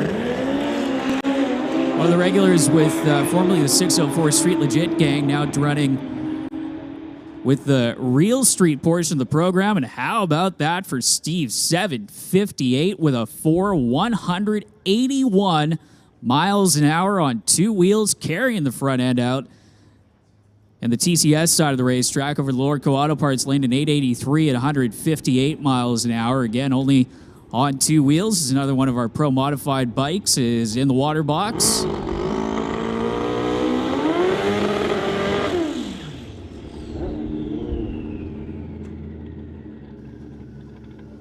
Yeah, so that's looking like Jeff Petrie from Yellowknife on his Suzuki. Had some problems earlier. First time he came up. So he's sponsored by Pedo Productions, part of the crew that is involved with the Canadian Motorcycle Drag Racing Association. Big sponsor in their series. When we say Yellowknife, we mean Yellowknife. Northwest Territories making the long trip down here. Yeah, that's a bit of a haul. It's not Bahrain, but it is far away. There's no question. Yeah, usually we'd be giving Jeff the long haul award. Unfortunately, Khaled's come in there and kind of ruined it for Jeff for this weekend. Yeah, well, you have to deal with that, I guess. All right, Suzuki on the start line, pre-staged, bumps it forward just a few inches, and we are set.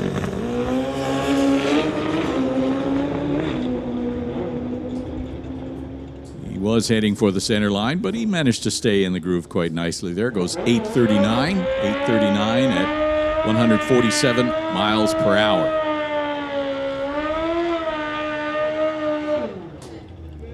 And that brings up Tom Turand. Motorcycle that he calls the Kraken, sponsored by Daytona Motorsports and Boulder Designs.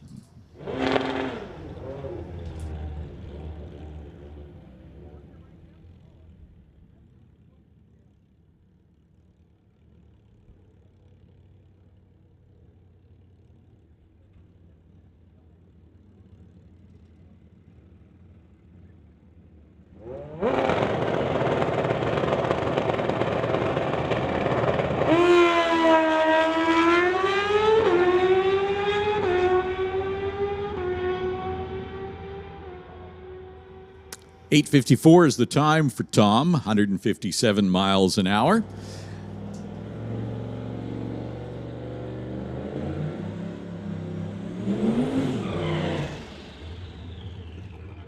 Go from 2 wheels back to 4 wheels. Another one of our limited street competitors. You saw what is probably the more popular car in limited street competition with Chris McGraw and Flipper, unfortunately unable to make a run there after leaking a little bit of fluid on the starting line, but one of the more unconventional cars in the class, that's Matt Black in his Jeep Cherokee getting ready to tackle the 8th mile. Here you can hear him building up the boost before he bumps her into that final beam to trip on the bottom bulb in the tree.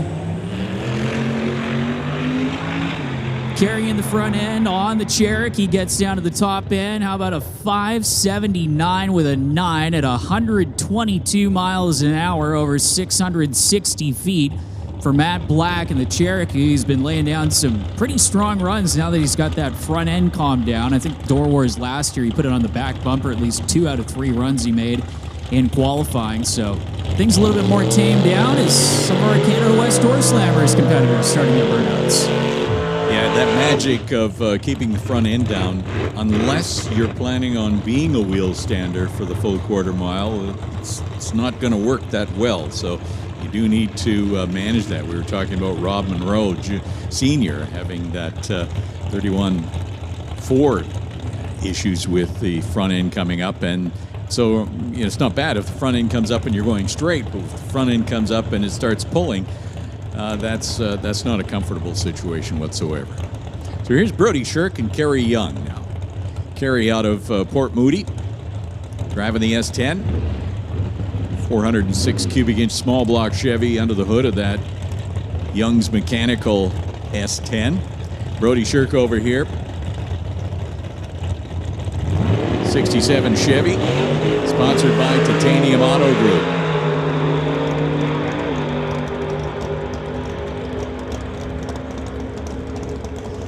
.843 for Brody, .863 for Kerry. Pickup runs 159 miles an hour, 160 miles an hour for the Chevy 2.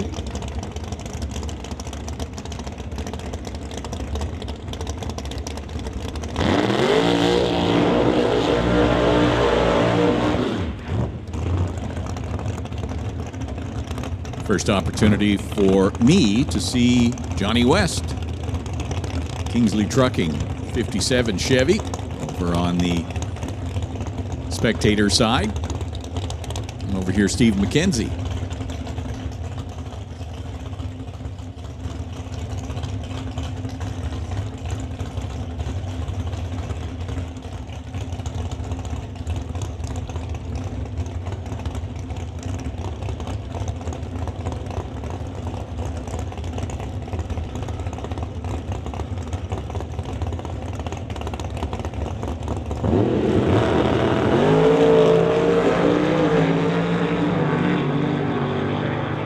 So Steve McKenzie getting a little out of the groove and close sort of to the center line. Not anywhere that I would say jeopardized the run, but he was cautious.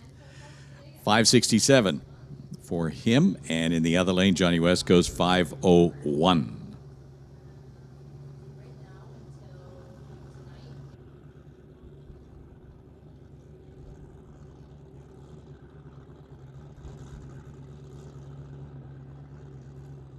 So here comes Bree King out of Red Deer, Alberta, in her 2000 S10, getting ready to take on the 8th mile, I believe, here at Mission Raceway Park. Running Outlaw Street, 8th mile heads-up class this weekend for all street vehicles and bikes in competition that are in the division.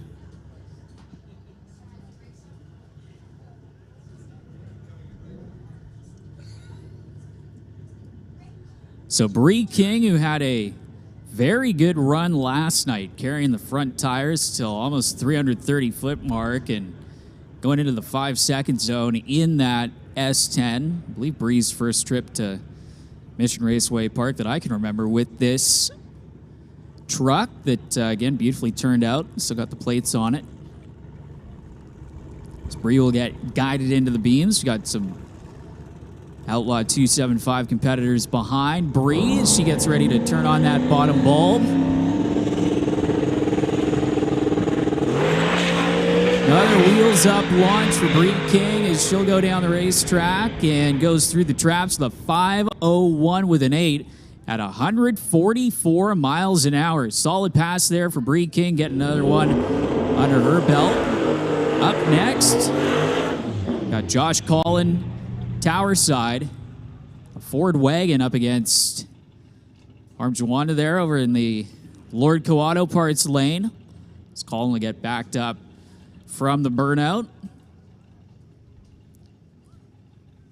Josh was licensing in this car most of yesterday, and since he doesn't have the licensing on the window, looks like Josh has gone through that entire process, flying colors.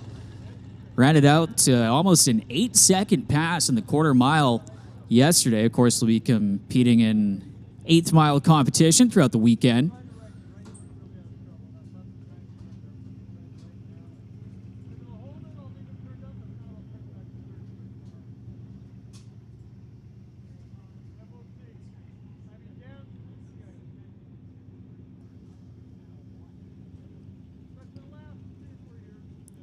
So both cars turbocharged and getting ready to bring it into the beams. You can hear the boost building at both as they bump it in.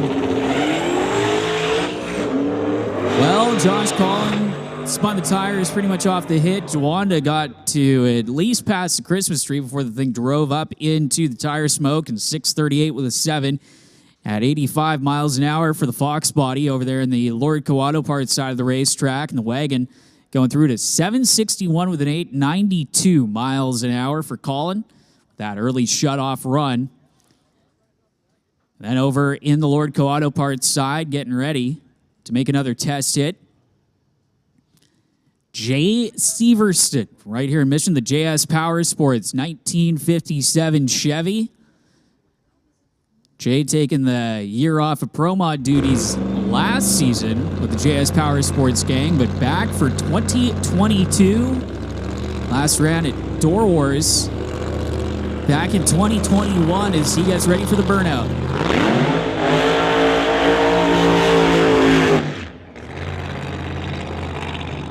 The Brad Anderson Hemi with the screw supercharger for Jay that used to run. Very cool Chevy truck and Pro Mod competition back in the early 2000s. Before switching over to this swoopy 57 Chevy that made the final round in the first ever Door Wars in what was the battle of the 57 Chevys with John Shalpy, who came out on top. Got the first ever $10,000 prize awarded here at Door Wars. Of course, getting ready to hand out 10 grand to the Pro Modified winner for the West Coast Pro Mods this weekend. Whoever comes out on top Sunday afternoon here at Mission Raceway Park. Severson backed up from the burnout. 57 Chevy known as Black Betty. As you can hear him clearing out the motor as they get ready to bring him in, spraying. And then the injector there is the few whacks of the throttle for Severston. He's again getting guided in. A little bit easier to see in the right side lane again for these blower cars with the massive superchargers sticking up than it is to see in the left side of the racetrack, the TCS lanes. Jay Severson getting ready to go down the Lordco Auto Parts lane, trying to get into the threes at a 4:31 run on Thursday. And unfortunately, it is going to come to a stop there, and you can see that it pitched the belt off. So Severson lost the belt.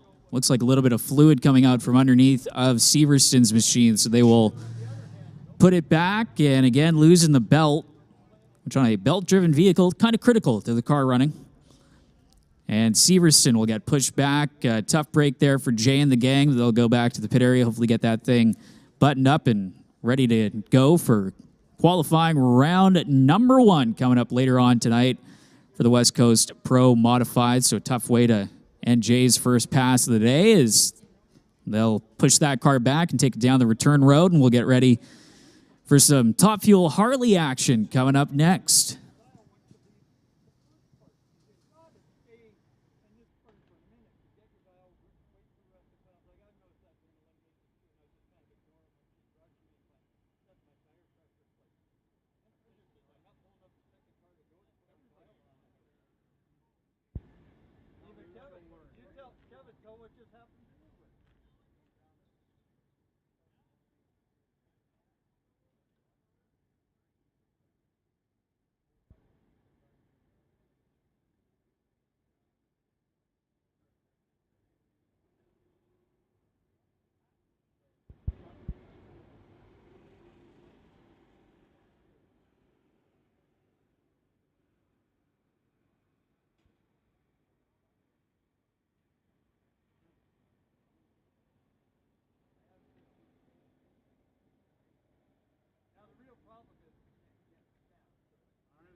All right, are we ready for a little bit of Nitro?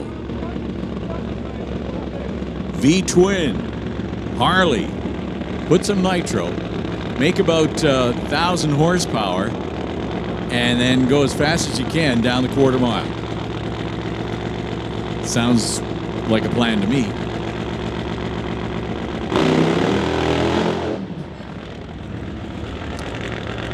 So our track record here for this category, 624 set back in 2014 and 234 miles an hour on 2 wheels. So not much traverse in the steering, but there is a tremendous amount of movement of the driver to keep the bike in the groove. You want to be in the right place at the right time, and that front wheel is going to be off the ground for at least 300 feet, or it's not going to be a good run at all. So watch the front wheel and see how far we get.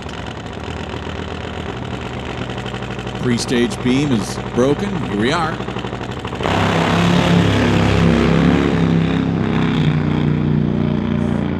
Under power the whole way, goes 660, 214 miles an hour, 660 with an 8.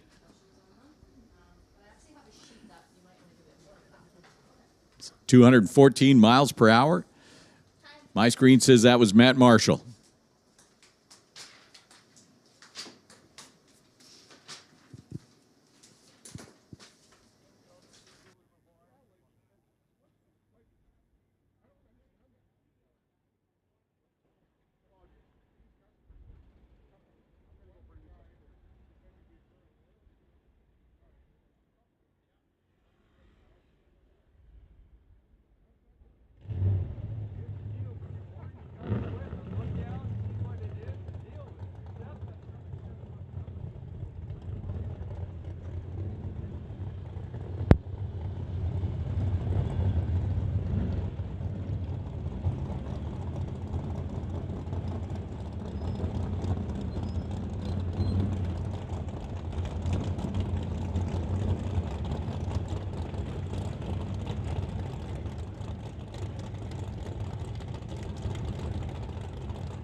So Steve Wilson from Langley in the Camaro here tower side.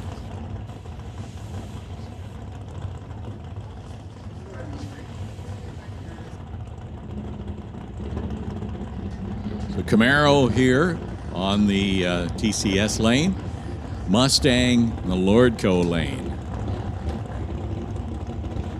As we continue in the test session. The test session is going to run until 4 o'clock, so we have just under another hour's worth of runs that cars will have the opportunity to do some fine-tuning, some tweaking as they get ready for their qualifying and eliminations this weekend. 779 for the Mustang, 779 at 175 miles an hour, 162 for the Camaro at 844. A lot of these cars will be running with dial-ins and a handicap. So obviously reaction time still super important. Perfect reaction time on the Christmas tree is 000. So that is always the goal. If you do any better than that, you're probably in red light territory.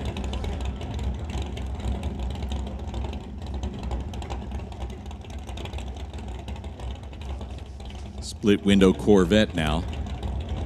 Paul Debris Jr.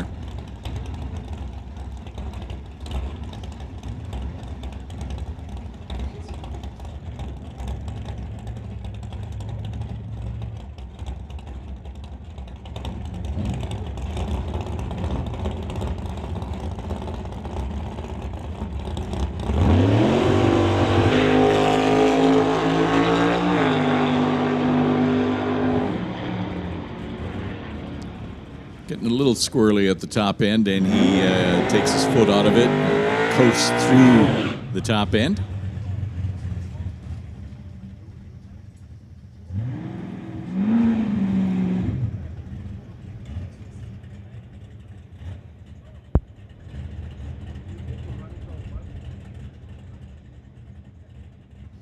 Jason Field.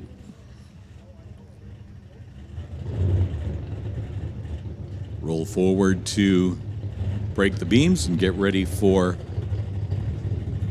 checkout pass.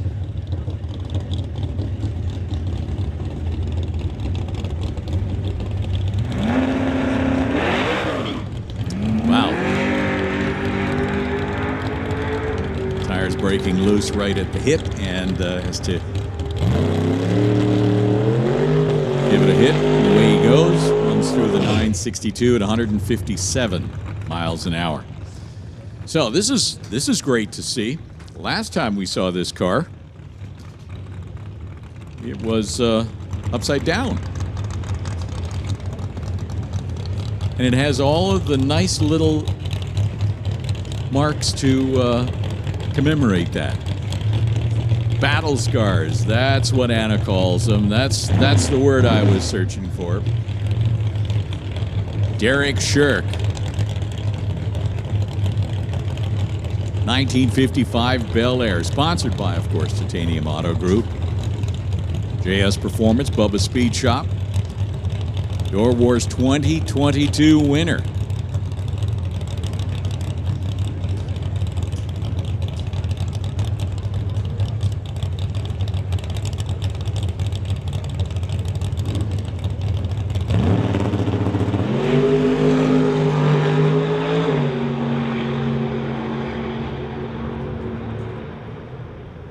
Out the back end, 734 to 185 miles an hour. Should be happy with that checkout run. If you're, again, and I keep harping on this, but when you're in the pits, you want to wander by and check out the interior of Derek's 55. He's got that simulated dash in there that looks absolutely spectacular. The attention to detail, second to none. And there's no reason in the world why that has to be there other than he wants it to look cool. So there goes Chris McGraw trying to make another pass. Looks like they got whatever problems he had the first attempt that he tried to make down the racetrack fixed. 607 with a 6 at 126.80 miles an hour. So a little bit of a pedal job there from Chris, managing to get it down the racetrack as our next pair rolls into the water box.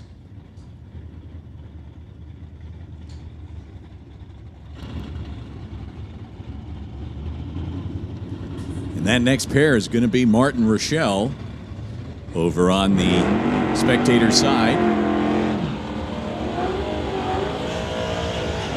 And Robert Love over here, tower side.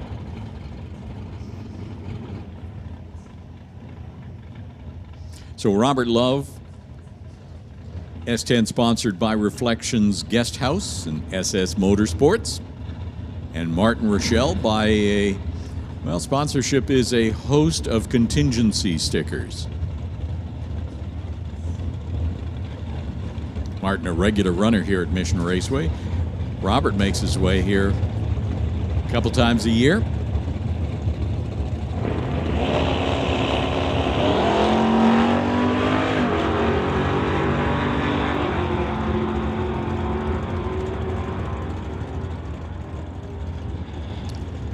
.1022 at 123 miles an hour for Martin Rochelle, and Robert goes 10:59, 125.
.709 for the dragster, 186 miles an hour. That is Pasha Dalbalushi. Pasha driving Justin Bond's Super Pro dragster, 709. 186 miles an hour. In the other lane, Krista Loudit goes 96 miles an hour in the Jimmy.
So on the spectator side, a vehicle that you're not going to see very often, Studebaker Commander.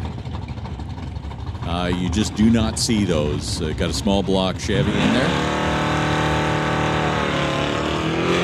Over here, tower side, Nick Angelucci. More traditional Malibu. Commander not so much commanding on this particular pass. Although, it is worth mentioning, it's never a guarantee that the fastest car or truck wins.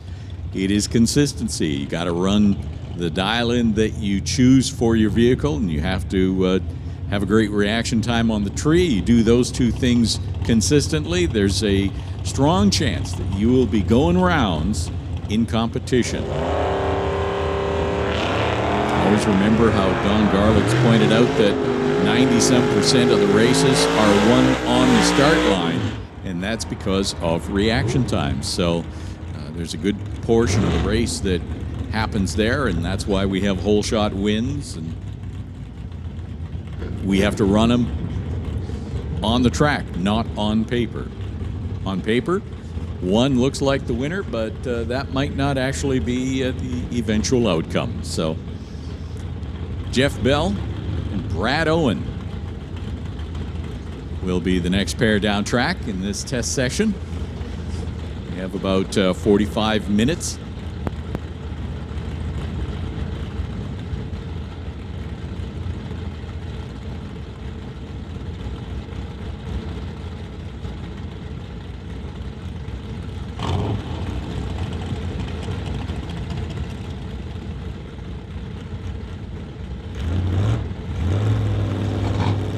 Pay attention in the pits.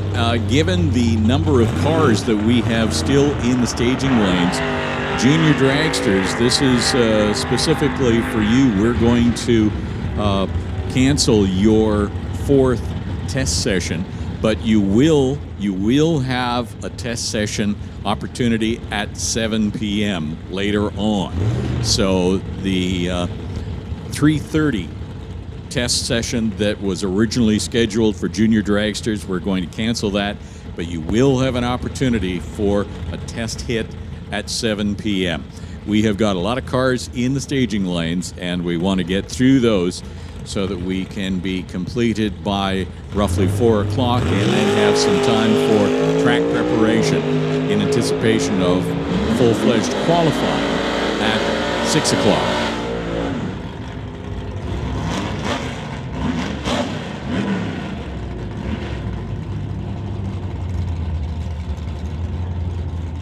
Jim Benke and Chris Stone. Benke sponsored by Rad Torque and Titanium, I see. Getting more stickers on that CUDA all the time. And Chris Stone, Willowbrook Chrysler, Stone Cold Racing. Wheels up for both cars. It looks like Benke has solved his excessive wheel hike. On the launch, goes 10:01 again. The car is repeating 133 miles an hour, 130 miles per hour for Chris Stone at 10:10. So both guys doing the same as they did last time out. That is consistency. That's what you want out of your race car. Here comes Ross Walker and Kevin McCauley now. Kevin driving the old school Cutlass and then brings out the grocery getter for a different class run.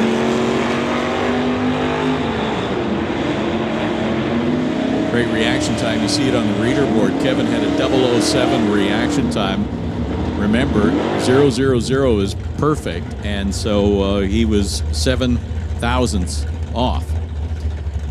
12:54 is the time for Kevin McCauley at 106 miles an hour. 10:09 for Ross Walker in the Chevy 2. As John Brzezinski rolls forward in the CUDA. 1970 CUDA.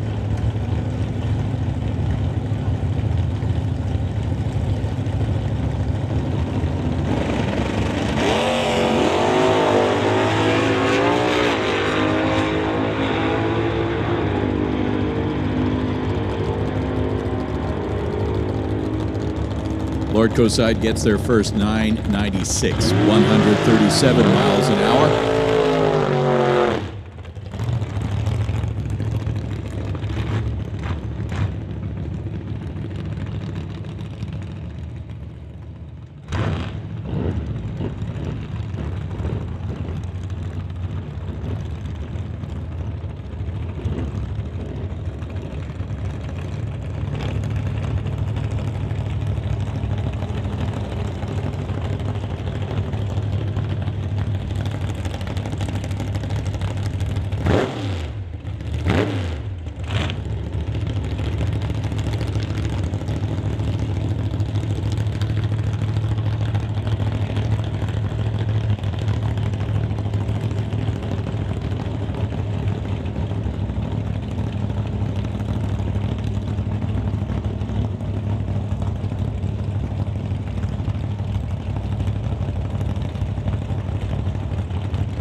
So Zach Joyce taking another hit, third time at the track, and this time it's going to go all the way down the quarter mile, 795 at 171 miles an hour.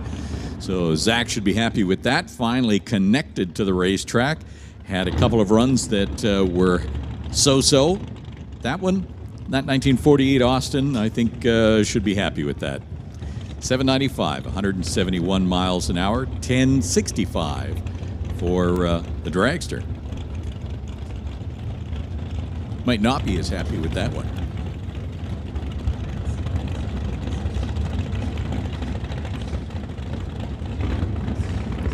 Justin Calo.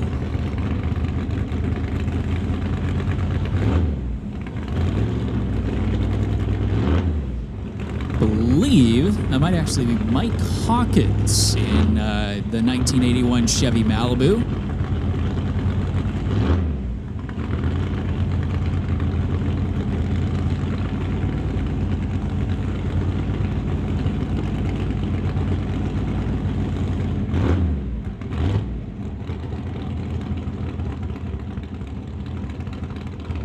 So Mike Hawkins out of Chilliwack, the Ken Specialty Automotive sponsored Chevy Malibu. Purging the Nitro system on that machine is Mike getting ready to roll into the beams. A car that used to run in, was formerly the Open Comp division here. That was actually a part of the first Door Wars division that used to be with the Canadian Pro Street Association. As again, lanes are full with people trying to make their final test pass here before things wrap up.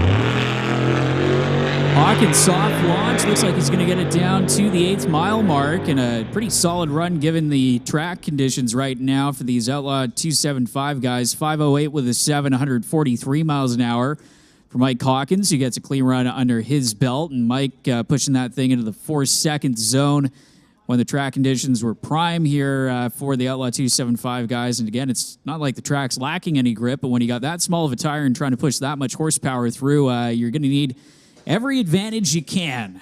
Variables. It's all about juggling the variables. And yeah, it looks like the start line crew is going to do just a quick touch-up here before we carry on. Staging lanes still have lots of cars in them, so once again, we did mention that the 4th test session for Junior Dragsters, we're going to cancel that. Your 3:30 session is canceled, but we will get you on for a test hit at 7 o'clock, all you Junior Dragsters and Junior Streeters. So you have a few moments to go play some mini golf. Head down there and play some mini golf or grab a bite to eat. Food trucks are open for business on the spectator side. We have a number of food trucks there serving hot dogs, Jamaican food, and chicken of different sorts. So if you are on the pit side and wanting to experiment with some different kinds of food, hey, you can't go wrong with some food trucks. They are over on the spectator side behind the grandstands. Check them out.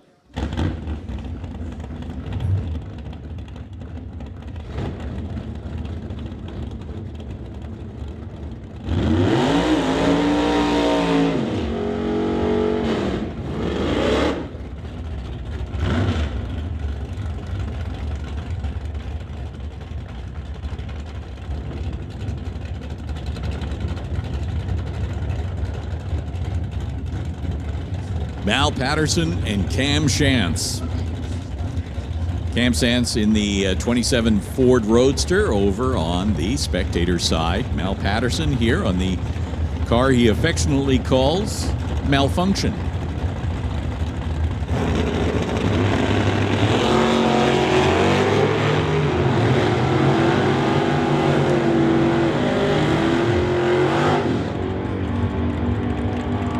Roadster gets there with an 885, 145 miles an hour. And the Acadian, 131 miles an hour at 1023.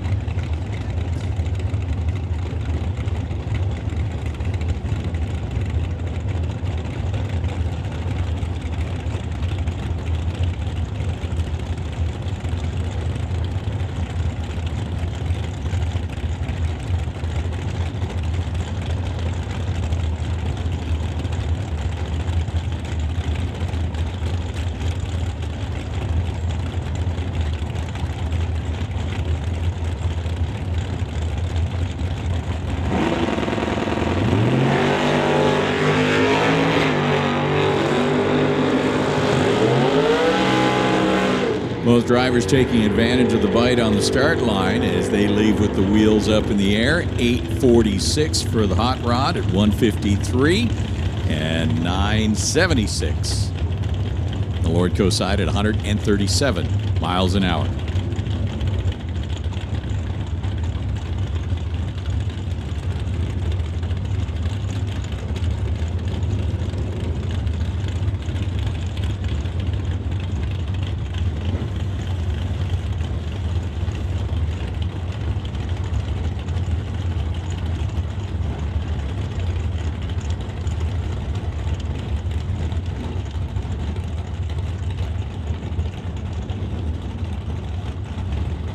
So again, Kevin Garlick from Victoria.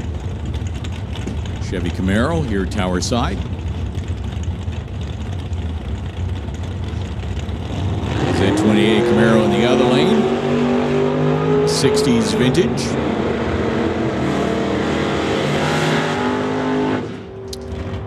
And it's an 873 in the Lordco side, 158 miles an hour for the older Camaro. 908 for Kevin at 145 miles an hour.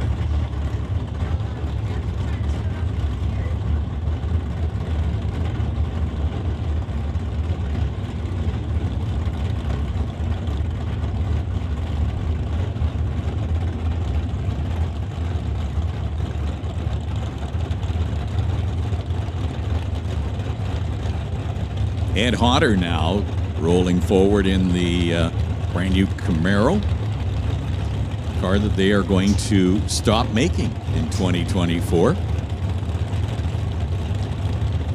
Ed Hodder from Linwood, Washington. Over here, Tower side, stock winner, Mission Divisional in 2022. And he runs a 10:28. The other lane, 9:99 at 132 miles an hour. Here comes Al Proc now.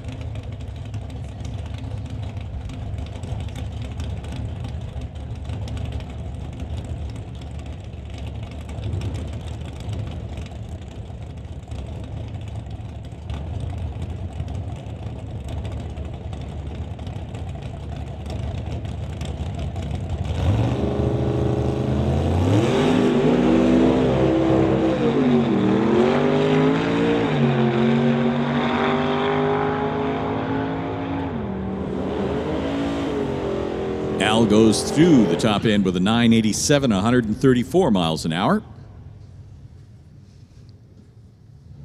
The other lane, 1114, 116. Didn't we just see this Studebaker? I'm sure we did. On the start line, Mark Muscant, Everett Heath.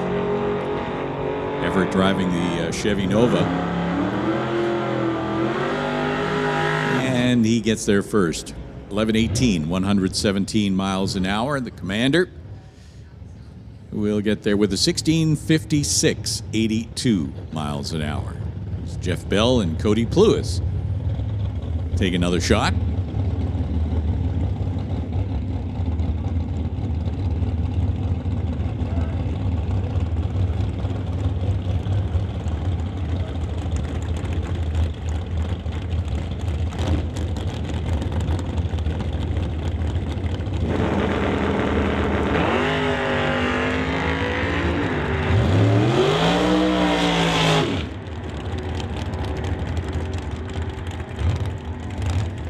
So Jeff Bell goes 963 at 138 miles an hour, while Cody goes 1464, 95 miles an hour.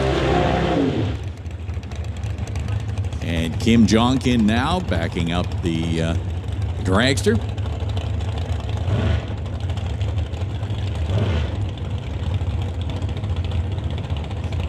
Andy Antle in the other lane.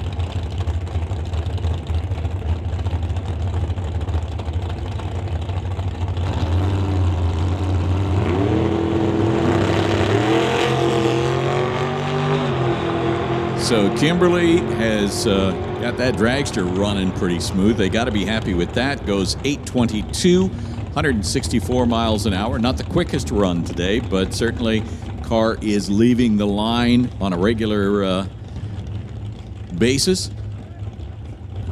And that is what you want. Andy Antle still sitting at the start line, and we'll have a single run here.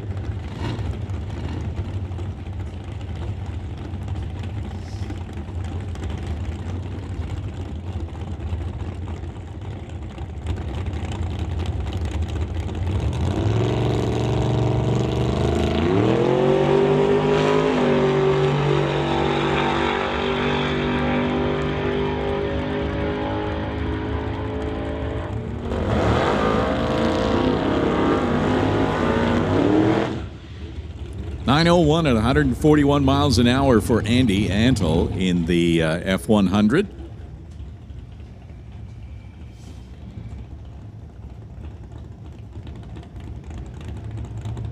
As we continue to move through the pairings here. Just about 30 minutes left in this test session. Leaving well before the tree was activated, not able to hold it on the line.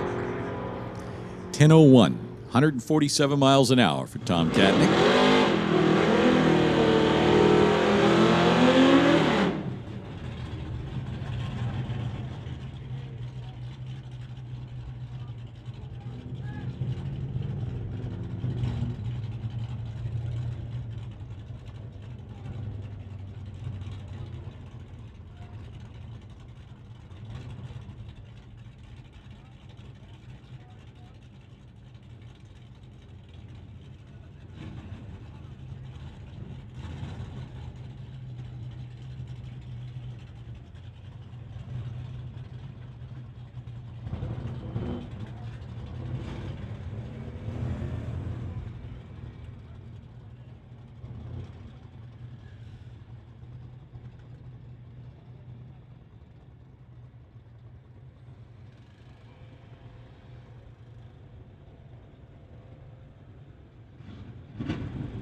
So we will send the safety crew down to the top end just to see what is the situation.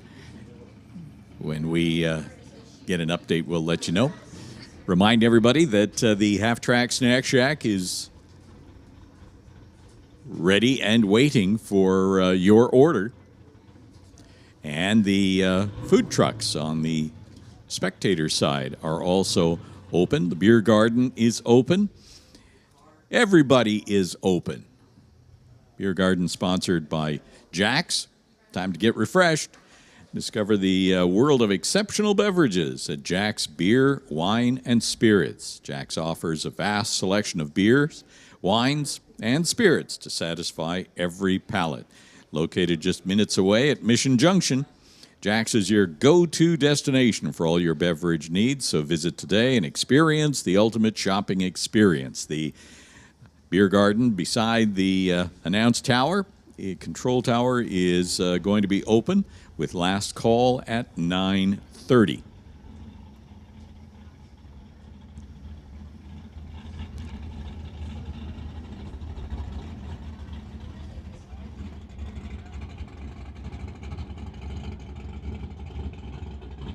Take this opportunity to remind everyone that there is a Racers for Christ non-denominational chapel service that will be taking place Sunday morning at 8 a.m. I promise it will be brief, and you will have plenty of time to get back into the pits to attend to any matters that need to be attended to before qualifying starts. So 8 o'clock start time for the chapel service. And we'll be talking about something that a lot of you are familiar with, the Good Samaritan. Everyone is welcome. Non-denominational chapel service, third floor of the tower, Sunday morning.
So the safety crew is just out at the top end and making sure that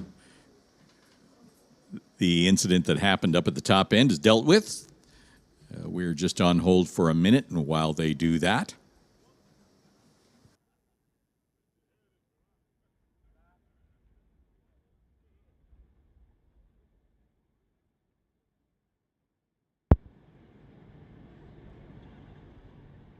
weekend racing here is DOORWARZ 11 at the Titanium Strip at Mission Raceway. DOORWARZ 11 powered by the Titanium Auto Group. All the classes that are running here this weekend, you're going to see some of the fastest pro mods, including the Fuel Tech USA NHRA pro mods of B1 Racing Khalid Al-Balushi and Justin Bond. They are both on the property. Canada West Doorslammers are here with a field of over 30 Doorslammers. West Coast Outlaw Racing Series is turning up the heat with lots of new cars and combos, pushing the limits in MDA Fabrication 275, Gulf and Fraser Limited Street, West Coast Outlaw Street, Gerry's OK Tire Real Street, and Inline Sales and Service Pro Street. We've got the Western Canada Top Fuel Nitro Bike Race Series. They're geared up for round 2 and looking to set a new record that, the records for Top Fuel Harley have been in place since 2014, so they're anxious to update those.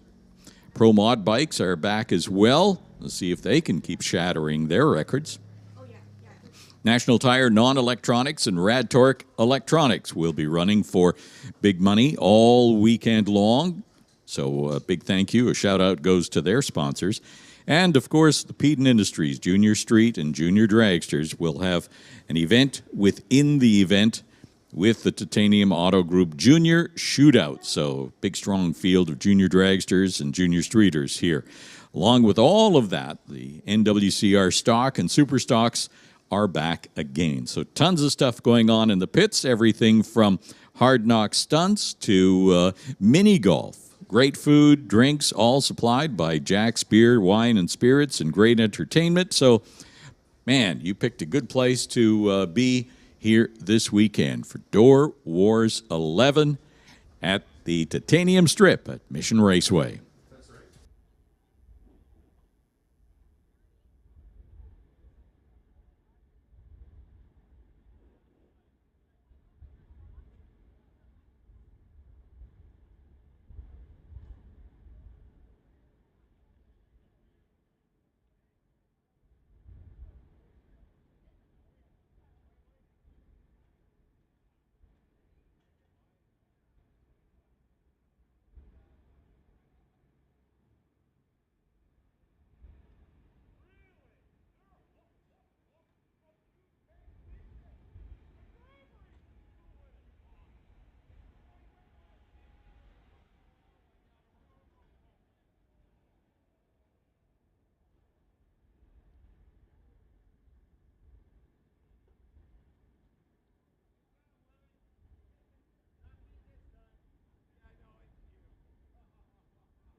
So the top end is clear. We have got the go-ahead from the safety crew that we are good to go.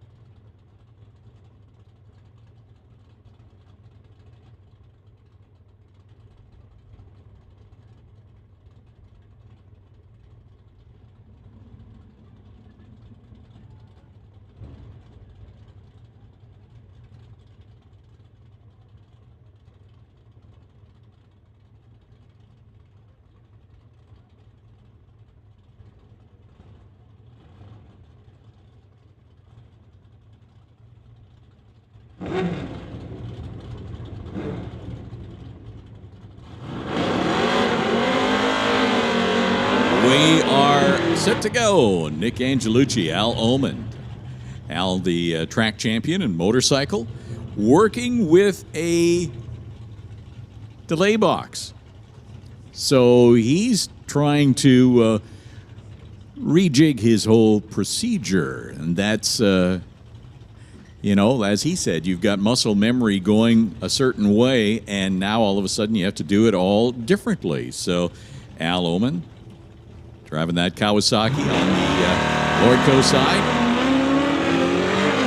And Nick Angelucci over here in the 78 Malibu. Al goes 919, 140 miles an hour, 009 reaction time. So I think he's going to be happy with that, 009. Nick goes red, 003 red. So they'll be working on that. Robert Love making yet another. He's just hot lapping it, going down track and then getting into the staging lanes. He's in the S10, the black S10 on the spectator side. Taking up a fair bit of real estate as he heads down track. Goes 1067, 125 miles an hour. In the other lane, 1157, 114 miles an hour.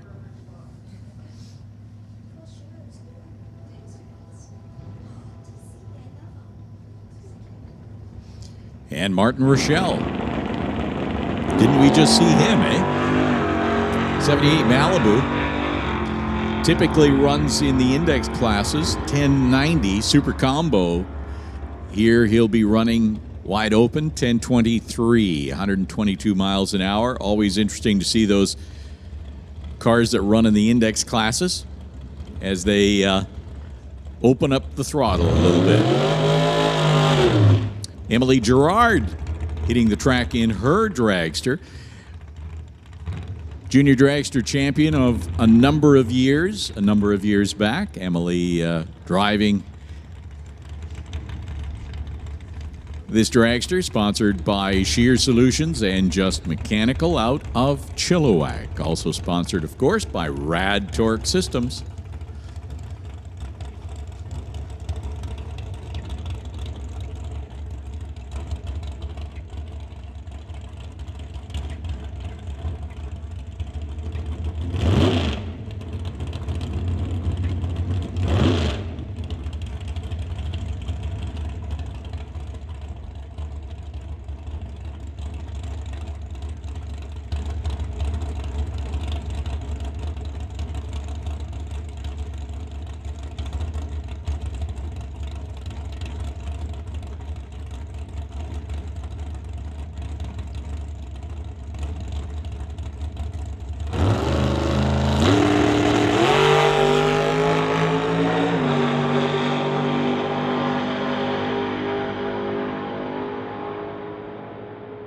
So Emily stops the clocks at 7:57 at 178 miles an hour. 7:57.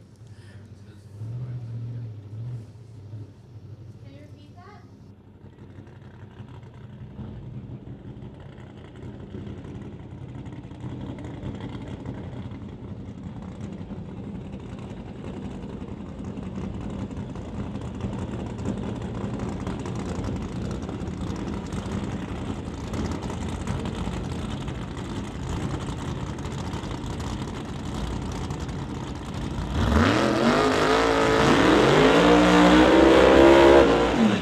Hey, attention in the pits. Attention in the pits. If you are not in the staging lanes right now, staging lanes are closed.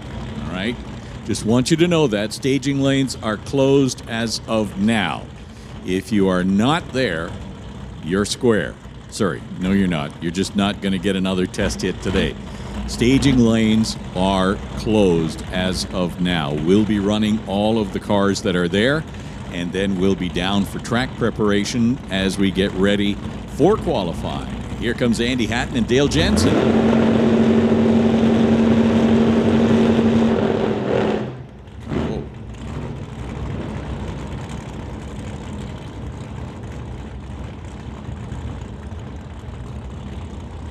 So everybody got up on the chip and then didn't go anywhere.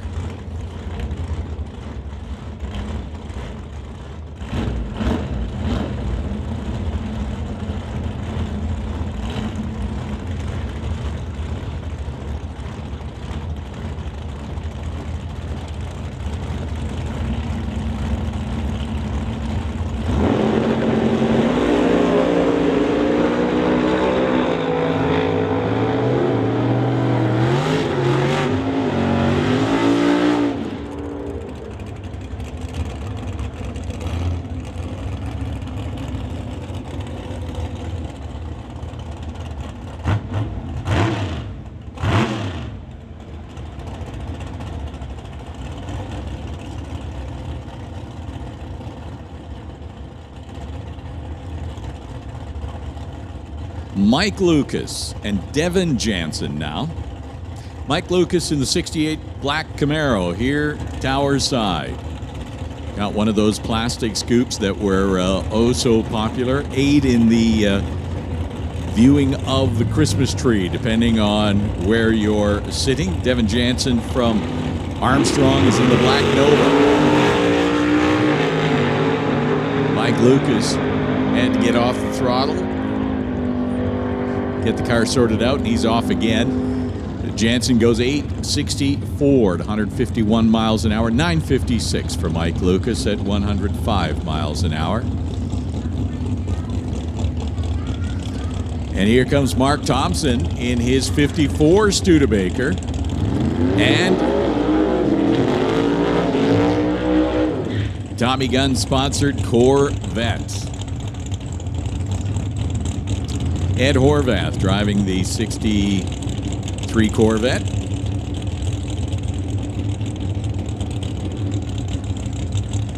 Sponsored by Tommy Guns, which I believe is a barbershop. And Mark Thompson, Marvel Racing, Coldstream, got 598 cubic inch big block Chevy under the hood.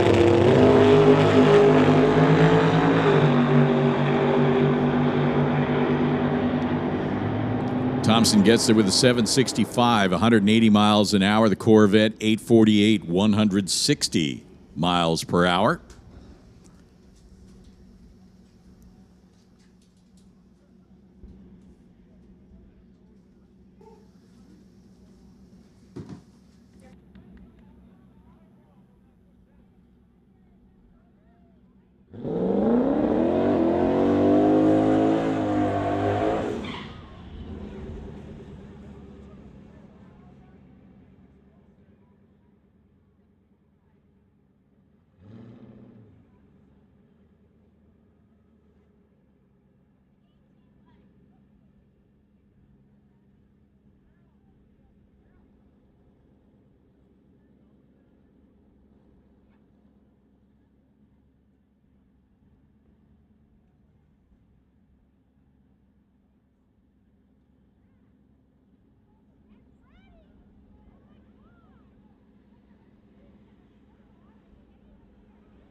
I did mention that all these test runs are an opportunity for racers to do a little tweaking, do a little testing, change this, change that, see how that works, see how that doesn't work. And I think that falls into the category of, well, that didn't work out very well. So they might want to, they will, head back into the pits and make some other changes as they get set for qualifying that's going to start later on this evening at 6 o'clock. That's official qualifying for racing tomorrow and then on Sunday as well. Matt Smith has the 2018 orange Suzuki over on the spectator side. Pro Mod Motorcycles here for the Door Wars event.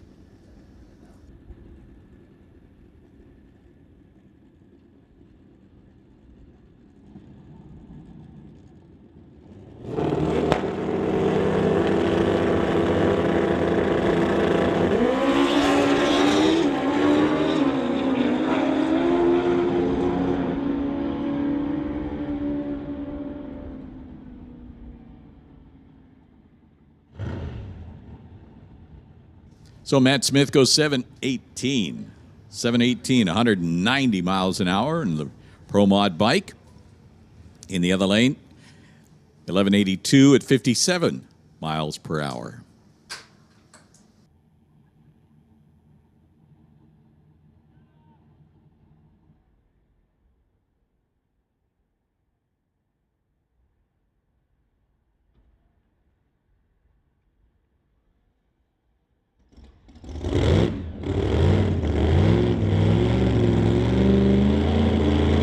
Here we go with another West Coast Pro Modified. Garrett Richards firing up the Shelby Mustang. Again, made 2 or 3 hits today, trying to get all the way down the 8th mile strip here at the Titanium Strip at Mission Raceway Park.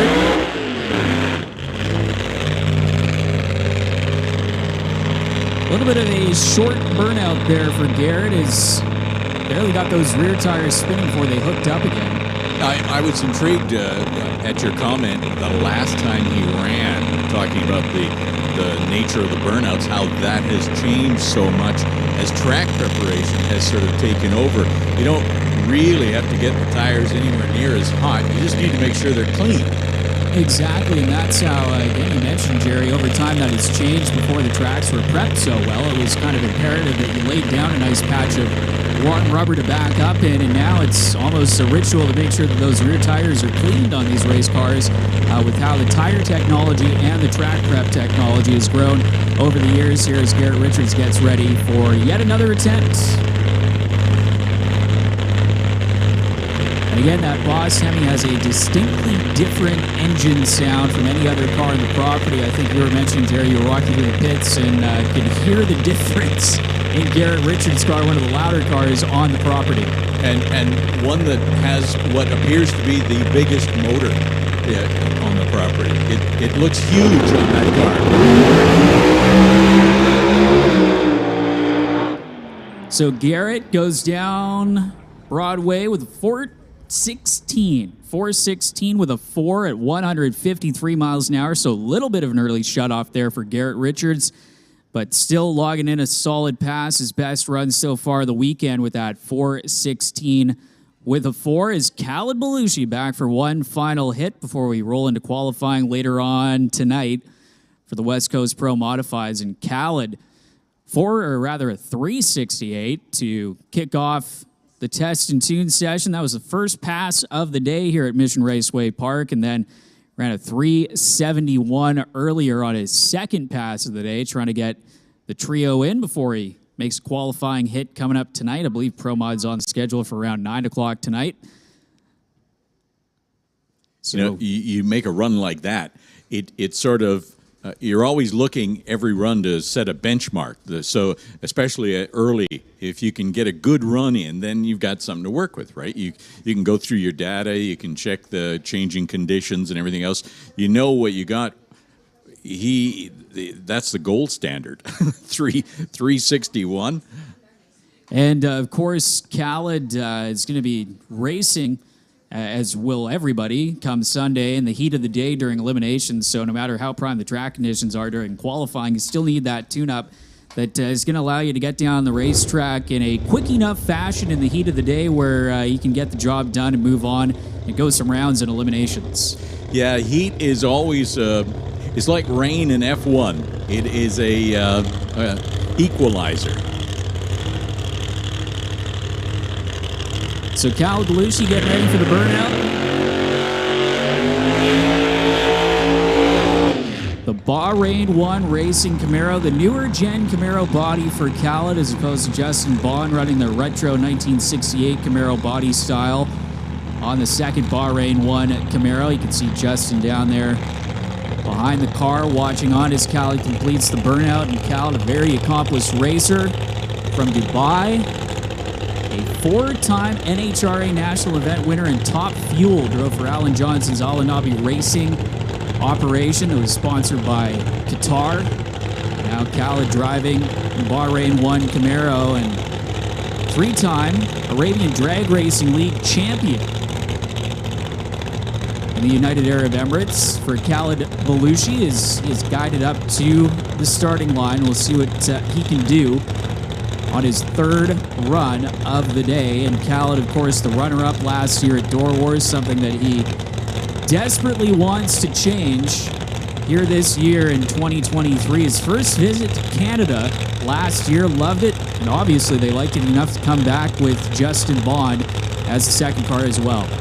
Yeah, it's not only a vacation, but for somebody who likes to race, you can't go much wrong with Mission Raceway. I mean, close to sea level, well prepped. It's a test. So Belushi, the first time he's had to shut off today, but still goes 478 with an 8 at 101 miles an hour is, again, the perfect time to try out things is right now during that test and tune session to see what will stick performance-wise. So Khaled Belushi getting down the racetrack again with a 478 with an 8, an early shut-off is continuing to try and get through some cars here. Again, the lanes are closed. They haven't closed now for a little while as we try and finish off the test and tune hits for those that were already in the staging lanes when the lanes closed down.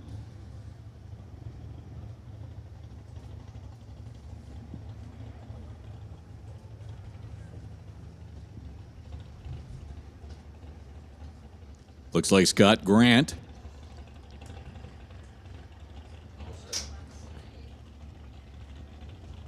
Runs in Top Sportsman and Doorslammers.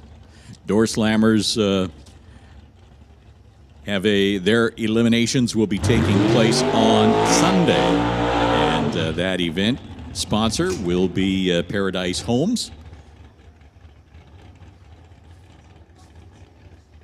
TCS Performance Products, a weekend sponsor.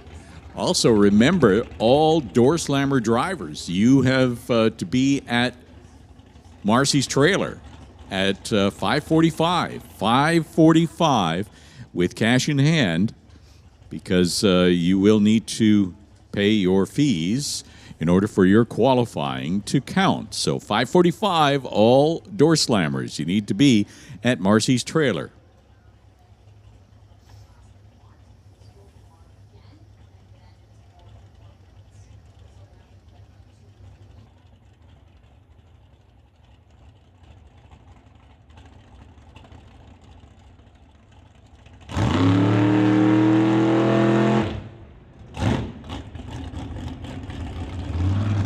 Not exactly what they wanted, but they'll run it out and come back and do it all over again later.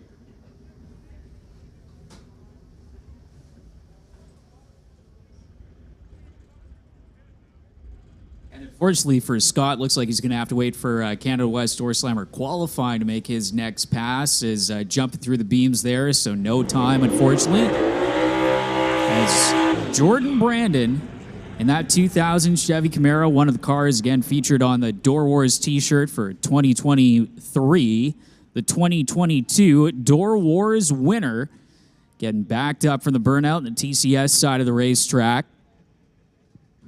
Justin going deep into the 440s last night in prime conditions, just after the sunset here at Mission Raceway Park in the radial test session.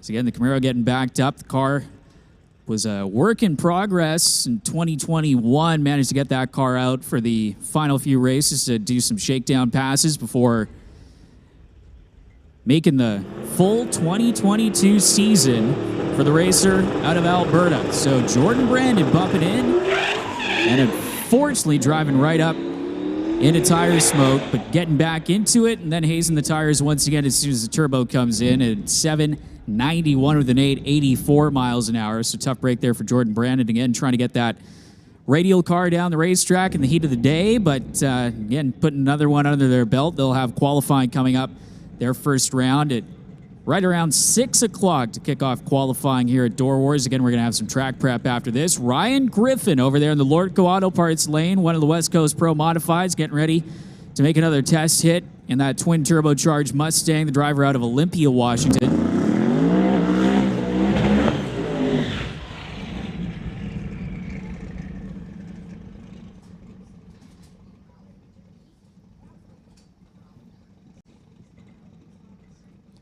So Ryan Griffin, again, with a fairly new combination with this Mustang. Had the car, ordered it as for Outlaw 10.5 combination. Of course, it's fully up to Pro Modified specifications. All you got to do pretty much is bolt those big rear slicks in the back, the rear Hoosiers for Ryan Griffin as he backs up for the burnout, the twin turbocharged machine. Again, things sound a little bit louder than most of the turbo cars. They got the Zoomy style headers that were custom built for this car for Ryan. Usually the turbocharged cars, you can tell by the distinct bullhorn-style exhaust that exits out of the either the front of the quarter panels or right at the back. And definitely notice Ryan, when he spools up the car going into the pre-stage beams, is the crew setting that wheelie bar height that's oh so important at the back of the race car. Is Ryan Griffin getting ready. Logging quite a few runs over here for the last few days. His first time here at Mission Raceway Park with this specific race car. Again, for the driver out of the state capital of Washington State, Olympia.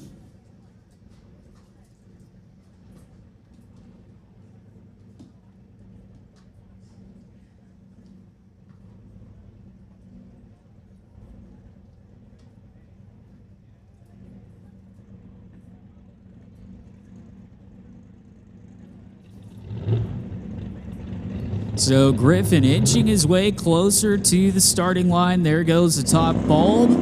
Here and build up the boost. He's going to bump it in, try and hold it on the brake. Ryan Griffin charging down and shuts it off early as 467 with a 1 at 120 miles an hour is going to be the end result of that pass. So Griffin shutting it off just after the 330-foot mark and coasts his way to a 467 with a 1. Gerry, here comes Rod Leclerc, and Rod, no stranger to Mission Raceway Park, but a different look to his Camaro for 2023. Yeah, if you're used to seeing that blue Camaro, well, you're going to have to adjust your sights, because brand new wrap on the car, and that is one fast Camaro. So Paradise Homes, of course, the weekend sponsor of the eliminations on Sunday for Canada West Doorslammers. That is Rod's company.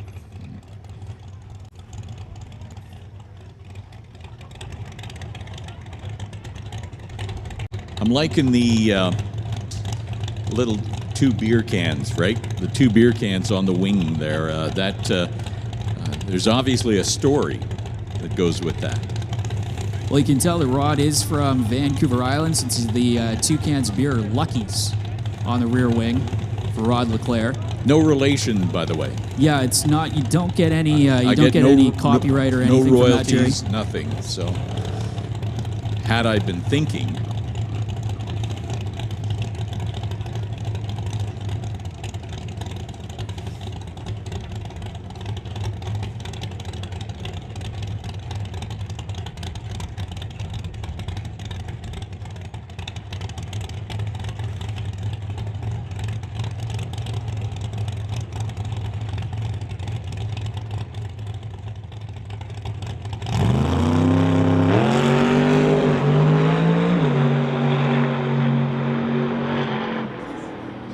clean leave, but off the gas. I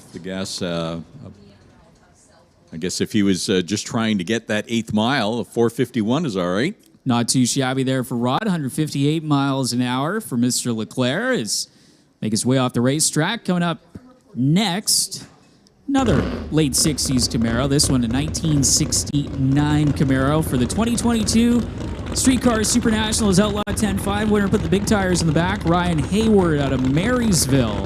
Next up, one of the West Coast Pro Modified competitors doing a little short burnout.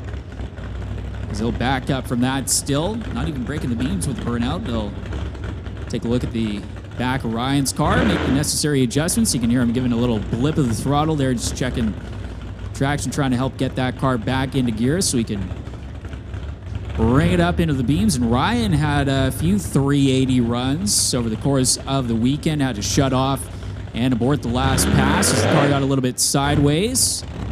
Hey, a dry hop. Doing the like a old dry school, hop. the old school almost dry hop. I think Ryan might be trying to check out the traction after that short burnout. Another one where he didn't maybe get the burnout or length of burnout that he wanted. Exactly. Now, you were talking earlier also about the lack of a hood scoop. And just let the injectors stick out in the air. If he's doing dry hops old school, then letting the injectors stick out in the air, that is also old school. And I gotta say, I'm okay with that. It was kind of cool to see that, but obviously Ryan didn't like the amount of traction that he felt he was getting there as he backed it up and did attempt number 2 at a burnout, and that can kind of throw you off a little bit, but these guys are pretty good at getting right back on track, even if there is something that kind of messes up the process here at getting the car up to the line, getting it staged, and getting it down the racetrack here at Mission Raceway Park. As Ryan Hayward gets ready to bring the Camaro into the beams, you can see the crew member out front waiting for Ryan to purge the nitrous system before she gives him the signal to roll it in. You'll often see the crew members, if you're new here to drag racing, kind of find that first beam and flicker the top ball with their foot just so that they know where they're going to be lining up, as it's a little bit hard to line up these race cars from inside of the cockpit. And here goes Ryan Hayward. Wheels up and got a little bit sideways at the 330-foot mark. Had to shut it off. Still coasts to a 441 at 127 miles an hour. So Hayward, another run in the books there and getting the job done again. An early shut off, 441 with an 8 at 127 miles an hour. As two of our Canada West Doorslammer competitors heading underneath the Lordco Auto Parts Bridge. Looks like Scott Robinson and Greg Field. Greg in the 69 Opel GT over here on the tower side. Twin turbo. You can pretty much talk over his burnouts. They're somewhat quiet, but that's not the case with every race car here this weekend. Scott Robinson in the Rad Torque sponsored Beretta.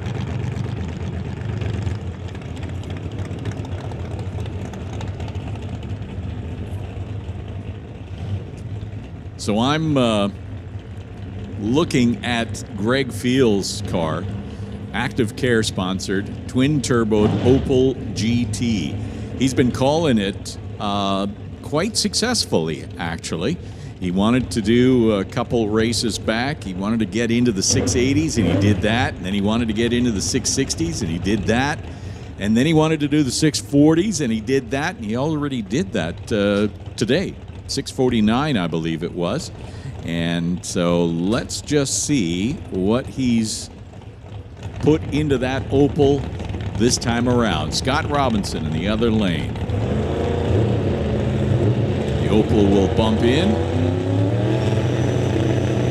Spool up.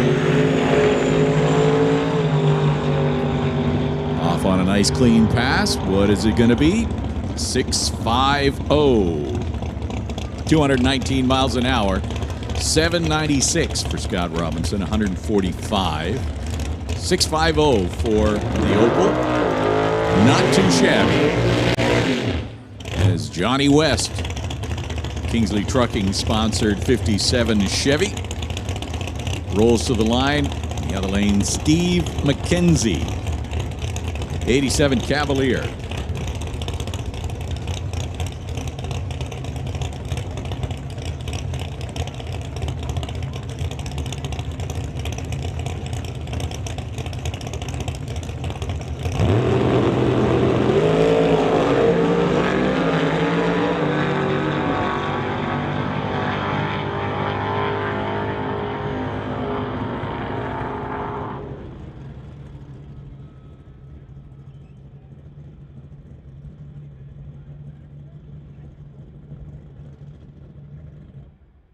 So Mackenzie goes 879, 156 miles an hour.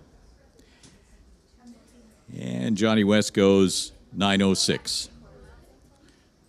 And if there are any avid drag racing fans out there, as Cole and I were discussing, that's not the same Johnny West you might be thinking. He's still down in Phoenix, Arizona, probably, or working with some of the funny car teams that he works with. So that's a different Johnny West.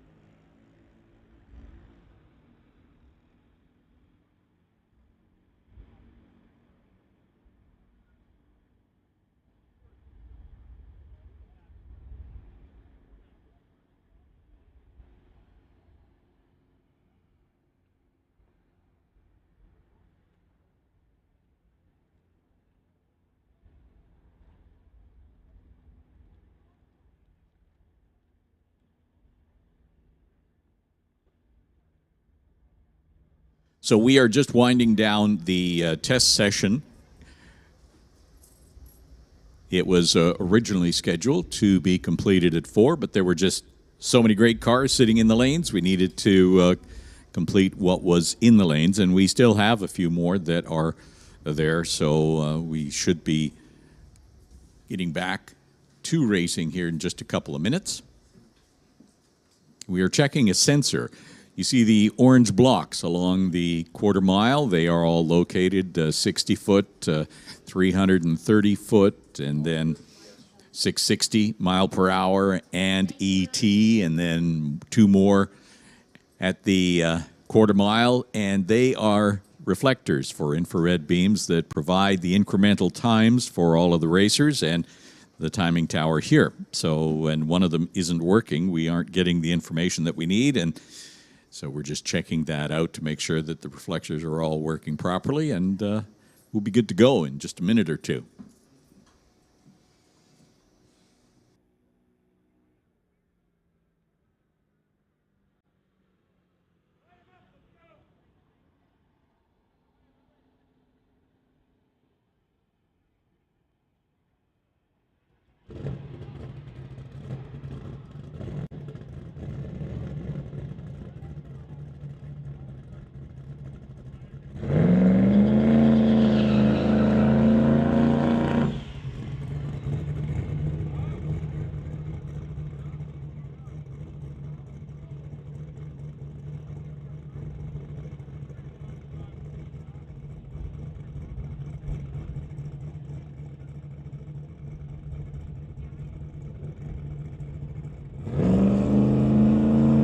Limited street competitors here on the TCS side of the racetrack, getting ready for the Fox Body Mustang, trying to make the trip down track to check out things, and decent checkout pass, 655 with a 9, 110 miles an hour. Of course, that is to the 8th mile.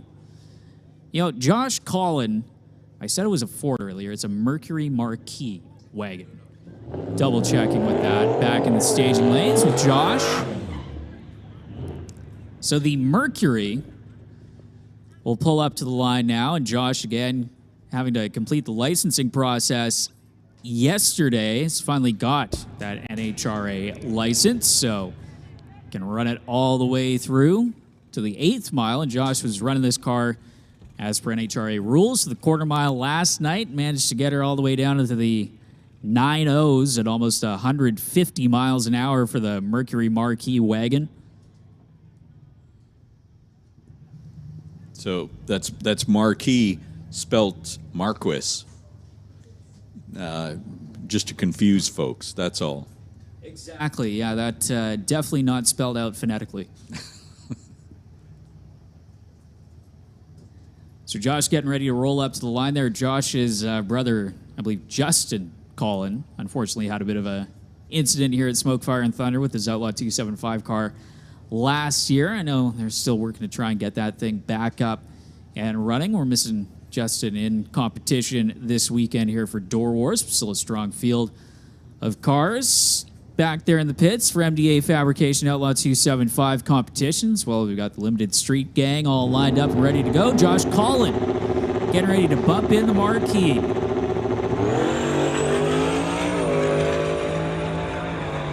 Josh Collin getting down to the finish line and throws a chute for good measure, 570 with a 122 miles an hour. And as we say, using up all the real estate in the Lordco Auto Parts lane to get the job done.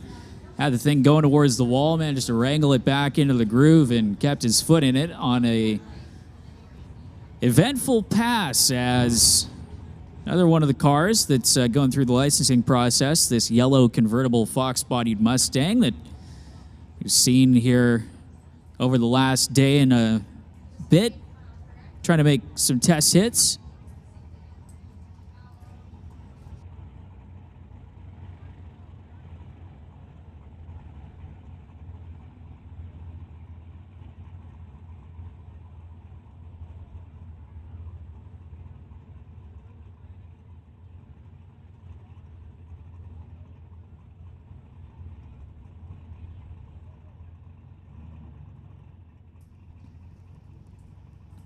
So the Mustang tree comes down and gonna back it out of the beams there. So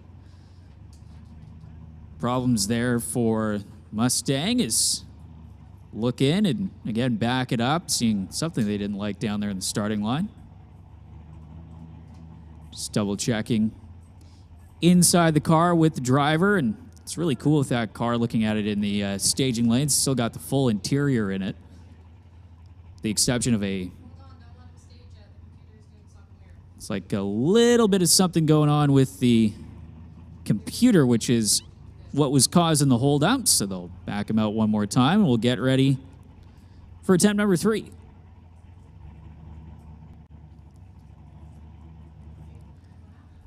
So getting ready to bring the Mustang back into the beams, as I see behind Jay Severson of the gang. Got the belt back on the 57 Chevy, West Coast Pro modified, getting ready for that one last test hit to make sure everything's buttoned back up and ready to go.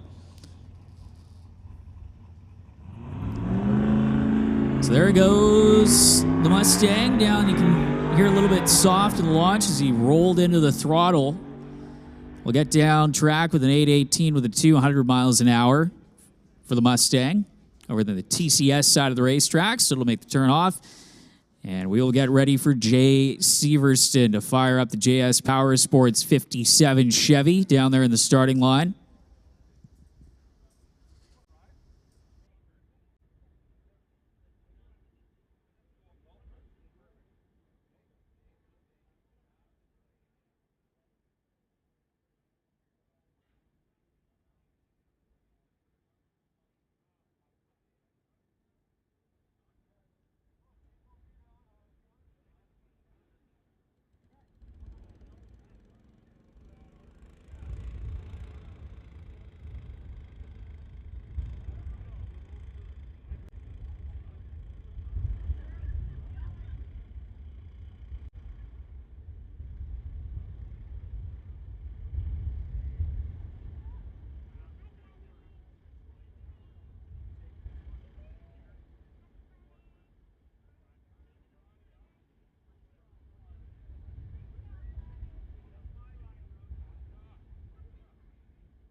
So, unfortunately, it looks like Severson's car did not want to fire when they tried to turn that thing over, so they have hooked up the tow rope to the back of the tow vehicle, and it is unfortunately going back to the pit area without having made a trip down tracks, so hopefully they can get that rectified for qualifying a little bit later on tonight. They still have some time to do that, and no doubt that they'll get that thing back to the pit area and try and sort through whatever problems. You mentioned taking a look at the inside of some of these race cars, Gerry, and the electronics in the interior and under the hood of some of these Pro Mods are pretty incredible with the wiring, how these guys keep track of anything that's going on. It's why I think they need the computer.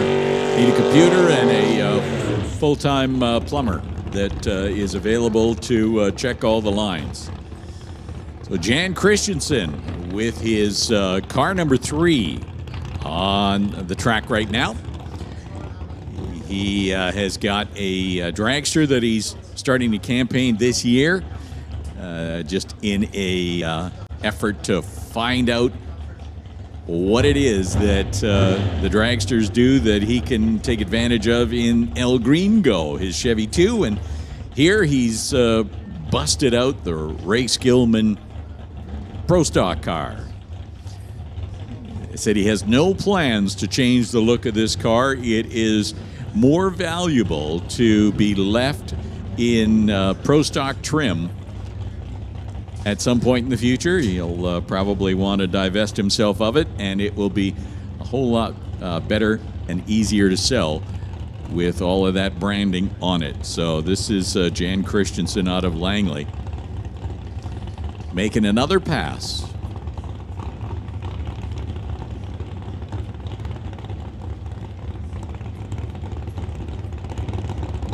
If memory serves, he ran a 7:12 last time out.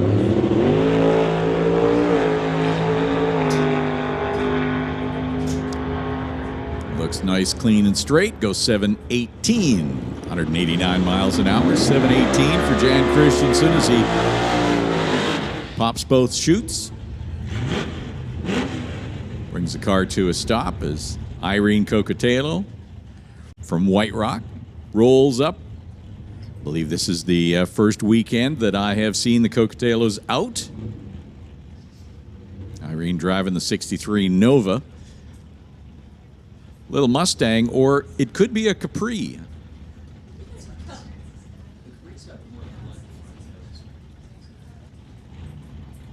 So we'll go with Mustang.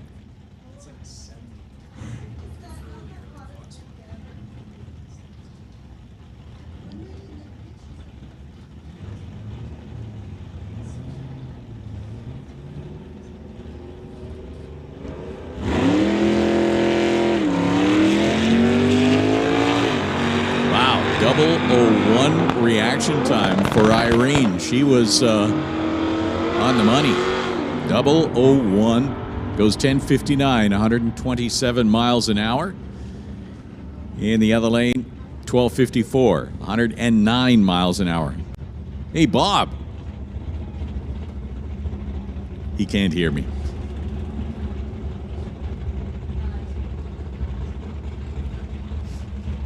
So making another pass here, Raj Lal from Surrey in the 91 Civic. Front wheel drive.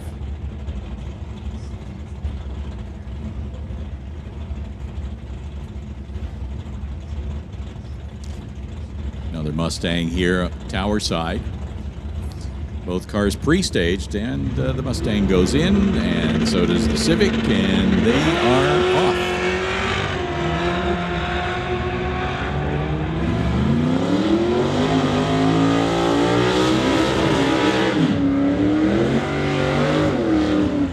Stripe Mustang goes 10:52 at 124 miles an hour. 14:56 for the Honda Civic.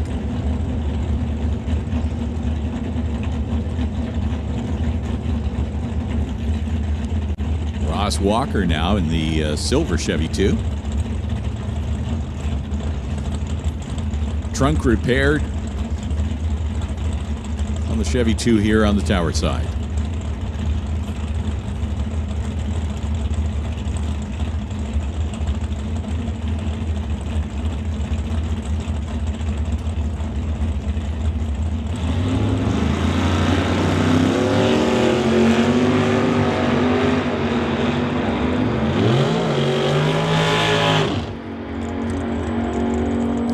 TCS side, 936, 144 miles an hour, 1012 for Walker, 131 miles an hour.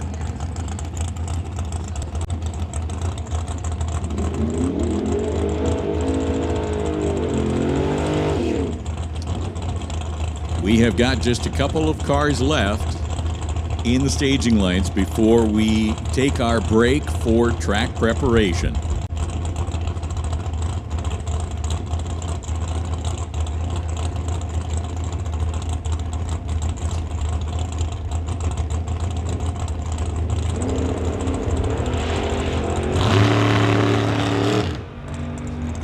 So, not a good launch for Danny Hodder. He'll just take a leisurely stroll through the top end. Well, actually, he got on it again just to see what it was going to do at the other half. 1362 for the Spitzer Dragster, 153 miles an hour, 1062 in the other lane.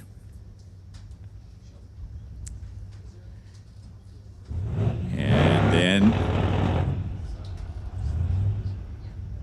problem for the pickup. He didn't like that launch either. So we will reset the tree.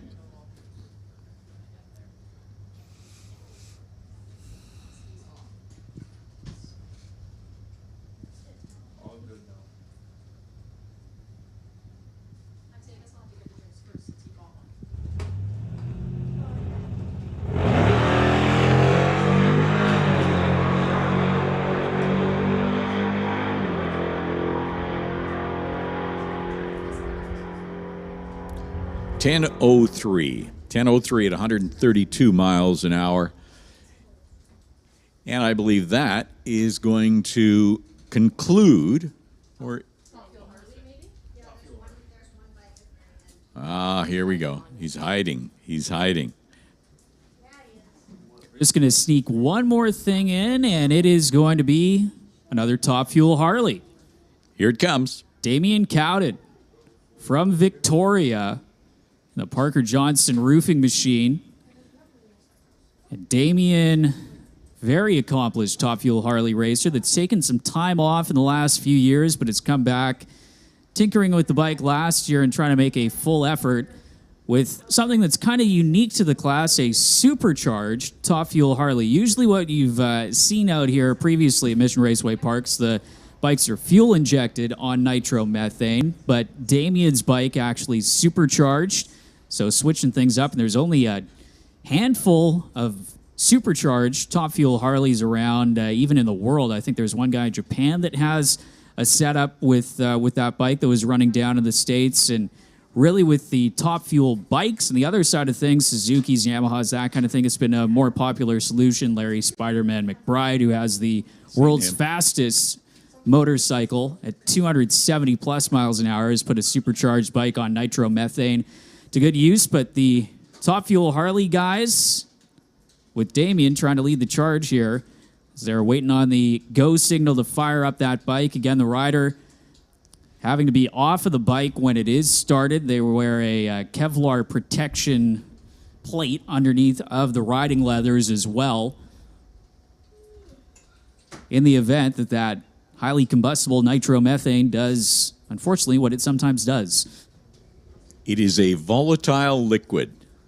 Nitro is fascinating because it works under compression rather than ignition. So you can, if you have a pool, you throw as many matches in there as you want, and it won't necessarily ignite. But if you take a hammer to it, it will ignite. So it's all about compressing that nitro, which is why all the Top Fuel funny cars and dragsters use twin spark plugs. And even at that, with 80 amps, you can weld the spark plugs because they're not, they'll get drowned out. And that's why they have to burn so much nitromethane as well to compensate for that. But again, Damian Cowden, very experienced Top Fuel Harley rider, back on the bike. And again, just waiting on that go signal to fire it up down there. The supercharged Top Fuel Harley, Western Canadian Top Fuel Harley gang coming back and trying to get some momentum going in the class here on the West Coast again with their sponsors courtesy of Rad Torque System, Big Kids Racing, Comox Valley Bobcat and Excavating, and ChopMyRate.ca, all helping out with the Top Fuel Harleys here at Mission Raceway Park.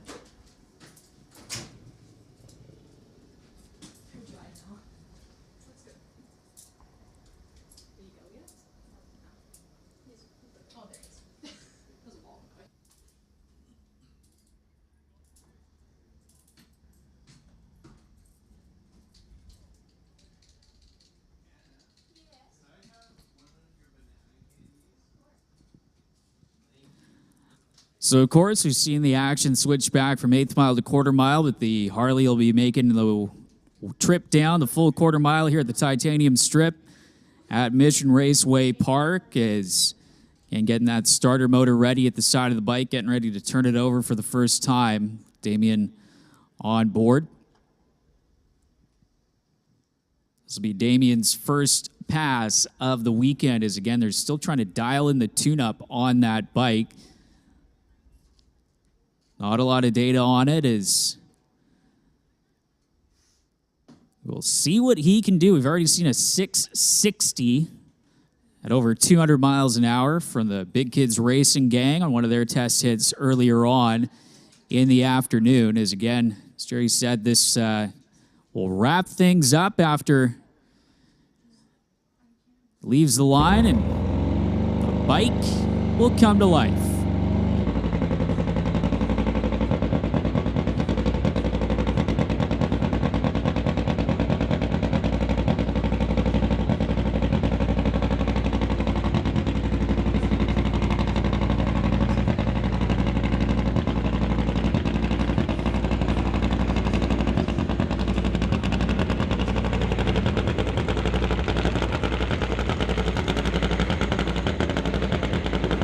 So Damien Cowden, who's been a best of 624 here at Mission Raceway Park. And a little short burnout to get that big rear Goodyear slick warmed up and ready to go. And as we've been mentioning, with these Harleys, the front wheel, if everything goes to plan, is up in the air, well past the 8th mile mark, and the rider has to kind of lean off the side as almost ballast, whichever way he wants the motorcycle to go. So we'll see what Damien can do on his first run of the weekend here for DOORWARZ with the Top Fuel Harley.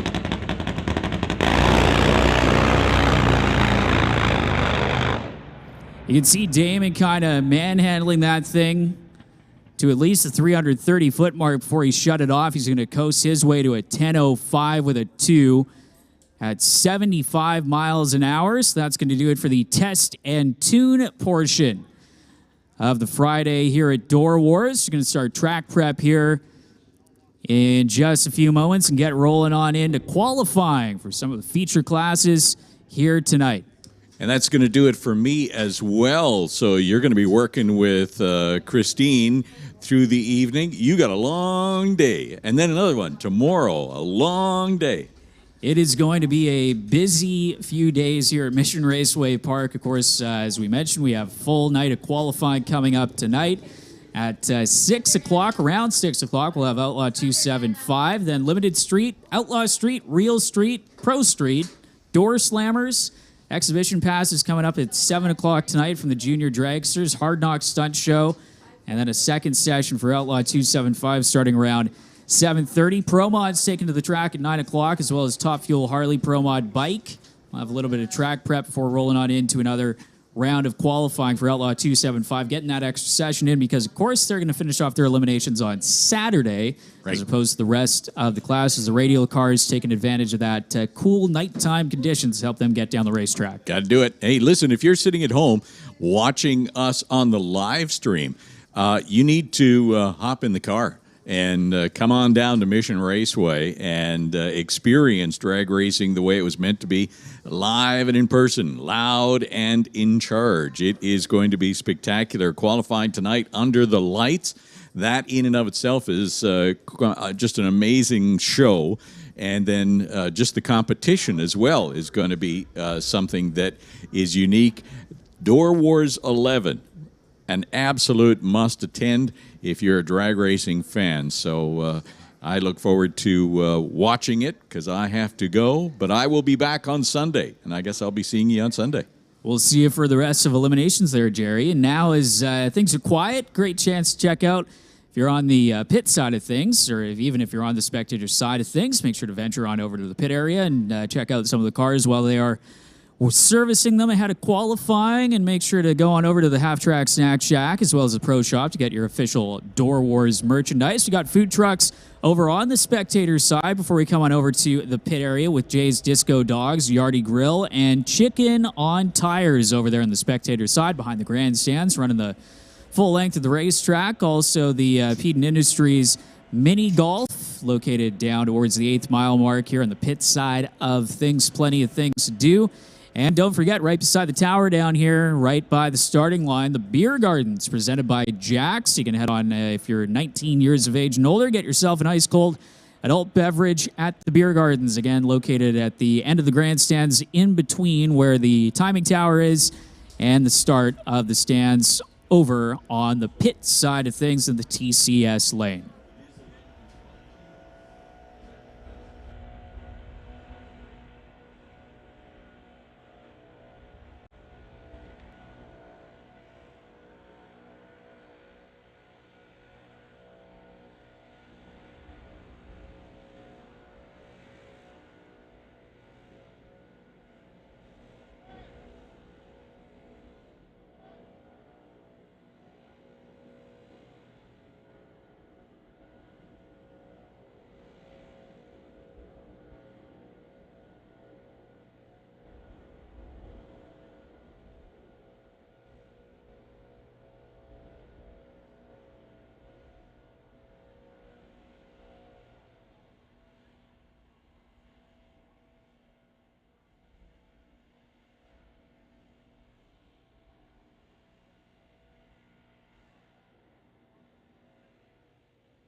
To those watching on the Lordco Auto Parts live stream, the Test and Tune live stream is going to be finishing up if you are electing to watch at home, but make sure to tune on in. They're going to be starting up a secondary stream with all the qualifying action in just a few moments. So again, the stream that you are watching right now is going to turn off in just a few moments, and then we will start up the qualifying stream momentarily again, just ahead of qualifying, as we are still in track prep mode here for Friday night of Door Wars at Mission Raceway Park.